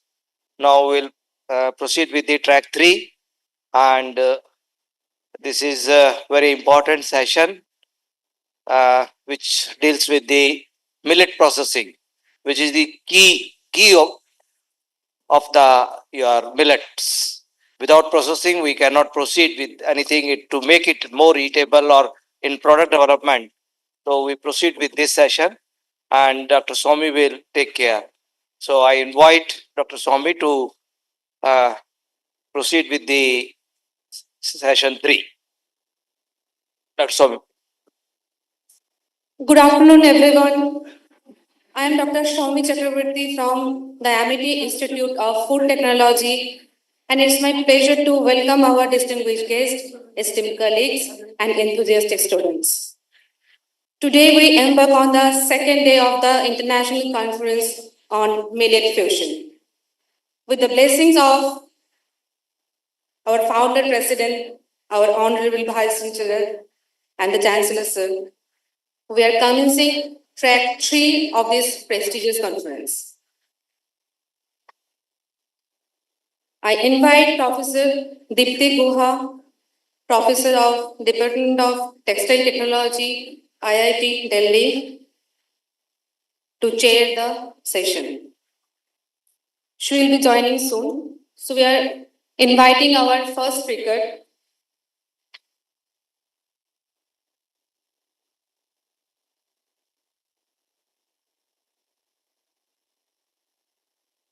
It's my absolute privilege to introduce an exceptional scholar and scientist, Dr. Chiranjeev Kaur ma'am. She is currently serving as the principal scientist in the post-harvest technology division of ICAR, Indian Agricultural Research Institute, located at the prestigious Pusa campus. Dr. Kaur's research focuses on areas of critical importance in modern food science, including functional foods, valorization, and the development of national curriculums in foods. She was the recipient of prestigious IARI Merit Gold Medal in 1986, awarded for her outstanding academic performance and later honored with the Dr. J.C. Anand Gold Medal in 2007 for her significant contribution to the post-harvest technology of horticulture crops. Dr. Kaur was also a fellow of the National Academy of Sciences, India, highlighting her exceptional contribution to the scientific community. She has several publications in the national and international journals and has also published several book chapters. Please join me in giving a warm welcome to the Dr. Chiranjeev Kaur ma'am. Over to you, ma'am.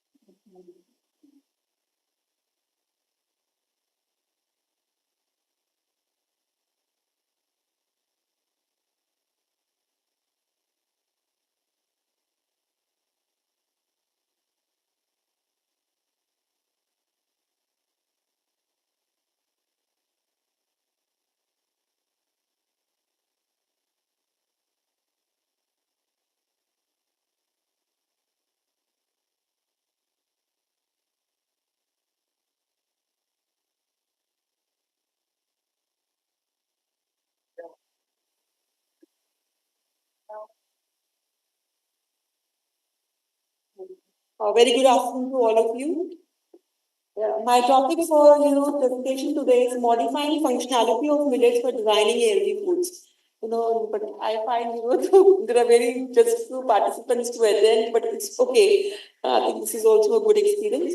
So basically, I think I did not talk much about the introduction, about the nutrition and about the other nutritional importance about millets because everything has been already said. So I'll just directly come to my own point that why we are talking about modifying the functionality of millets. We know that they are smart foods and they fill all the criteria of nutritious and healthy and environmental friendly. But when we talk of, and again, this has already been so much said, and because diabetes is rising and obesity, so we're talking so much about millets because they're high in dietary fiber and they're high in phytochemicals. And this is the two most important things that still, despite that, we're talking so much about millets. They are high in carbohydrates and they are also have higher fiber content. So when we talk about diabetes, these two important things are to be kept in mind that they still have substantial amount of carbohydrates, and when we process them, this carbohydrates, get converted into soluble one, and which again may spike the sugars. So despite the nutrition of millets said, but still when we process them, again we are converting them into high glycemic foods. And this is what, I want to focus. Okay, obesity and diabetes, they are directly linked. And we have already said about this oxygenic environment, and that's why the millets are important. No, but then, as I said, processing.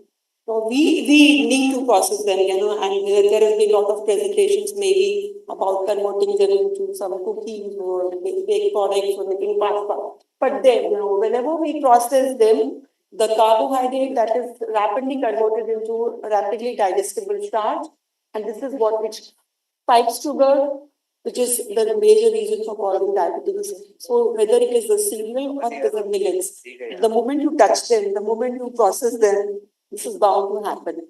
So, much said, this is the hidden fact, and this is what we need to tackle. And again, when we process them, we are again loading them with additives and emulsifiers and preservatives and fat and really high salt, which makes them again unhealthy. So that is why we are talking about, what I am talking about is designing. So designing means that we need to reduce the digestion of these carbohydrates, and by altering gastrointestinal motility and increasing satiety response, inhibiting the excess of the digestive enzymes without loss in sensory experience. Because the moment you reduce carbohydrates, again, the consumer may not like it. And once the consumer doesn't like it, it doesn't fit. Okay. Then I think this is the crux of my presentation, designing. Designing means, just trying to introduce structural modification of in the starch, having higher mallose content, having high retrograded starch, use of fat mimetics, use of hydrocolloids, and making starch more amphiphilic, that it is more suitable for pickling emulsion, and then, reducing the degree of processing. So if you just keep those things in mind, then we can modify the functionality and we can fit them into the bracket of foods which are good for diabetes. So high amylose and retrogradation and the use of resistant starch. So again, modifying functionality means we have to lower down the digestibility, and that is again, monitoring, controlling gelatinization. So if you have a full gelatinized starch, that is what we don't require. So we need to lower down the gelatinization. Again, we need to have starch with non-porous granules, and again, acidification. I think I'll skip this gelatinization because this is the main thing, when the starch gets gelatinized, and that is what, which causes a rapid digestible starch. And this is what we have to control. So, and again, retrogradation is one more thing, which will lead to, lowering because retrograded starch, are interlocked, so they will again reduce the digestion rate. So this is the basically the difference between the amylose and the amylopectin. Amylose has a less surface area, so it is less accessible to the enzymes. So that is why foods which are high in amylose are good. So high amylose foods are good, and also that amylose retrogrades very fast. So, and again, because of the heat treatment, this amylose gets converted into resistant starch. So this is another important thing, having high amylose, having high retrogradation, and then because of this high amylose, we can have high resistant starch, which is resistant to digestion, which is not easily absorbed.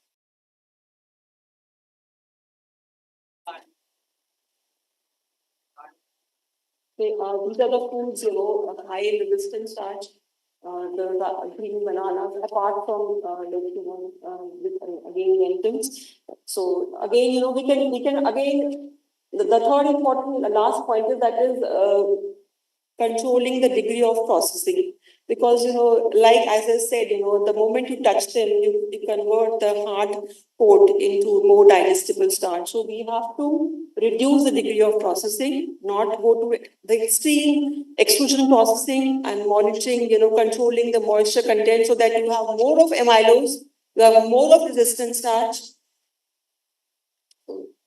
And fermentation is another one thing, by which, you can reduce the degree of processing.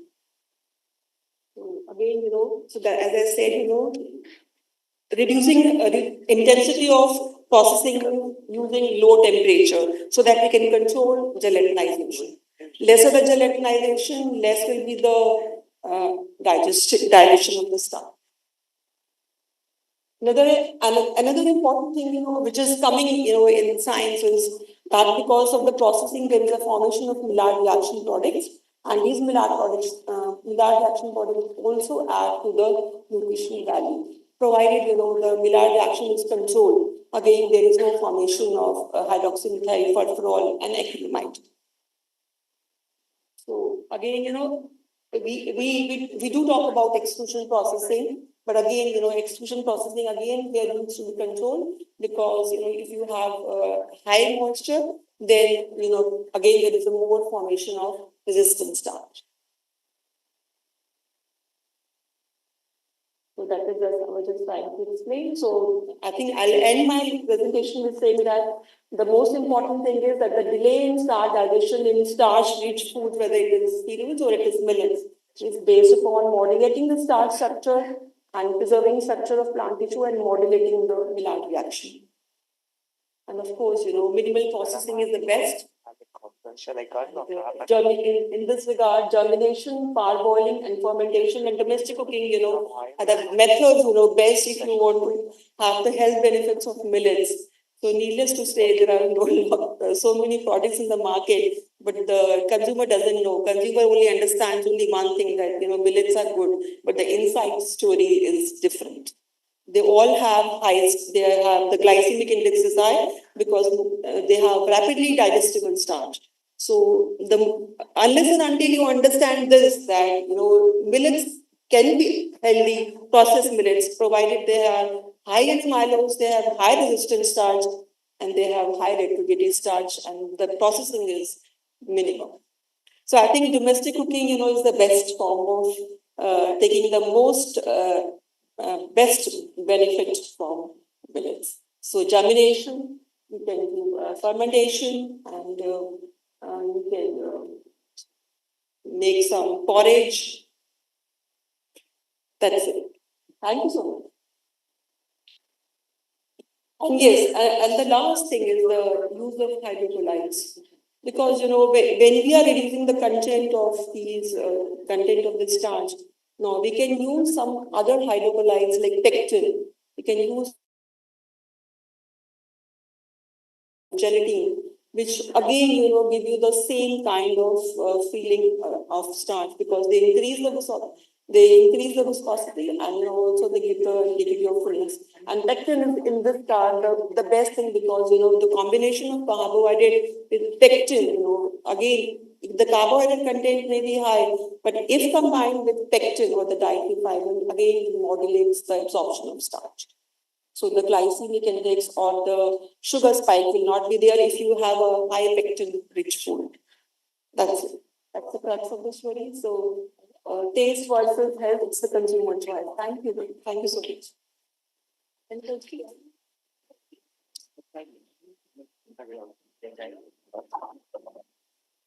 Thank you, madam. You are a very informative information about the starch, especially related to our routine food habits and how it is useful and the minimal processing what it was presented here, that the domestic cooking takes care all our means digestion properties of the food and all other things. So to optimize such conditions for commercial level becomes very important. And then the last slide, what's the taste versus nutrition or taste versus our acceptability of that is, of course, it is there with the millet. So that is the one part which we have to attack, that how we can make more palatable our millets. So since yesterday also what it was highlighted that the taste palatability is to be improved to grab the nutritional property of millets, and that is very important. And the of course the other factors which is anti-nutritional, how we can control those factors, madam also has shown in their slide. The anti-nutritional factor also can be controlled by the processing. So that techniques always helps in food processing. That is our challenge with the millet. Thank you, madam. Thank you.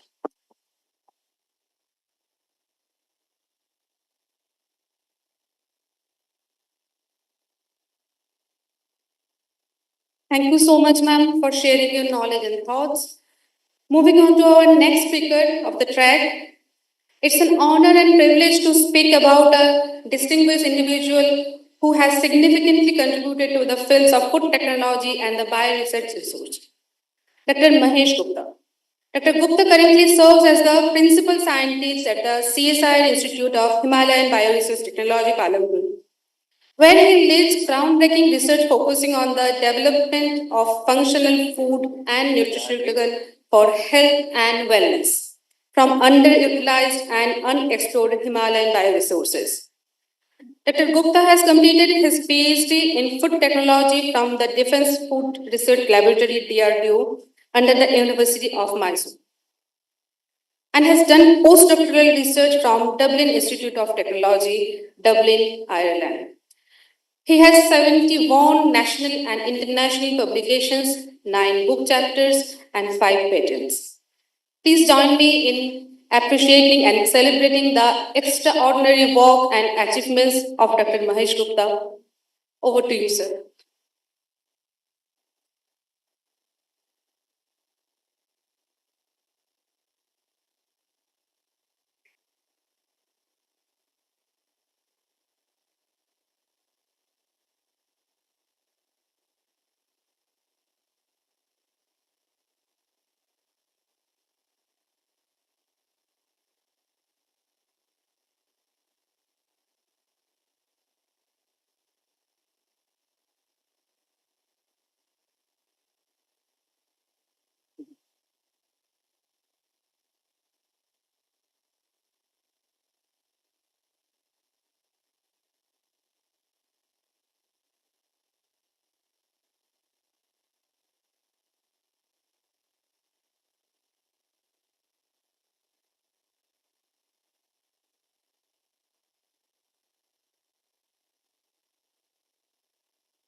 Yeah, please.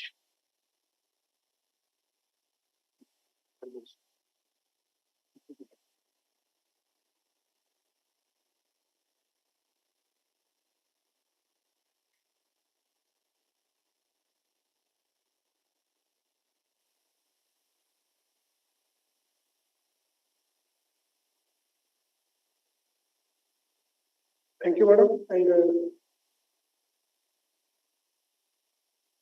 respected all chair of today's session, all the session coordinators and the organizing team for this session.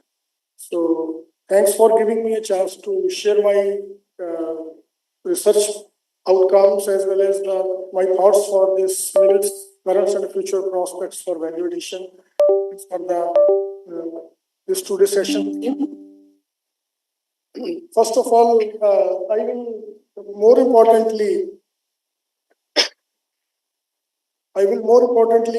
highlight some facts why the millet is so much important. These are highly nutritious crops, gluten-free feature, because already madam has told some facts in my last previous presentation. But most importantly is the climate friendly.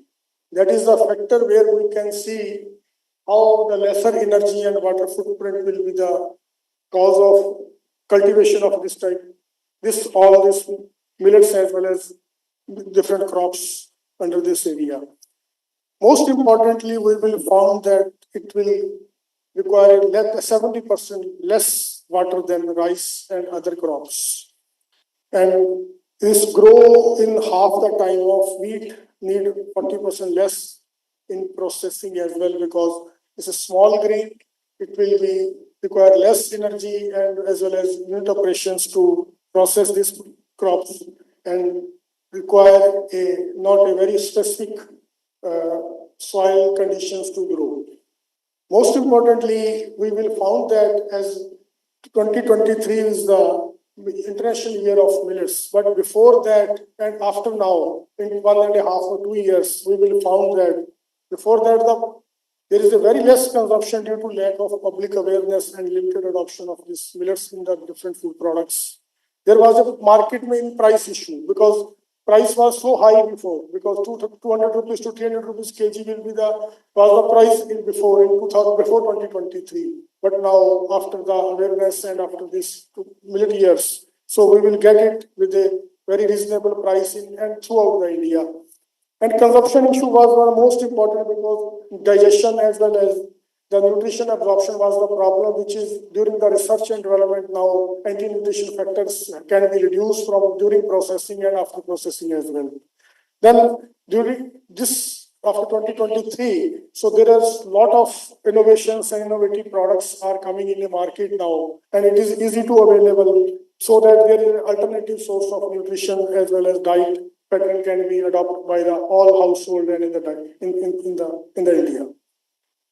So we also, as I belongs to the Himachal Pradesh in the Institute of Himalayan Bioresource Technology. So we also found in the local survey that our two districts are very good, and initially they are using this millets in their traditional recipe like kullu and kinor. These are the hub of traditional fermented as well as non-fermented millet-based products in their households.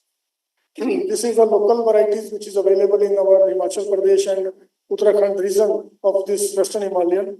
And we have procured all these varieties and we are working on this from last 2 to 3 years continuously. And importantly, we found that there is this nutritionally, because malnutrition status of the India is very thinking stage, because it is not reduced even during the NFHS 5 survey as well.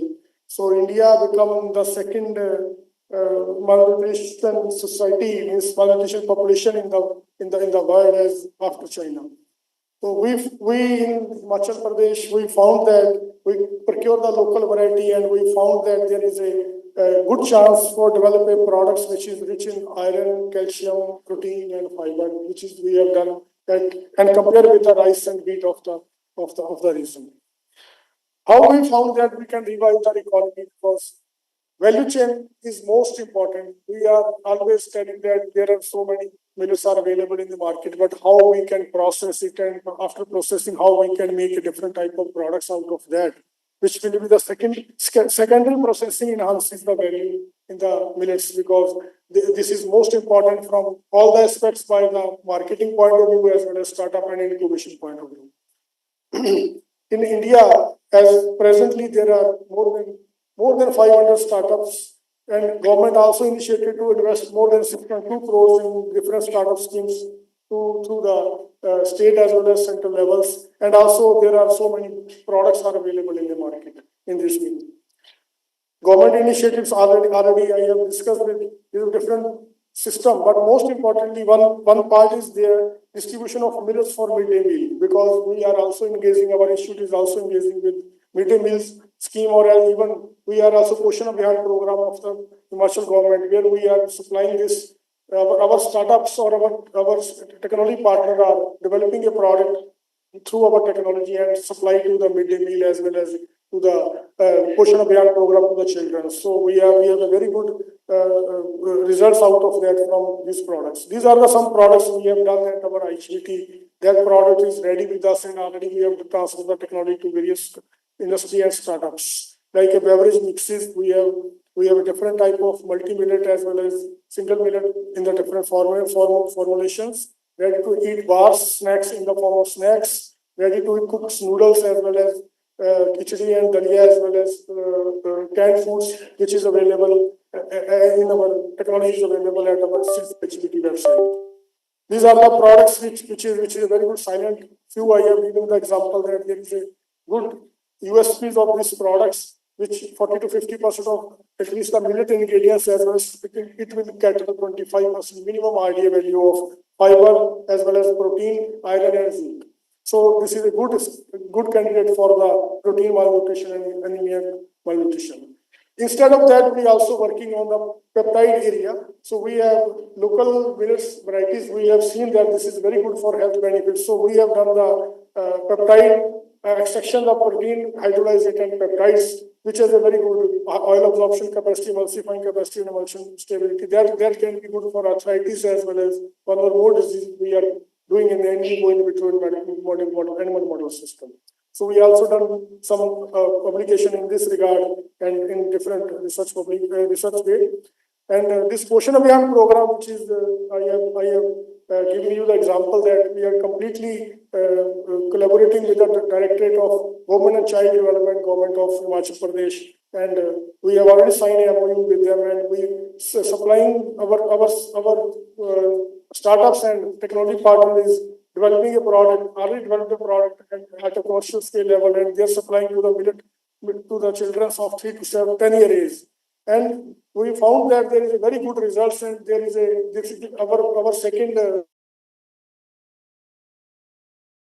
coming in the Chamba as well as Sirmaur district is going on. During this time, we are also engaged with one of the CSIR mission of the Millet Mission program, where we survey all over the Himachal Pradesh, and we found that there is a 48% of our region is already a millet, taking a millet in their diet from the past many years.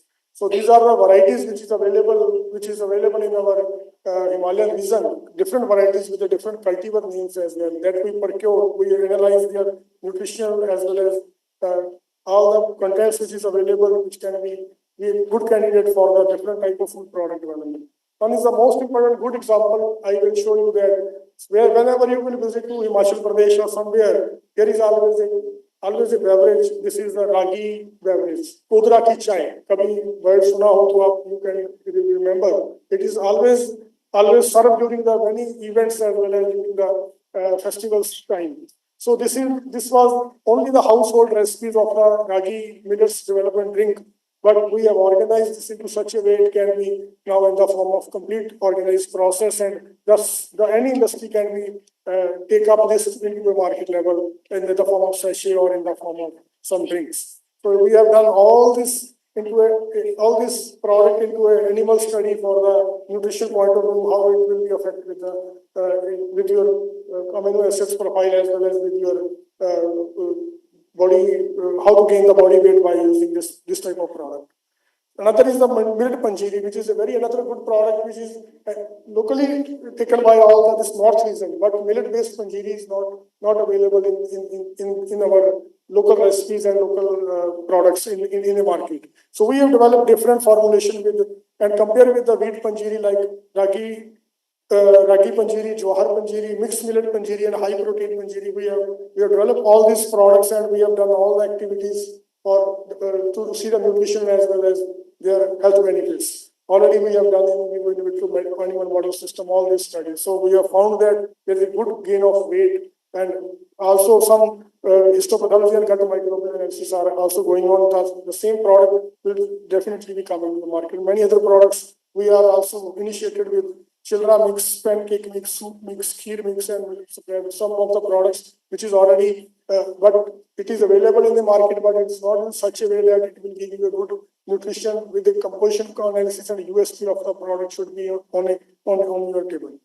We have one or two examples. I will give you example millet siddu, which is like idli, dosa, and vada is available in the market, but this is the traditional food of our Himachal Pradesh, which is not available in such a way that you can take a pre-mixed packet and you can make it at home, and you just put a water and it will be ferment automatically for 10 minutes and you can make a siddu, but it is a very difficult process to make a siddu. So we have developed this process in such a way that it can be in the ready-to-eat pre-mixed form. So this is the traditional recipe. I have analyzed how it can be eaten and where it can be eaten, which age group is preferred, and how they are prepared in their household. So based on the traditional knowledge, we are working to make traditional foods in our system, so that any industry can be taken up into a further commercial level. So like this is a millet vadi, millet chilra that I shown you in the list. We have developed some recipes out of that. This is a millet khichdi. Then millet aktori. Aktori is a very good product. If you can come into Himachal sometime, you can taste this aktori product as well. On the last, I will show you one or two slides, my incubation facility at I-2 Palampur, because last time, if I also get a chance, I have taken to sensitize some of the people who can come and join our institute for taking our technical helps in the product development. If any person has any idea, he can develop idea to prototype and to commercialize scale. So our institute has an incubation center since 2017 under Himachal Pradesh CM Startup Scheme. where we have already engaged 68 startups. Out of that, 41 have already developed their idea and products are in the market. And also in the 17 are in the launching stage. So all this has some example of the product which is developed from the local resources by the startup. Their own idea, we are just giving our mentorship to develop their idea into a product. So we are giving our facility, we are giving our incubation center for commercial scale up to for 1 year. At least for 1 year, they can set up their complete business in the market. So if any idea, anything is coming out of this conference, if anybody, any student has to come an idea that I want to make this product, I can at least sell this product in the market. So we will be the welcome this candidate to come into our institute. We will develop their product, their idea to such a level that it can be definitely be marketable in their own way. Now, this is a few commercialized product in the market which is taken from our institute level. So most importantly, we also participated in some of the disaster management during different times. We have supplied these products through our startups and incubation to the different difficult time of the country. So this is our incubation facility. Some of the few photographs I will show you our institute glimpse, because if you come to our IHBT, you can see lively. This is the infrastructure and facility of machines and equipment at our labs. And our institute is also MSME recognized by Incubation Center through MSME. This is my students, so is doing work with me and completed their PhD and doing the PhD under my guidance. So I am thankful to them for that. It's everything is available, everything is possible through the teamwork and collective actions. Thank you. Yes, thank you, Dr. Mahesh. So it was a very wonderful presentation. So now you must have observed that how the traditional food is converted to commercial. Everybody from time ancient we were eating khichdi, but it was based on either, of course, it was there as a fresh food. Any type of the food what he has listed, it was there in our kitchen, but it is not available in the commercial cycle. So that is our challenge. How this knowledge, especially related to the millet, when we have understood the importance of millet in our diet, especially with the nutritional factors, it has to be commercialized to upgrade the nutritional status of our society. And we are now well understood the importance of our day-to-day life, which is directly related to our food habits. Everybody says they change the lifestyle. What is the meaning of change of the lifestyle? It doesn't mean that just to change your dress up and all. Our food habit, see, everybody is now after eat less sugar, eat less salt, and then refined foods. So then what to eat? So this is the solution.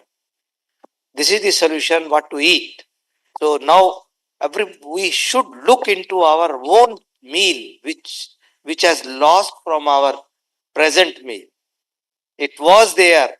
So now after understanding this, each and every product, what it is there in our meal, you just name anything, just incorporate with it, and how we know that the palatability is not acceptable, just I said. So how to make it palatable, just minimal processing, a small certain things he has shown that how to be minimized processing, and it makes a great difference in the palatability. I'll just give you one example which is very popular in Karnataka. That is the ragi beverages. He has Kodru, some name. Kodra kitchen. Yeah. So regional, while it is different. So in Karnataka, what they do? Ragi, they soak it, germinate it, dry it partially, and then grind it to the powder, and that they feed the baby. Really, it is a wonderful, nutritious product for baby. ये जो commercial, that whatever it is available baby food, that is, you can't beat that product. Whatever protein you give the baby, that becomes either bulky or this, but this gives the strength to the baby. We have seen this, it is very popular in each and every house. A little laborious for the mother, but just for the child's health, the work never counts anywhere. So this is our natural existing food has to bring in our life again to the commercial status and all that. See, commercially, if these things are available in commercially, I'm very much sure that yes, we'll stop giving our babies or our food, that refined food or salt or sugar or the starchy food, whatever it is. So natural food becomes our a natural habit, lifestyle automatically changes, and that I'm sure that the technologist, like the work what Dr. Mahesh has done, it is a translated, and that we need for industry. Thank you, Dr. Mahesh.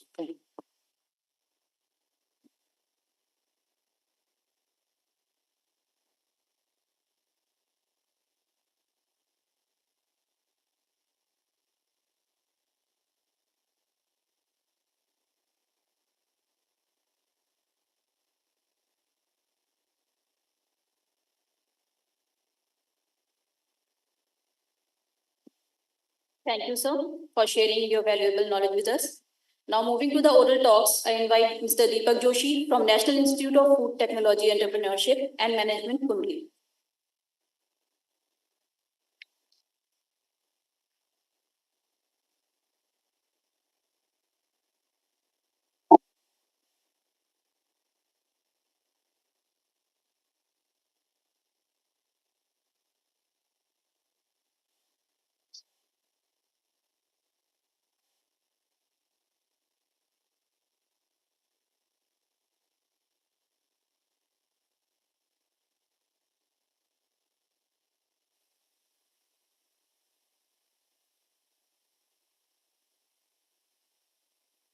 Very good afternoon to Yeah, everyone. Deepak, you have 5 minutes, please. Okay, sir, I'll try to complete it. Very good afternoon to everyone present here. My name is Deepak Joshi, and I am here from National Institute of Food Technology, Entrepreneurship and Management, Kundli. Today, here I'll be presenting a small part of my study based on IBSD and GI variations of millet by retrogradation technique. Dr. Kaur has already told about the retrogradation technique and how it can alter the resistant starch content of the millets. So here I'll give you a glimpse of my study that I have done. Before entering into the studies, why I have chosen this topic. In the today world, the global concern mainly comprises of these four things: climate change, water shortage, increased soil salinity, and desertification. So what is the solution to these global concerns? It is sustainable crop. So we all have discussed from the past 2 days. It is being discussed that millets can be a sustainable source of sustainable can be a sustainable crop. But why? Because it can grow in low fertile, arid, acidic soil. Can require low water for irrigation and less resources to grow, faster maturation time. Along with it, consume more amount of carbon dioxide and also produces a more amount of oxygen. Talking about the production, we all know that India is the largest producer of millet production. But why do we consume cereals or millets? The major reason for consuming cereals and millet is that it provides us starch. More than 55% of the total energy that we get from our food is from the cereals, and also it is a source of the resistant starch. Resistant starch is nothing but the part of the starch which is not digested by the enzymes present in our body. This picture here shows how the starch digestion takes place in our body. It starts directly from our oral cavity in the small intestine, and the part of the starch which is not digested by the enzymes present in this section of our body is termed as resistant starch. So resistant starch not only add up to the bulk of our food, but also reduces the glycemic index of our food. So taking into consideration these facts, these are the objectives of the present study that I am showing. First, to study the impact of different treatment of liver toxicity, to change the glycemic index, to check the change in glycemic index content of these cereals with respect to temperature, and to find a correlation between resistant starch and the glycemic index. This is the research plan, a brief research plan of what I have done in this study. I have taken ragi and bajra as the millets, and I have treated after heating them in 30 minutes at the temperature range of 110 degrees Celsius to 250 degrees Celsius. I have cooled them at 4 degrees Celsius for 24 hours. That is to I have retrograded them and then further analyzed the IBSD and GI content. These are the materials and the method that I have used. Standard methods were used. And now talking about the result part. On exposing ragi to the in the upcoming slides, two graphs per slide will be there, and each graph will show one graph will show the treatment through oven, and the other will be showing the treatment through microwave. So here we can see in the raw form the resistant starch content. When we treated the raw ragi with oven and microwave, the resistant starch content had increased drastically from 0.9% till 12.67 or 12.68% till a temperature. But after that, further increasing the temperature, a fall in the resistor strength content was seen. Similarly, Madam Kaur has, Dr. Kaur said that RDS content is not good for our health. So here we can say that when we expose the raw sample to the temperature both in oven and microwave, it was seen that on exposing it to the temperature, a increase in the RDS content was seen, but as we increase the temperature to a certain limit, a fall in the RDS content was seen. And talking about the SDS consent, that is slowly digestible starch. In this case, also the on exposing the raw sample to the temperature, firstly a decrease in the SDS content was seen as we exposed it, but on increasing the time and the temperature content, the SDS content SDS content has shown an increase, which further decrease on increasing the temperature more. Similar trend was seen in case of bajra. The earlier slides were for ragi. Now this is for bajra. Similar trend was observed. I won't take time in explaining these, but the similar trend was seen. Now talking about the glycemic index of ragi and bajra with respect to the temperature, it was seen that the glycemic index of ragi on exposing it to oven and microwave treatment up to a certain level decreased, which further increased on increasing the temperature after a certain limit. Same trend was observed in case of bajra. So from this, when I studied the correlation between the resistant starch and the GI, it was seen that an inverse correlation was found between the resistant starch and the glycemic index of the cereals that I have studied. And so from this, it can be concluded that selecting a proper method of cooking along with an appropriate period of time and temperature can increase the health benefit of the millets, and also that the millets have the potential of treating the various lifestyle related disease, which can be further enhanced by cooking or exposing these millets to a proper treatment. Thank you very much.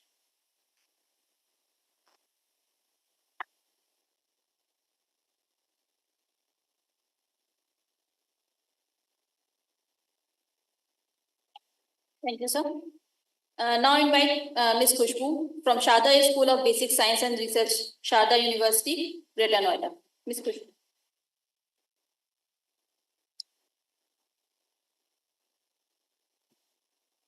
Session आप wrap up करें बस करने पे I don't confuse क्या करना है just conclude that session as it is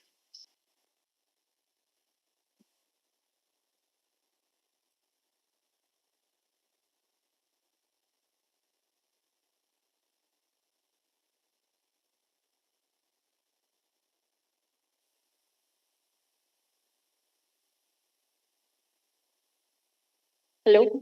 So good afternoon, one and all present here. I, Khushbu from Sharda School of Basic Science and Research, are here to represent on the topic that is millet-based solutions for sustainable agriculture and climate resilience. Now, if we start from the introduction, so as we all know, millets are a group of small seeded grasses that are cultivated as cereal crops primarily in semi-arid regions of the world, mainly in Asia and Africa. Now, millets are known for their resilience as they can bear harsh environment conditions, which makes them ideal for cultivation in regions with poor soil quality, limited water resources, and high temperature. Millets are rich with phytochemicals, however, the types and amount vary on different varieties of the millets. Now let's move on the global distribution and production. As we can see in the graph, India is one of the largest producer as well as the second largest exporter of millets in the world. India produces almost about 40% of the world's millet. followed by Nigeria, which produces about 11% of the total world's millet, and which is followed by China, which produces about 9% of the total world millets. According to the data by the US Department of Agriculture Foreign Services, in 2023 February, India produces about 39% of the millets worldwide of the year 2022. Now, if we talk about the nutritional facts of millets, millets contain all the essential macronutrients as well as micronutrients. Millets are rich in carbohydrates, which are an excellent source of complex carbohydrates providing sustained energy. They contain proteins of about 6 to 12%, which is a great plant-based protein options. Millets are high in dietary fiber, which contains about 8 to 12% of dietary fibers, which promotes better digestion and gut health. The micronutrient we are talking about is the vitamins, that is B complex vitamins, niacin, thiamine, and the minerals that are mainly composed in this are calcium, iron, magnesium, and the antioxidants. Now, if we look at the other nutritional factors of millets, so they have a very low glycemic index, which makes them suitable for people with diabetes as they help regulate blood sugar levels. Other nutritional benefits of millets are that they are gluten free. They contain natural glutens, making them ideal for individuals with gluten intolerance or celiac diseases. Now, if we talk about the health benefits of millets, so they basically supports our digestive health as they have high dietary fibers, so they promote healthy digestion and prevent constipations. The probiotic nature of millets supports the growth of beneficial gut bacteria. Now, if we talk about the that millets helps in weight management, so they contain low calories and high fiber content, which keeps you feeling full for longer and reduces overeating. Other benefits of millet is that they controls blood sugar levels. They are ideal for diabetic patients due to slow release carbohydrates, which manage our blood sugars. Another benefit of millets are that they promote heart health. They are rich in magnesium, potassium, which regulate blood pressures. Millets lower LDL cholesterols and triglycerides, reducing the risk of cardiovascular diseases.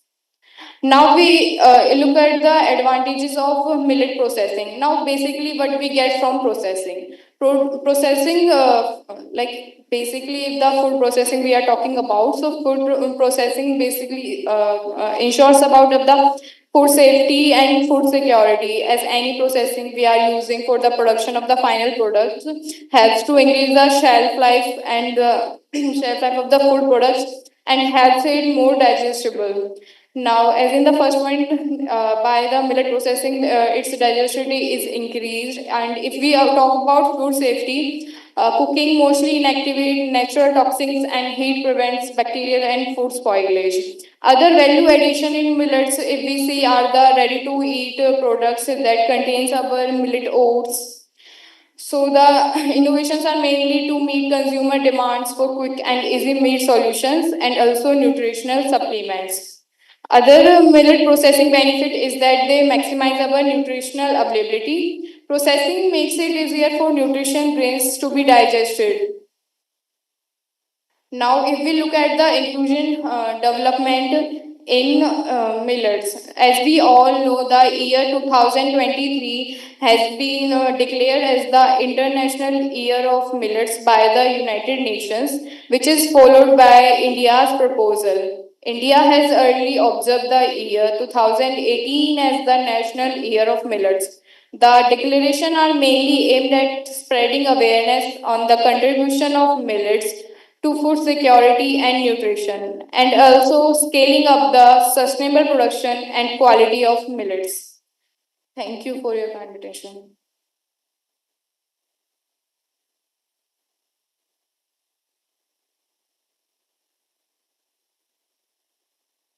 Thank you, ma'am. Now I invite Dr. Vinutha T, Division of Biochemistry, PUSA, IARI, New Delhi, online.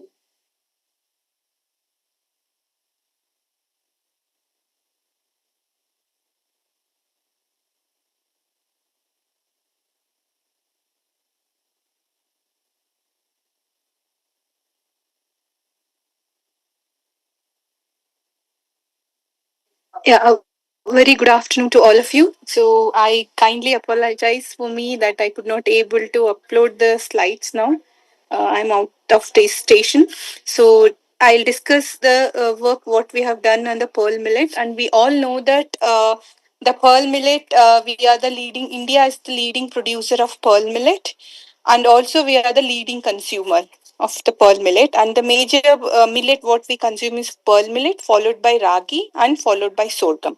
So these are the three major millets what we consume in our country. And the two major issue in the pearl millet is that the pearl millet nutrition, if we see, it has a good protein content between 9 to 15%, and also it has good resistant starch content up to 60%. And if we see the essential amino acid content, it also has up to 30% of the essential amino acids. And other than that, also it has a good dietary fiber. And despite all this goodness of the nutrition, the consumers won't prefer this pearl millet, and even the food industry people won't prefer this pearl millet. So because it doesn't have a good shelf life and it has high rancidity, and we cannot keep the pearl millet flour more than 10 days because of the rancidity issue. Another issue in pearl millet is it doesn't have an excellent dough quality what we have in the wheat dough. So we have addressed these two limitations in our institute. What we have done for the shelf life is that we have adapted a technology, or we have novel technology we have invented. It is called as a hydrothermal and near infrared treatment. And this particular thermal treatment, we have achieved improvement of the shelf life up to 6 months. We can keep the pearl millet flour under normal room temperature without any rancidity. The rancidity problem in pearl millet majorly because of high lipid content. It has 5 to 7% of the lipid. It is present in the pearl millet, and out of the 7% of the lipid, 70% is the polyunsaturated fatty acid. So the fat also, we don't want to lose fat because this is a good fat content. At the same time, we don't want to have the rancidity in the pearl millet flour. So biochemically, we have intervened this problem, and there are four main enzymes. They are responsible for the rancidity pathway which is present in the pearl millet. The first culprit is lipase, where it degrades or it will oxidize the lipids into a free fatty acids, and these free fatty acids are attacked by lipooxygenase, that is a LOX enzyme, and these free fatty acids further oxidize to a primary oxidative products. And there are two other downstream enzymes are there. They are called as a peroxidase and polyphenol oxidase, PPO. And these two enzymes further produces secondary oxidative products, due to which we get a foul smell, and it is having a rancid problem, which is increased in the pearl millet flour as days pass by. So what we have done initially, we have soaked the pearl millet grain. The soaking is a very important step in removing the rancidity, because the hydration is required for the all the enzymes to get activate. So at this stage hydration level, all the enzymes will get activate, including the rancidity causing enzymes. Once these enzymes are activated, now we have ground that pearl millet grain into a coarse size up to 30 micron size, and then we have exposed those coarse ground pearl millet to a hydrothermal technology. So hydrothermal technology, where we have maintained 100-degree temperature, and we have given only for the 5 minutes, because the pearl millet also is very labile to eat, and the moment we give more heat exposure to the pearl millet, the flour will become the charring effect will be there, in the sense that it gives a more gray color in the flour. So we have maintained even the time also. We have optimized up to 5 minutes, and then followed by we have given a infrared rays treatment of the wavelength around 1000 to 1250 nanometer. And with this, we have ground that into a fine particle up to 2.5 micron, and then we have kept at a room temperature, and we have tested till 6 months the rancidity level. To our surprise, the rancidity is completely reduced to 100% up to 6 months, and this is because of the complete inactivation of the lipooxygenase, and this is the one of the major the culprit in the rancidity pathway, where it oxidize the free fatty acid content. So, however, without losing the nutrition, the total nutrition in the pearl millet, we could able to address this and achieve this. And we also have granted a patent for this last year, 2024 in the April, and also we have published this important data in the high rated journal like Food Chemistry and International Journal of Biological Molecules. So this after this we also have addressed the dough quality. So dough quality we addressed with the two different methods. One is that vital wheat gluten reconstitution in the pearl millet flour, so that it will give a pliable dough as good as wheat dough.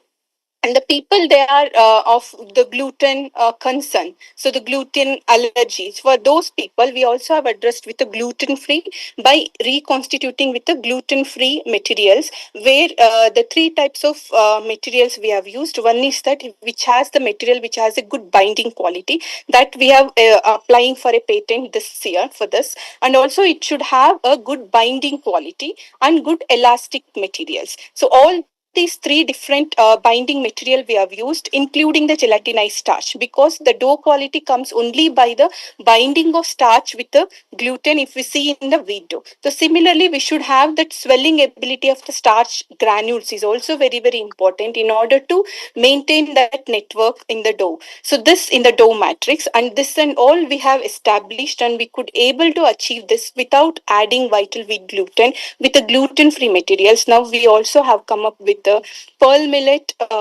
mix with having a good excellent dough quality. So these are the three interventions we have done, and we have addressed this issue. Then for this we are very much thankful to the ICR NAH project. Under this project we have addressed these issues, and also I would like to thank our director IRI and joint director research IRI and my whole team accompanying us to address this issue. Thank you so much. Pradesh Noida, online.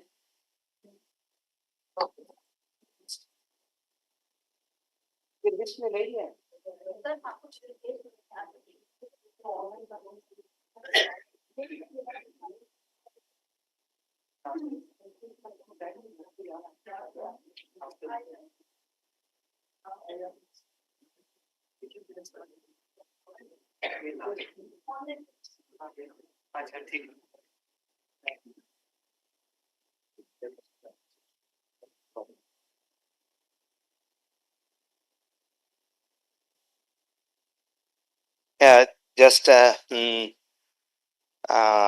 for this session, we have our chairperson, Dr. Deepti, and she has another engagement in the conference. So we invite her to wrap up the session, though we have one more lecture, so that we'll take up later on. So just because she wants to leave for the another session. Yeah, sorry for this digression from procedure.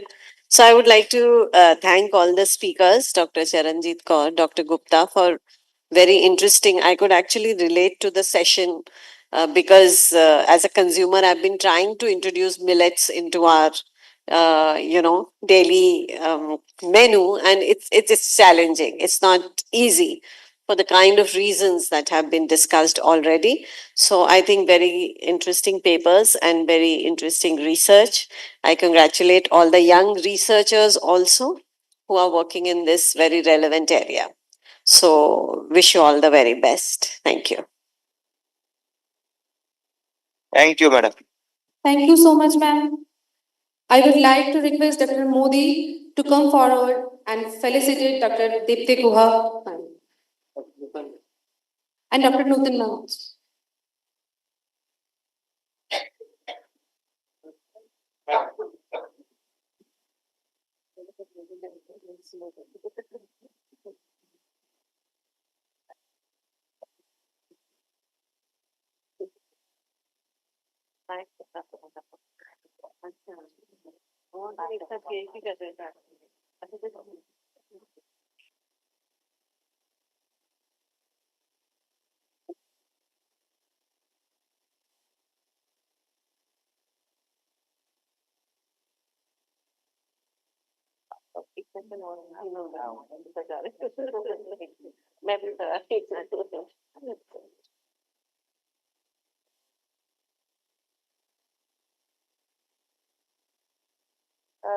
Rajiv? Yes, what did I हाँ करवा दो आराम से इनका तो या नाम वगैरह आपका तो ये सब मैडम का भी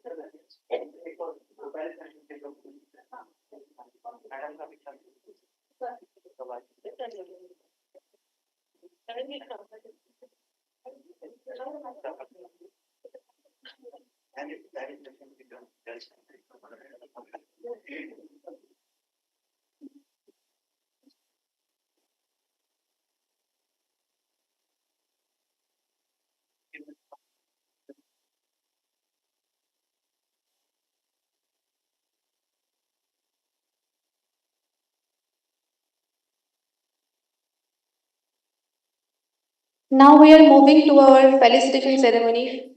I would like to request Dr. Modi and Dr. Nitin Kaushik ma'am to come forward and felicitate Dr. Charanjit Kaur, Principal Scientist, IARI, New Delhi.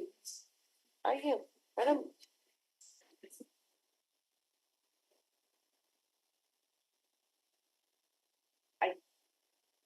बीच में आ जाएंगे तो आइए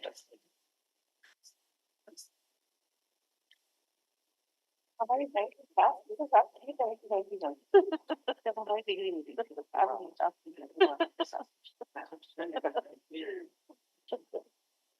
Next, we would like to felicitate Dr. Mahesh Gupta, CSI Institute of Himalayan Bioresource Technology, Palampur.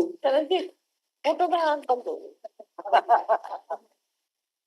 एक minute से ज्यादा खुश हो गए थे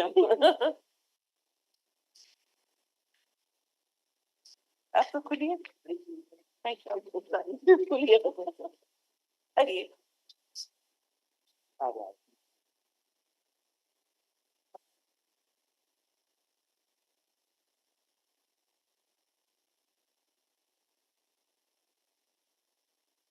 ठीक है आगे से जो नेक्स्ट लेक्चर करवा online lecture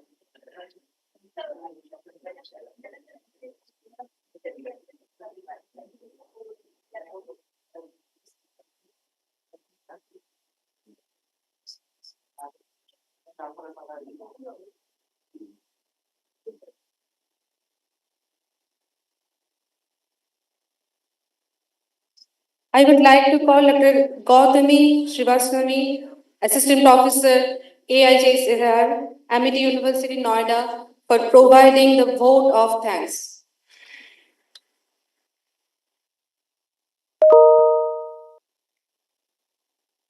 Very good evening to everyone. To all esteemed guests, dignitaries, and delegates, I am Dr. Gautami Srivastava, Assistant Professor, Amity Institute of Horticulture Studies and Research, and on behalf of Amity University, I find myself privileged to propose the vote of thanks for this enlightening and inspiring event. First and foremost, I extend my heartfelt gratitude to Amity University for hosting this remarkable gathering. My deepest thanks to our Honorable Founder President Sir, Dr. Ashok Chauhan, our Honorable Chancellor Dr. Atul Chauhan Sir, and Honorable Vice Chancellor Dr. Balvinder Shukla Ma'am for their exceptional leadership and commitment for excellence. I am also sincerely grateful to President of Amity Science, Technology and Innovation Foundation, Dr. Selvamurthy Sir, for his constant guidance, and to DG of Amity Food and Agriculture Foundation, Dr. Nutan Kaushik Ma'am, for her tireless efforts and meticulous planning that ensured the success of this event, and to Dr. V.K. Modi Sir, Head of Amity Institute of Food Technology, for organizing this session on millets. Also, I would like to thank Professor Deepthi Gupta Madam from Department of Textiles, IIT Delhi, for her insightful contributions, sharing her expertise and in smooth conduction of this session as its session chair. I also express sincere thanks to Dr. Charanjit Kaur, Principal Scientist from ICR IRI New Delhi, for her engaging and thought-provoking perspectives on significance of millets in food processing and culinary innovations. Lastly, my deepest appreciation to Dr. Mahesh Gupta, Principal Scientist, IHBT Palampur, for bringing invaluable depth to discussion and exploring novel applications of millets in traditional as well as modern contexts.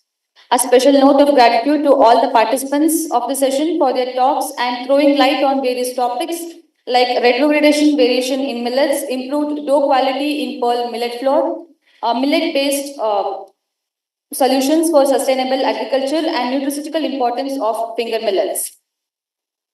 A special note of gratitude to all our participants and also to our audience whose enthusiasm and active engagement have been the cornerstone of this event's success. Thank you all for being such an integral part of this event, and I hope you live with new knowledge, meaningful connections, and a fresh inspiration to take forward in your respective endeavors. Wishing you all the very best and thank you once again. Have a great time. Jai Hind, Jai Kisan. My name is Dr. Rahul Gupta. I extend warm greetings to all esteemed guests, speakers, and attendees. As now I invite the chair emeritus of this track, Dr. Neetu, scientist of Regional Remote Sensing Center North, NRSC ISRO. Ma'am, please come on the stage. Yeah. So you can start from there also. So this is a small introduction about Dr. Neetu. He is a distinguished scientist at Space Application Center, a premier facility of Indian Space Research Organization. With an MPhil in mathematics, Dr. Neetu's research expertise spans mathematical modeling, space technology development, and space exploration. She has authorized more than 21 publications, garnered over 14,500 reads, and achieved 152 citations, reflecting their impactful contribution to the global scientific community. In her role at ISRO, Dr. Neetu is engaged in critical projects that drive innovation in satellite communications, remote sensing, and space-based technology. She is also an active member of research community inspiring young scientists and her work. A recipient of multiple awards, she earned a Professor Takani Nagareshwar Rao Young Achiever Award for contribution to distinguished Make in India initiatives. We are honored to have you here, Dr. Neetu, share her insights and expertise during the conference. She will be the chair, and ma'am, you can invite your speakers.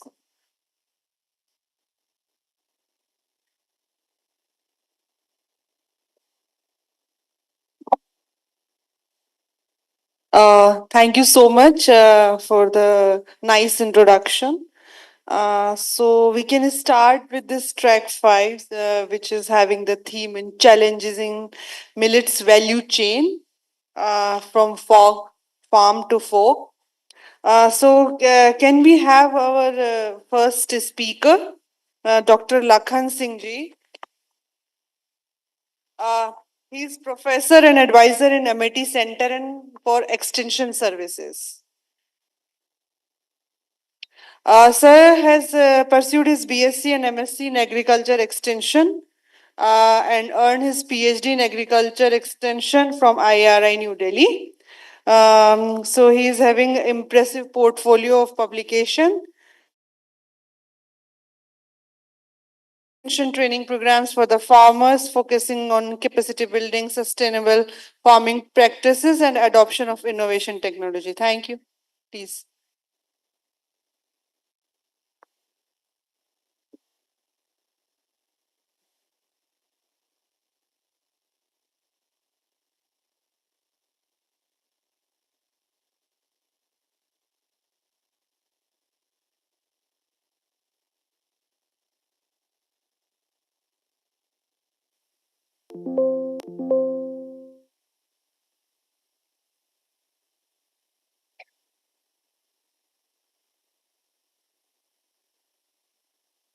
Good afternoon to everybody.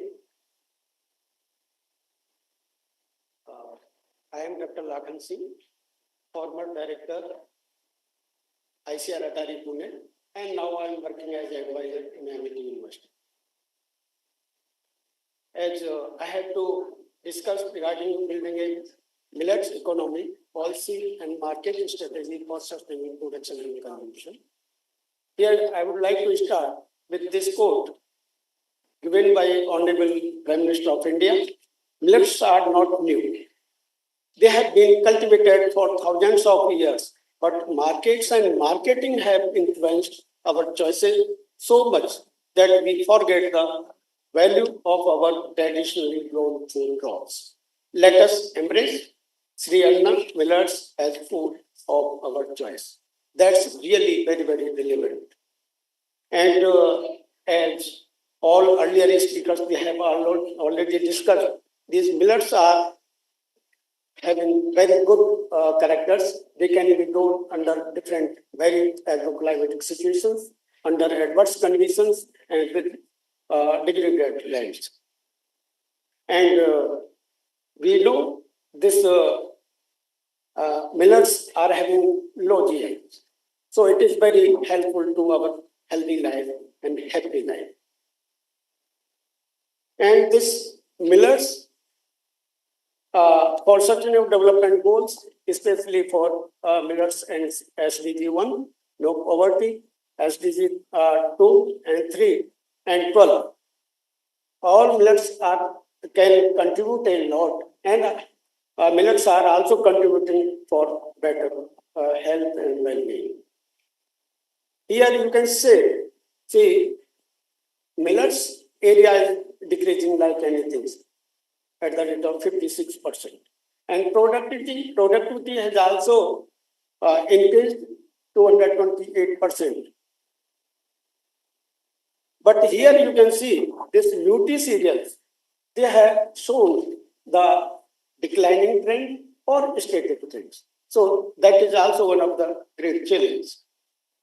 Here you can see, I will not give more focus on this one because India is leading and producing more and more this millets and contributing around 41 to 42% across the globe. India ranks highest in millet production and also exporting to United Arab Emirates, Saudi Arabia, Nepal, and other countries. How we can bring back that glory of through these 7 sutras and mantras that we can say. We have to enhance the production and productivity, that is more and more important. Nutritional health benefits, value addition, processing and research development is more required, and entrepreneurship development, startups. Regarding awareness creation, I can see, because I have worked in ICR, we are having 731 KVKs across the country. At each KVK, we have created demo units of millets. And we have also adopted Nutri Smart Villages, where we have demonstrated and convinced the farmers to grow more and more millets. That I will not repeat all these things, but India millets market, these are the drivers. Health and nutritional benefits, we have already discussed, I will not repeat. And sustainability and climate resilience. That is more and more important, that we have to give more focus and we have to integrate, make the integral part of farming system. That is more and more important. Millets, we have to make integral part. Earlier we were having, now we have to again re-emphasize this need. And because this low productivity, so that we have to give more focus. Consumer awareness, as the ICR focused to organize many interface meetings, workshop, campaigns by utilizing the KVKs and ICR institutes, state agriculture universities, and private partners. Here again, that I will not repeat same things. These are some way forward for millet mainstreaming. We have to strengthen the seed chain. That is more and more important. Now, if you will ask the farmer where we can take the good quality seed, that is a challenge. So we have to work on this one. Increasing the productivity by following the good practices. Again, because during this climate changing scenario, we have to change the good practices also. Intercropping and better indoor areas. In Maharashtra, there is a very agroclimatic condition. I have seen intercropping, that again we have to change as per need of the farmers. Balancing supply, I will not read all these things. Minimum support prices are also needed for small millets. Effective procurement practices, that we have to give focus. sensitization of farmers and other extension functioning, field level functioning that we have to get focused, and branding through social media, that is also happening. And we have to incentivize the private partners. And again, we have to strengthen the quality seed chain. And formal and informal seed production, that we have to give focus. And seed hubs, like in cluster frontline demonstration for oilseed and pulses, Government of India has already started this one, but we have to create a cluster frontline demonstration component as seed hub. So seed hub, and we can also enroll the KVKs and other state agriculture university for this purpose. And it is the integral part of Azadi Ka Amrit Mahotsav. And we have to enroll the students and youth through different activities. And now already ICR and State Agriculture University, they have emphasized to enroll the students to do research and start taking the entrepreneurship development initiatives. And this millet-based FPO, that is for Farmers Producer Organization in Janla, it was started in, it is wrongly printed, but it was started in 2020. And at lower level, at initial level, KVK has supported, and state government is also supporting. So 15 self-help groups have been attached with this money. And the main, due to this initiative of FPO, Davidi Jwar Sorghum got GI certificates. It was also one of the important things. And as ICR has started this ARYA project, attracting and retaining youth in agriculture. So through different KVKs, rural youths have been trained and transformed and created entrepreneurs. So this they have started value addition in sorghum. And this Sivai Farmers Producer Company in Kolhapur district, they have also started working on this millets. And these are some of the ministries and departments. They are also giving different emphasis and platforms. And agro-tourism, in Maharashtra, agro-tourism has also created, and where only minor millets have been focused to prepare different types of recipe and creating awareness among school children and other stakeholders. And that we can also see in ICR has given all this, and in Andhra Pradesh. Sir, 5 minutes, please. Sir, please conclude in 5 minutes, sir. Just a minute, please. Minor millets have been included in the PGS system. So in that way, we have to promote and create awareness among farming community. Thank you very much.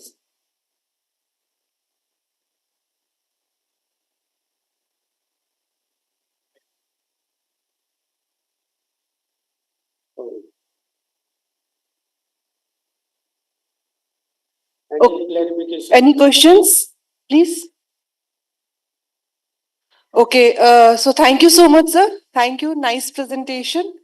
If there is no question, can we, yeah, please.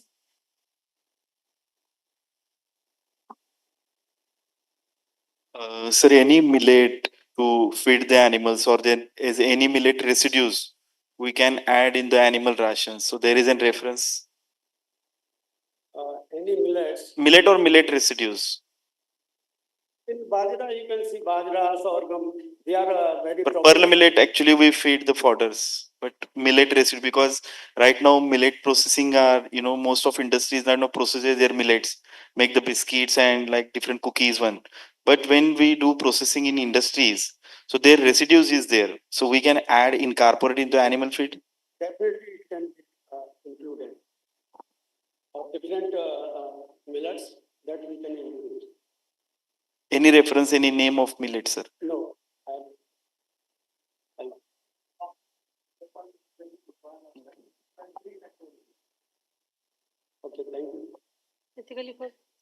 Okay, thank you, sir. Thank you so much. Can we have our second presenter, Dr. Satyen Yadav? And before that, have a round of applause for Dr. Lakhan Singh ji. Thank you. Thank you. Dr. Satyen Yadav? Okay. Sir has done PhD in botany and master degree in botany and plant physiology. He currently serves as president of Horticulture Produce Management Institute, HPM, and he has authored numerous research papers. So, thank you so much. Chess wave, geospatial definition of mutation polymorphism. These are functional markers which any reference तो बताओ कोई नाम बताओ क्या बोल नहीं पा रहा पता ही नहीं लिखा है वही पढ़ बनवाया है सभी बनवाते हैं क्या ऐसी बात नहीं पर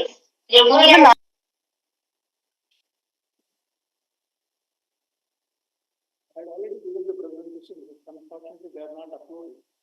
Anyway, okay. We'll meet again. How much time I have? 15 minutes, sir.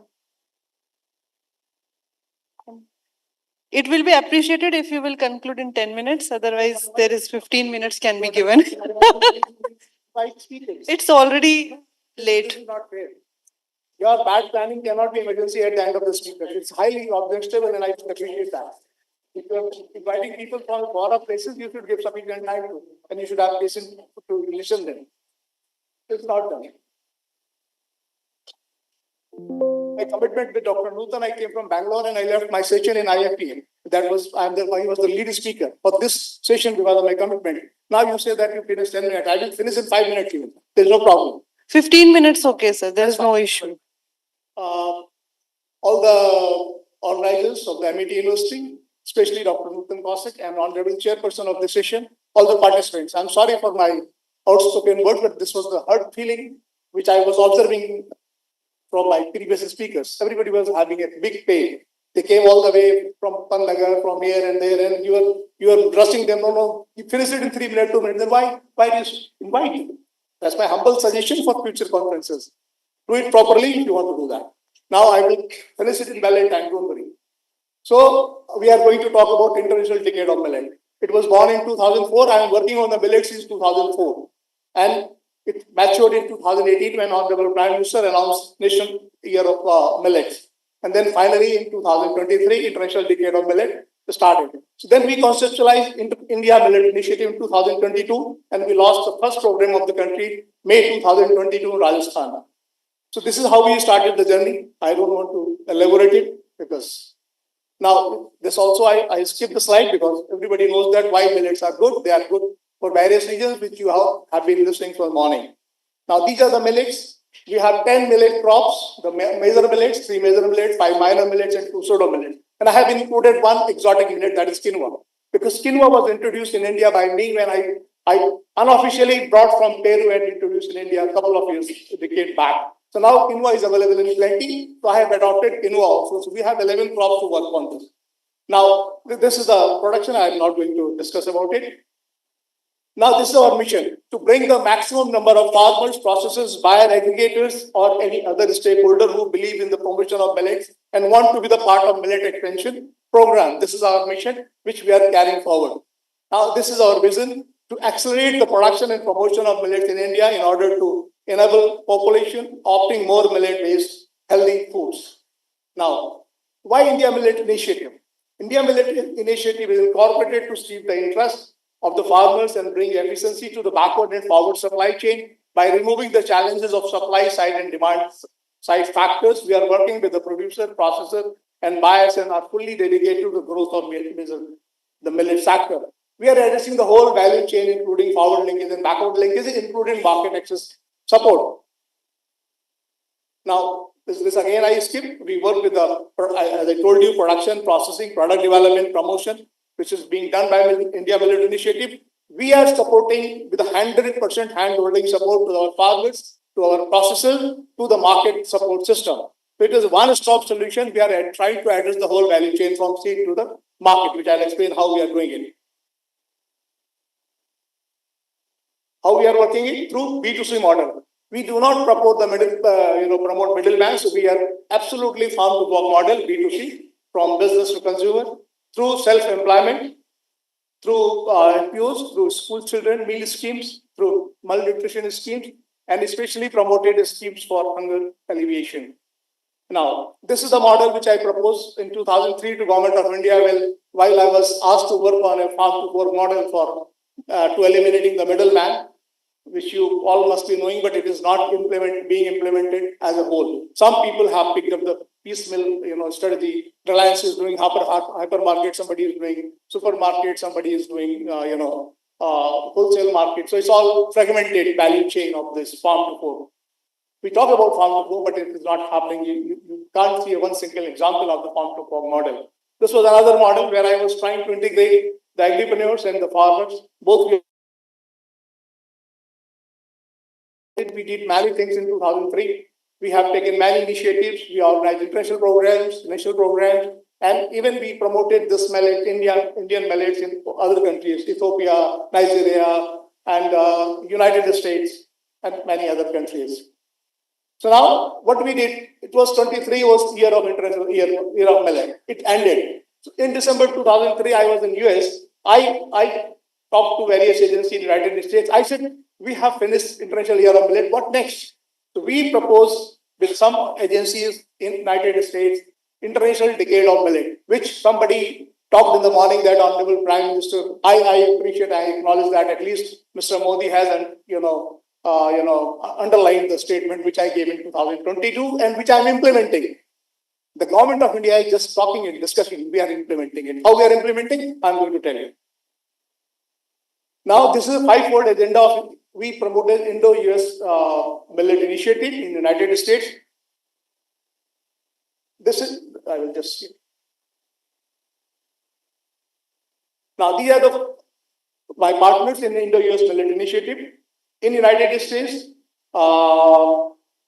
University of Nebraska, North American Millet Alliance, Daughtry School of Global Sciences, and Sorghum United. These are the four agencies, along with the India Millet Initiative. We conceptualized International Decade on Millet and announced it in 23, December 22. Now, in India, we promoted these chapters. We are working with the state agriculture universities, we are working with the private universities, we are working with the, or other stakeholders. So first project we started in UP with RFAC, is a government of UP organizations. Second, we started with a private university in Himachal Pradesh and Kota in Rajasthan. And third, we started with Odisha. There is another private university, SOA, Anusandhan University, Bhubaneswar.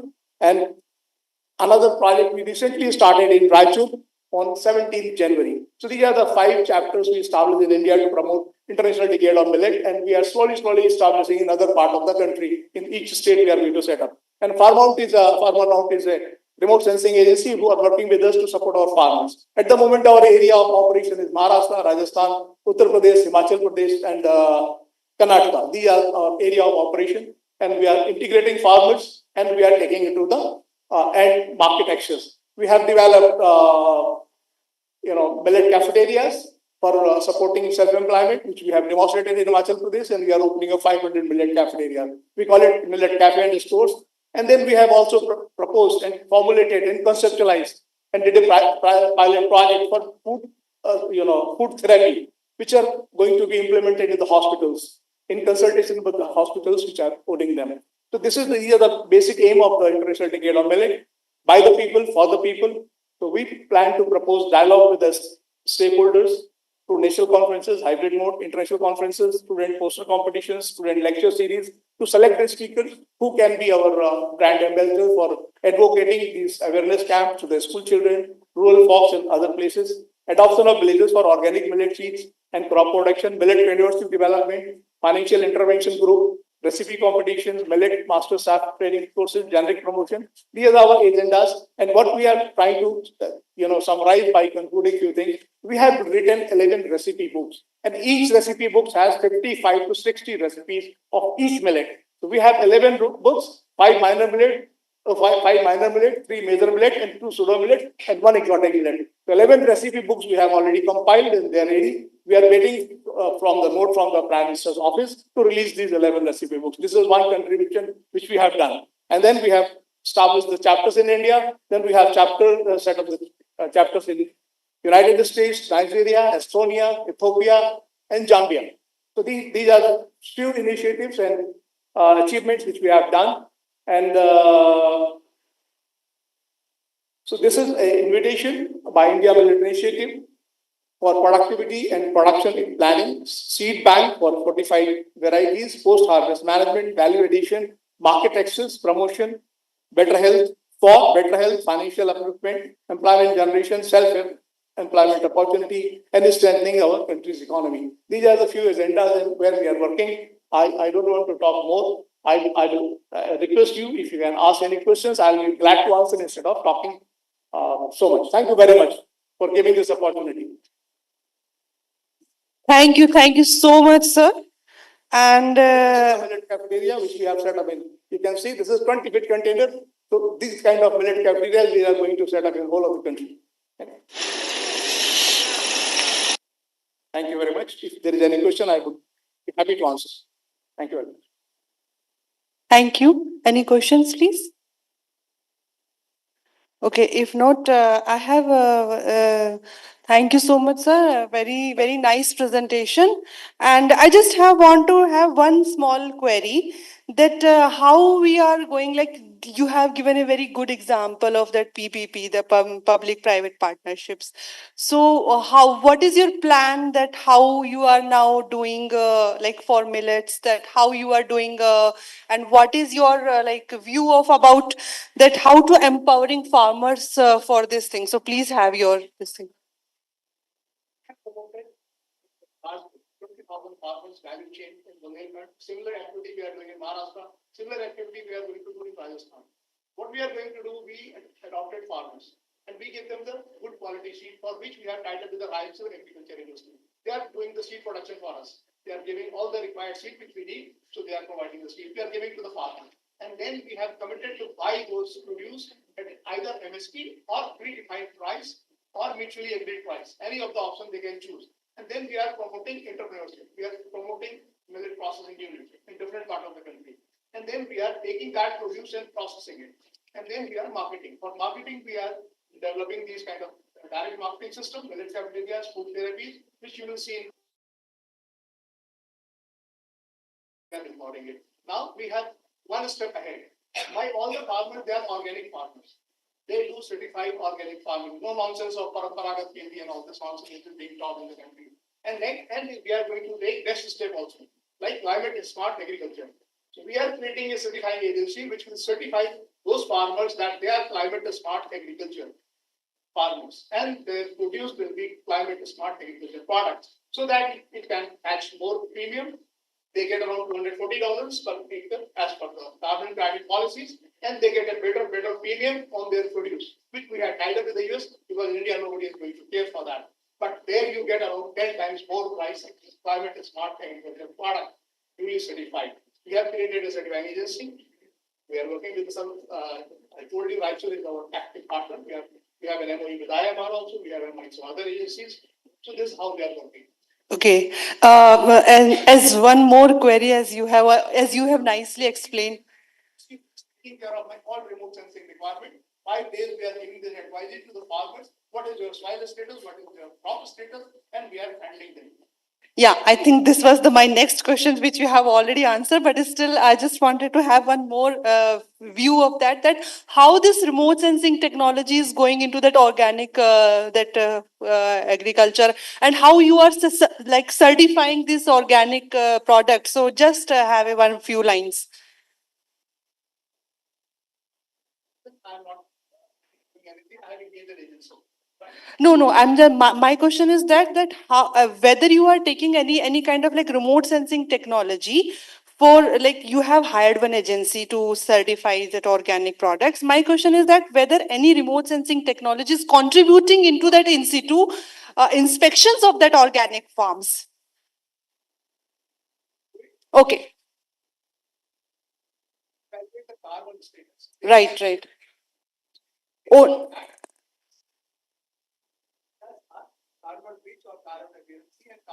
Okay, it's very interesting, sir. Thank you so much. And yeah, please.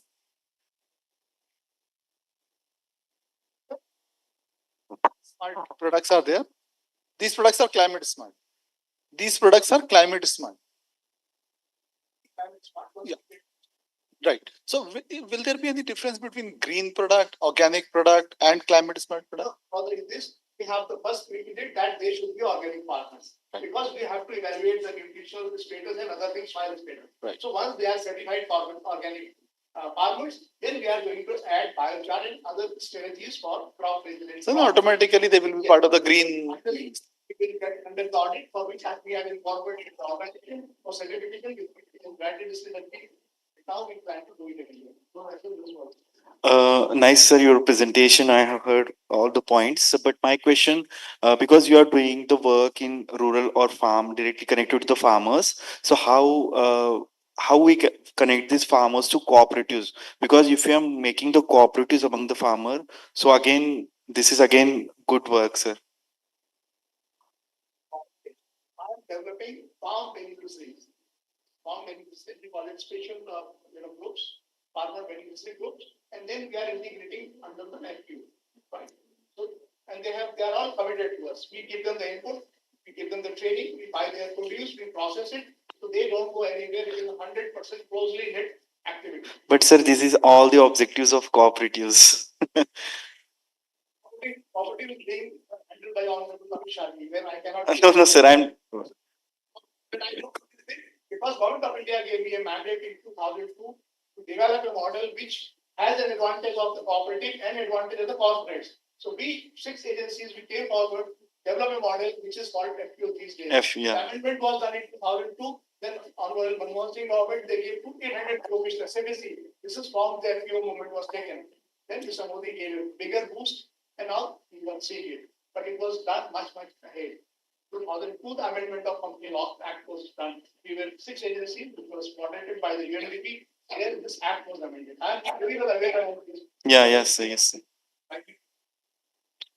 Because you're doing work very great, because I think most of the scientists, they are doing their efforts for doing, farmers they comes towards or they get minimum support price. Because cooperatives play again important role. Your work is to that line, so that's why I'm asking this question to you. Yeah.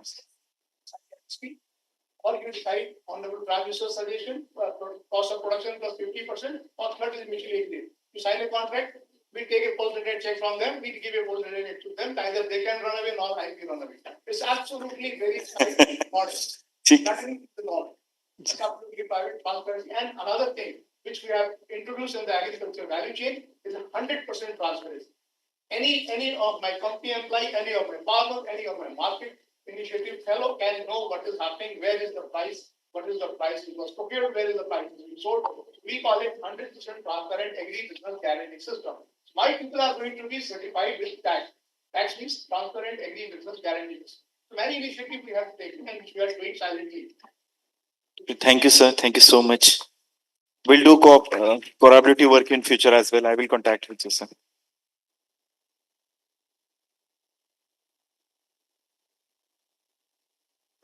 Thank you so much, sir. It was an excellent presentation, and the kind of questions are coming from the enthusiasm it's showing in the topic, and it is a perfectly briefing the challenges in the millets value chain from farm to fork. Thank you so much. Thank you. Now, may I have the next speaker, Dr. Charu, please.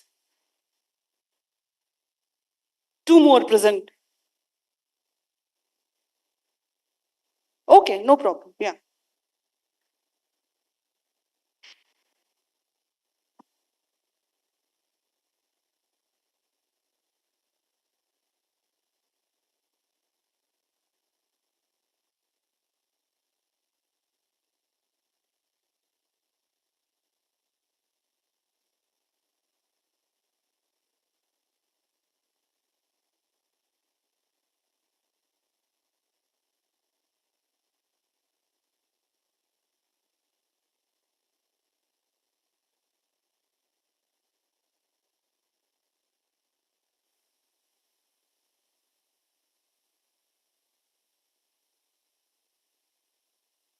Good evening to one and all. Myself, Dr. Charu Gupta. I am from Amity Institute of Herbal Research and Studies.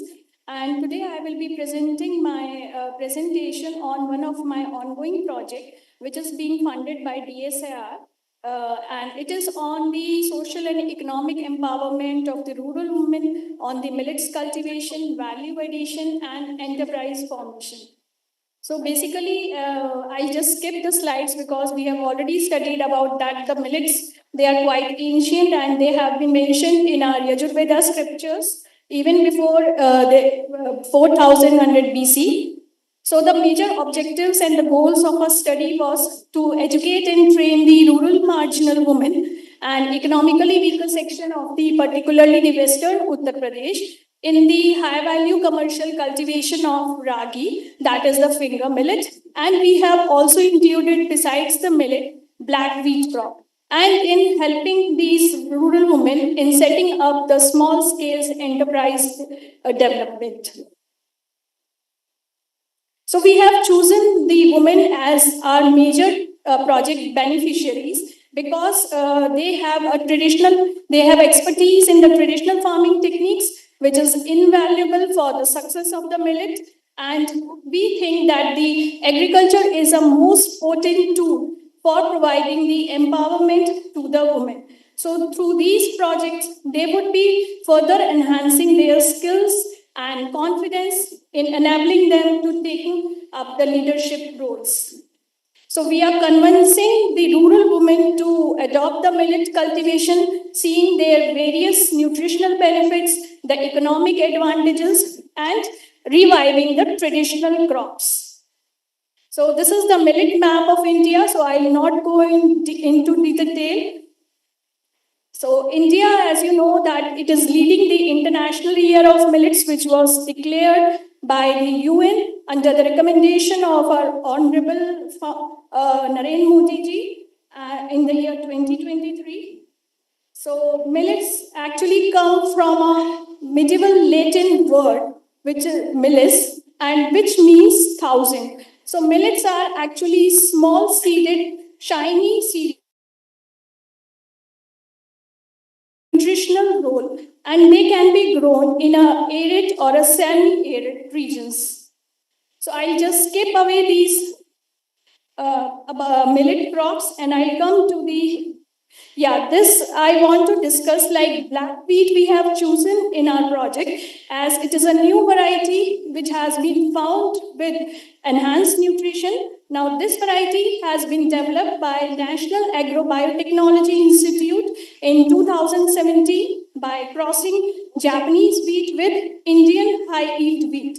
And this black color of this wheat is because it is having a very high value of anthocyanin pigments. So it is 140 ppm concentration as compared to the normal regular wheat, which is having 5 ppm.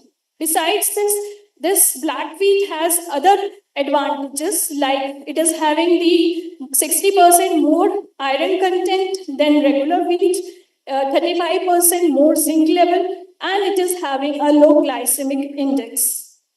Besides, if we look into its agricultural aspects, it can be grown under standard wheat conditions and no special farming methods are required. And it can be a potential solution for the malnutrition, particularly in a country like India. But the current challenges which the farmers face is because their seed availability is very limited and they have a very high market price. So for this project, we have chosen the district Saharanpur and we have chosen currently working under these two blocks of Muzaffarabad and Kuvarka. And total villages we have selected are 14. These are the names of the villages where we are carrying out this project.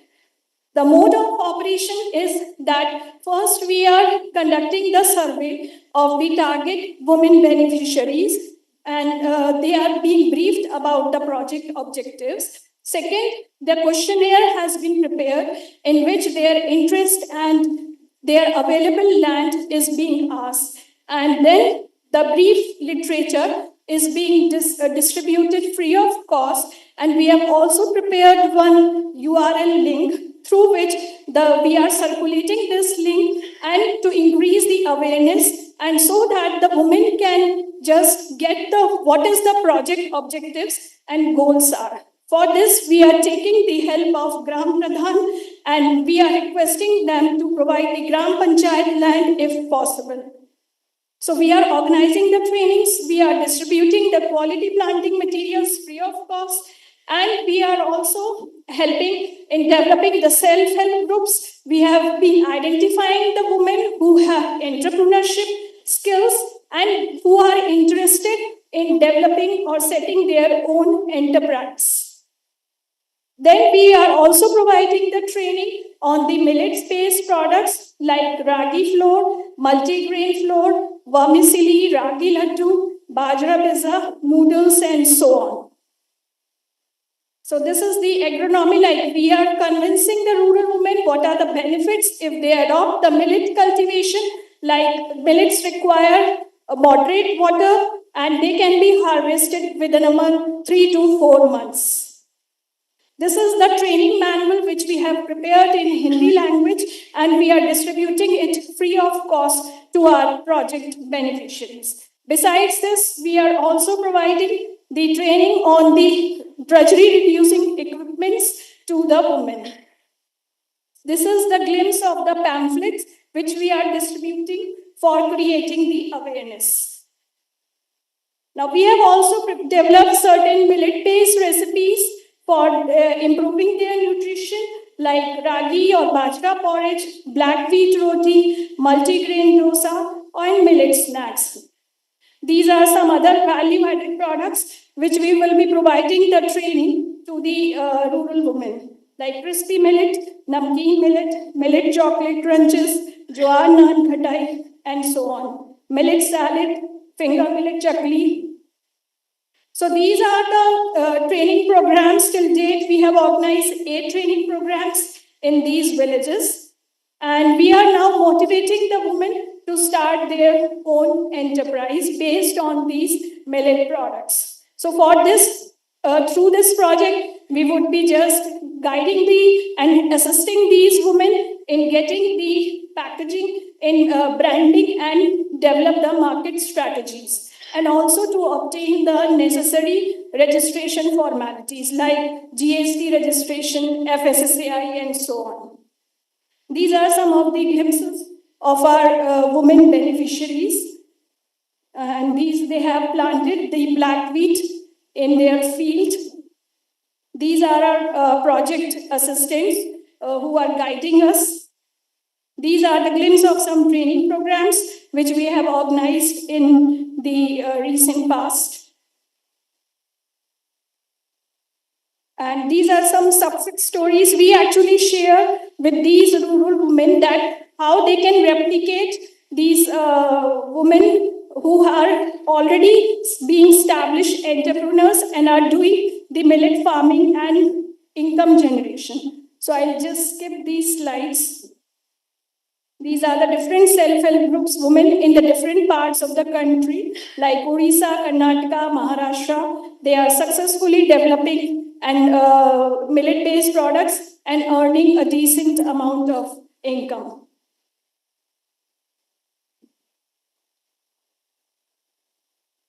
So future opportunities, like millets have a great market potential.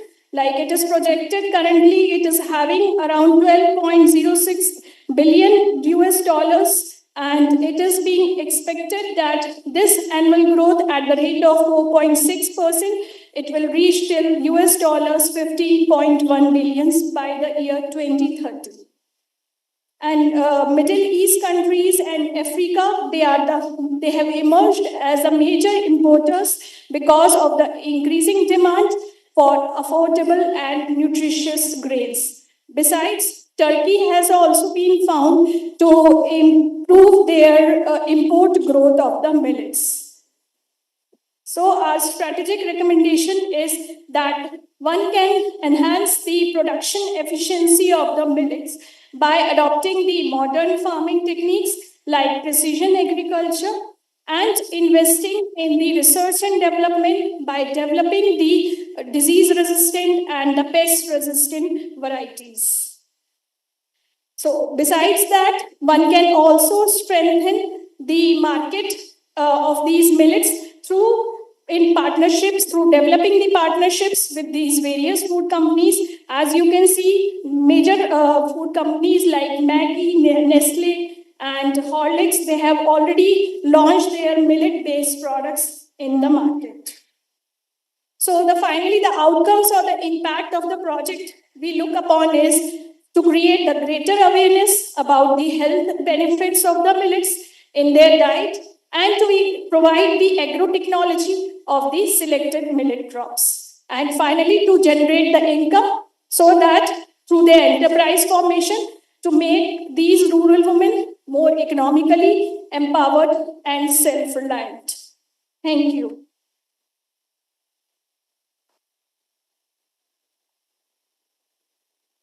Thank you so much, Dr. Charu Gupta. Any questions, please?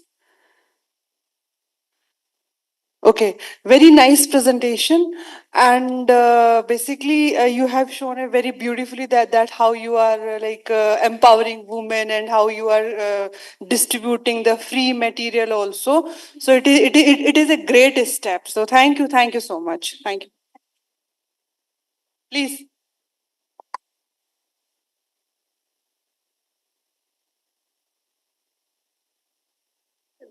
Are also in your group who has started their own entrepreneurship or such kind of thing? No, not till now. Not from Amity, but from Saharanpur, there is a college where students, they are showing interest in setting up the enterprise. Okay, thank you so much. Very nice presentation, ma'am. You have do lot of works into the millet and their products. Can you tell me, this is about funded one, means you get fund from doing some research?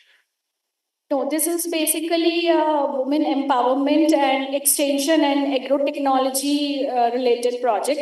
We would be basically helping and assisting these rural farmers in establishing their enterprises. So whatever the documents are required and to create the market linkage, we will be just connecting them to the market, to the major buyers of the millets.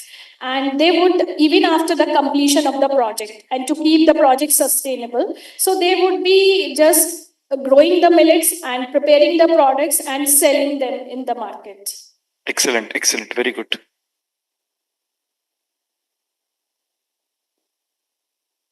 I would just like to add value to your studies. I think you are aware about the UP NRLM project or UP SRLM project, UP State Rural Livelihood Mission. Honorable Prime Minister has made an agenda that Lakshpati Didi project. He has decided to make 4 crore women who will become Lakshpati. So why don't you integrate your program with them and empower them as a self-employment opportunity? Because all those women, they have the credit line around 3.5 to 5 lakhs rupees. They all have, and they are not able to utilize it. So why don't you integrate with the milletpreneurship development and empower them as well as you take your lead ahead? This is what I want to suggest to you. Thank you, sir. I'll definitely be working on this. Thank you for your suggestion. Yeah. So thank you so much. Can we have next oral presentation from Dr. Pradeep Mishra? Hello, ma'am. I am online. Hello, ma'am. I am online. Okay.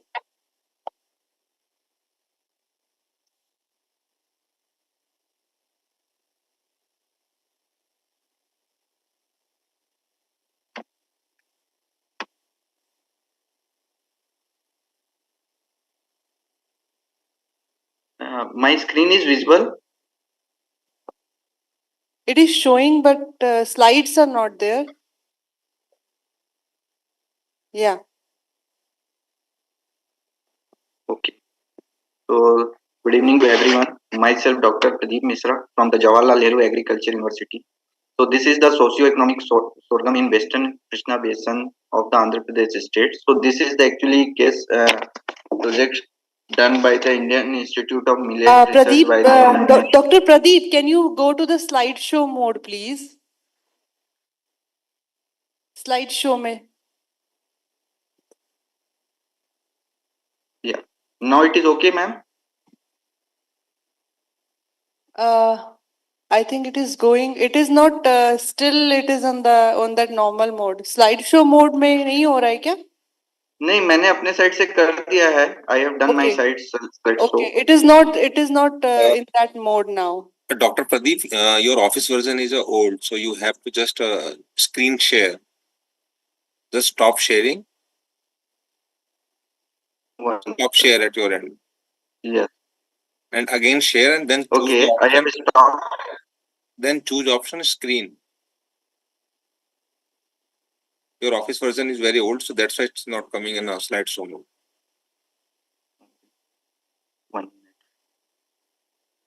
Now I have shared the screen. Now Yeah, I think it is there. It's loading.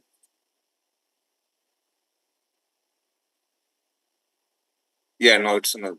Yeah, now. Pradeep, Yeah. you have 5 to So, 7 minutes, this is- okay? Yeah, ma'am. I will complete within time. Don't worry.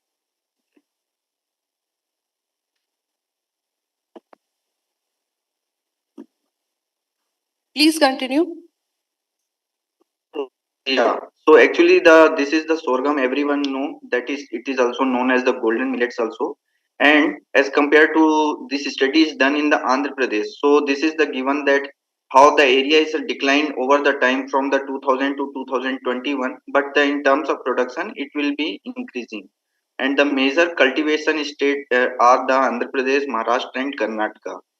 And we know that farmers are doing cultivation on the basis of their profit and loss. There is also very important, and our mission is also that farmer income should be double over the time. And this production, everyone know that it is influenced by the monsoon. As far most cultivation occur in the rain-fed cultivation. And post rainy season also sorghum is used for the human consumption, cattle feed, poultry consumption feed. While rainy season sorghum food as a food also, livestock feed and alcohol manufacturing also. So in some cultivation in Guntur, the rice follow increased by 1,000 hectare to 50,000 hectare in the market significance. But we will see this study that we have taken the 2 years post rainy season data. So from the 2020 and 2021 that we have taken the 5 villages and in Andhra Pradesh and between the 200 sorghum growers. Okay, and we have created one questionnaire also then developed by the 64 component to carry out this project size on the village. And farmers growers are also using the high yielding variety sorghum yields. This is the hybrid varieties, and the comparing rice varieties are also, and we have compared with the black gram under this Western Krishna basin. So we have compared that what is the benefit cost ratio for these three crops between the sorghum, rice, and black gram. So this is the district-wise area and production of the sorghum in Andhra Pradesh during 2020 to 2021. So we can see that Guntur was having the highest area with the production, and this is the respective yield for this district 5982 kg per hectare. And this is the overall the area of 120,000 hectare, and this is the yield 3,428 kg per hectare. So if we see this compare that what we found over the study, so if you can see that yield was the highest in the Guntur and the gross return is 1,75,494 per hectare. This is the total cost and this is the net profit of almost 1,22,000. So you can see here we can got that benefit cost ratio is 2.30 in terms of 1 rupees. In slide that farmer use 50 kg per hectare seed versus recommended 8 to 10 kg recommended seed. But if you see the rice, here is the benefit cost ratio is lesser than the sorghum 78,720 and gross return is 1,24,800. And in terms of black gram, this was the lesser than the sorghum and rice both and that benefit cost ratio is 1.50. Challenges is the due to the yellow mosaic virus and the weeds problem. And here in the rice, high inputs, because we know that, and as compared to rice and black gram, sorghum is required less this kind of the inputs like for pesticide, insecticides, everything.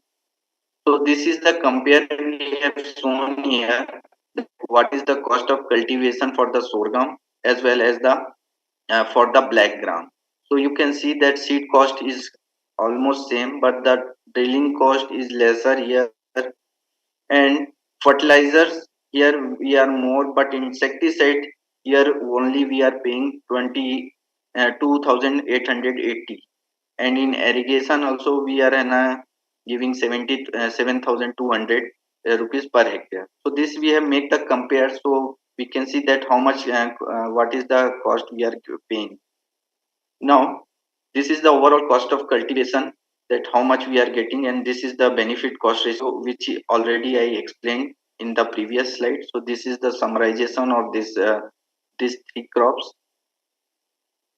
This is the graphical representation, and this is the economic of the sorghum, black gram and paddy in the Guntur district during 2020 to 2021.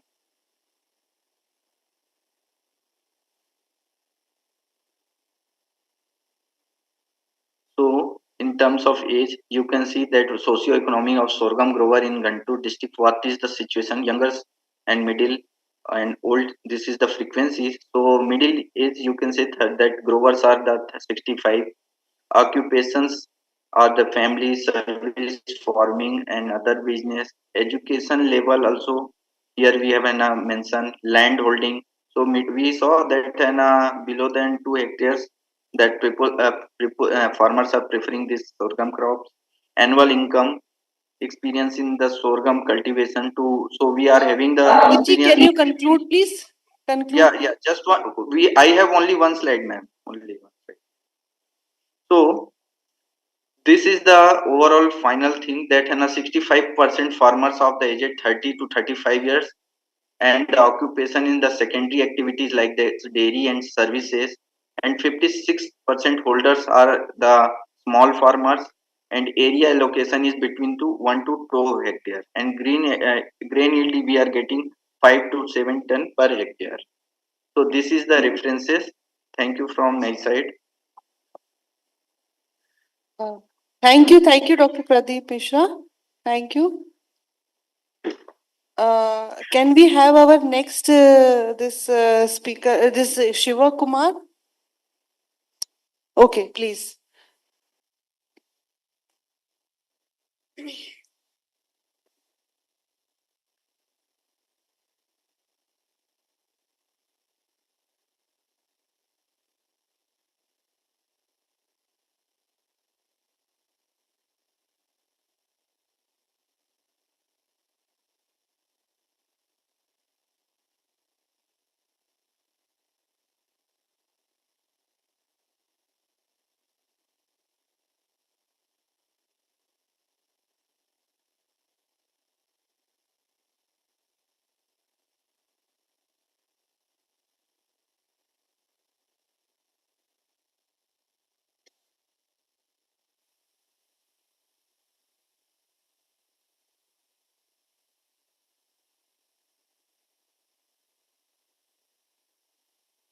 Good evening, everyone.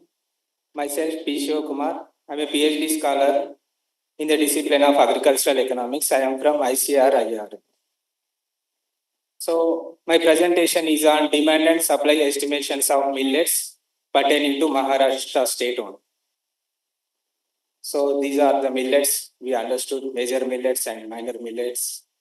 Why I have chosen Maharashtra means we have Rajasthan and Karnataka also in terms of area and productions.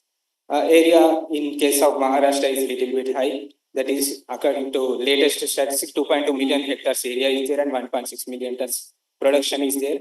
And according to NSSO data, that is National Sample Survey Organization data, consumption is also a little bit more in case of Maharashtra state. So that's why considerable number of sample size is there. I have chosen Maharashtra state. In the morning session also, Dr. Dayakar Rao sir mentioned this kind of INSIN program, value chain development programs has been implemented in Maharashtra state. So study was conducted in Maharashtra state. Before the results, I would like to share something about the previous studies related to demand and supply estimations. If we observe this report, Niti Aayog, it was published in 2018 year. They have estimated the demand and supply of different products, not only agricultural and not only millets, for agricultural, horticultural products, fertilizers, pesticides, and seed requirements also projected for the year 2033 by using the methodology, static, normative, and behavioristic approach. So I have also adopted the same kind of methodology in case of my study. So three approaches are there. That is static. Static means a projected population will be multiplied with basic consumption data. Normative means projected population will be multiplied with recommended dietary allowances. In case of behavioral approach, we need to take consideration of income and price elasticities. Supply was considered. Supply projections was done with the help of production data only. That is with the help of growth rate data. Data has been taken from National Sample Survey Organization, Ministry of Statistics and Program Implementation. So this is the complete methodology. By following these steps, finally we could able to get the elasticity values, that is income and price elasticity values. Those income and price elasticity values we have to substitute in demand projection formula to get the future demand. So if we see the result part, according to ICMR NIN, National Institute of Nutrition, per day consumption of millets should be 100 grams per day. If we see the results in case of Maharashtra rural areas, per day consumption is 71 grams only in case of rural. In case of urban, it is very less, 21 grams only. If you see the overall figures of India, in rural areas consumption is 14 grams only, and in case of urban areas, that is 7 grams only. That is a huge gap between the recommended dietary allowances and actual consumption. These are the results related to price and income elasticities. Price elasticity means that is nothing but change in price. With the change in price, how much demand is going to be changed. With the change in income, how much demand is going to be changed. That is price and income elasticity. If we observe the coefficients related to each crop, in case of price elasticities, we observe the results related to negative values only. That means if the price of the millet is going to increase, then demand will be decreased. In case of income elasticities, the values are very less only, 0.0021 observed in case of sorghum. That means with the increase in income, the demand will be increased, but that will be very less only as per the results. So these are the according as per the three approaches, the demand is like this in case of Maharashtra state only. If you observe the normative approach, that is as per the recommended dietary allowance. If we follow the recommended dietary allowance, the demand will be 5 million tons in future. That is by the 2036, the demand will be 5 million tons. If you take the average of these three approaches by 2036, the demand will be 3.47 million tons in case of Maharashtra state. If we see the supply projections, which is taken with the help of production data, in case of production, the growth rate is negative only. That's why we observe the results also like that. By 2036, if the same pattern is followed, if the same production levels are followed, the production will be 0.76 million tons by 2036. There is by 2036, demand is more and supply will be less in future. That is, by 2036, we are going to be deficit of 3 million tons in case of Maharashtra. So conclusion is same thing. To increase the area, we should go for more awareness programs in case of nutritional aspects. Incentives might be provided to increase the area of millets and should be introduced into the PDS system. Procurement should be done by the government. Processing should be improved. And one drawback is there in my study that I want to share. This is old data, that is 2011-12 data. Recently, NSSO published 2022-23 data also. The study can be done with the latest available data. Thank you very much. Thank you, Shivakumar. Can we have a round of applause for Shiva Kumar, please? Thank you. The nice presentation. You have shown a very good demand. I just wanted to know your views that about that how you will project, like you have shown the projected demand for the millet. So what are the limitations to meet that demand in the state? Yeah, means any constraints are there that if their demand is increasing, that how it will be met? Yes, ma'am. As per the results, demand is going to increase. So to meet that, we need to create a lot of awareness program from consumer point of view, madam, mainly in terms of nutritional aspects. If area will be increased, then we can meet the demand. Okay. Any questions? I would just like to add, you know the per capita consumption of the millets as a whole now today, as on today, how much it is? It is 3.86 kg per year, per capita consumption of the millets. And it was 1946-47, it was 66 kg. Where we are, you should try to evaluate that. So we should try to increase the per capita consumption at least 3.86 to maybe 50 kg, which was 60 years before it was 66 kg. Where we are today, we are just talking. I remember an old saying, world wants result, don't show him labor pain, give him the baby. Let's try to deliver baby instead of talking. Thank you, Shiva. Okay, so organizers, online presentations are not there, na? Confirm? Doctor, no? Okay, so can we conclude that? Anything else? Can we conclude the session? Okay, it was a pleasure to conduct this session. So thank you so much. Thank you, Dr. Rahul Gupta ji. Thank you, our invited speakers, Dr. Lakhan Singh ji. And thank you, Dr. Satyen Yadav ji. Thank you so much for the excellent presentations and enlightening us with that. Definitely the major challenges has been discussed. And I will also congratulate our all the three speakers in this oral presentation, Dr. Charu Gupta ji, Dr. Pradeep Mishra, and Shiva Kumar. So all the best to you, and it was a great pleasure to be with you. Thank you.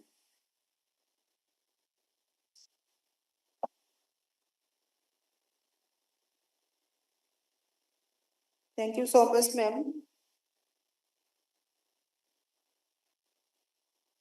We are truly honored by your presence today, and we are thrilled to have you among us and a great opportunity for a smooth conduction of this event.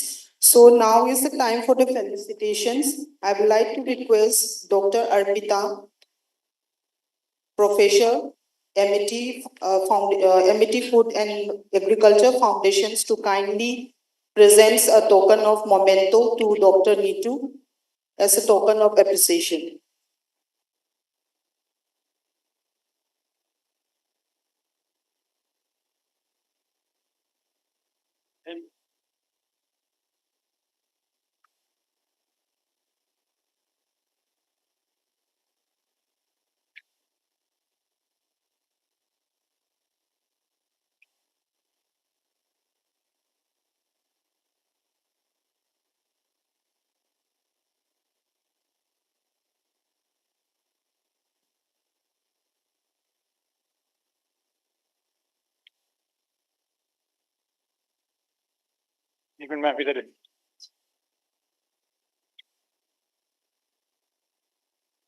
Thank you so much, ma'am. Again, I will now to request Dr. Neetu, scientist of Region and Remote Sensing Center, North NRSC, ISRO, New Delhi, to kindly present a memento to Dr. Lakhan Singh, professor and advisor, MIT University, Noida.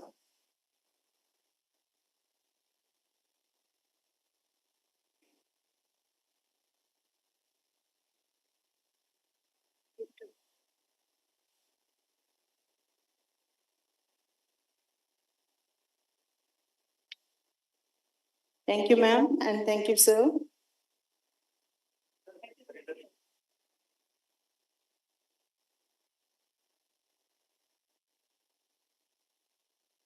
And also, I would like to request Dr. Neetu to kindly felicitate Dr. Satyen Yadav, President, his PMI and founder, to present memento as a token of appreciation to sir.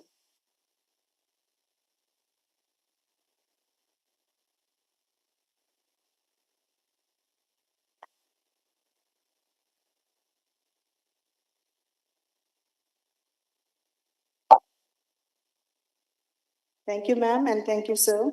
May I please welcome Dr. Dhananjay, Assistant Professor, Organic Agriculture for Board of Tax.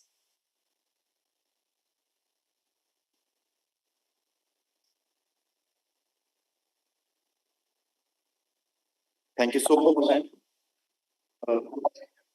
Ladies and gentlemen, esteemed guests, honorable dignitaries, and the fellow delegates, as we come to the close of this conference session, and I would like to take a moment to express our heartfelt gratitude to everyone who has made this event a resounding success. First and foremost, I would like to extend our deepest gratitude to our founder, President Sir, Chancellor Sir, and VC Ma'am for gracing us with a presence during inaugural session and for our inspiring words. Your vision and leadership have been a guiding force behind this conference. To our today's session chair, Dr. Neetu, scientist of Regional Remote Sensing Center, North NRSC ISRO New Delhi, for his chairing this session and completing within a timeline period. To our today's speaker, Dr. Lakhan Singh, Professor Advisor, Amity University, Noida, explained in very detail about the millets, their use and different clinical practices in the millet, how the millet is useful to the farmer, get more income, and to minimize the cost of production and health benefits among the people in the society. To our today's next speaker, Dr. Satyan Yadav, President HPMI and founder, explain about how the millet is useful for rural people, how the economy will increase. Your explanation, your knowledge is definitely useful to our today's attendees, students, fellow members, and the faculty member. Definitely, sir, this discussion is not only end here, just we can start our outcome from that point and coordinatively we do again the upcoming such a grateful event in the coming days. Then after I thanks to all the presentees, those who are joined offline and online presenting their research. In the last, I would like to express my heartfelt gratitude for all the organizers, jury members, and all the attendees. Thank you so much your presence and increasing the value of this today's session. Thank you so much, everyone.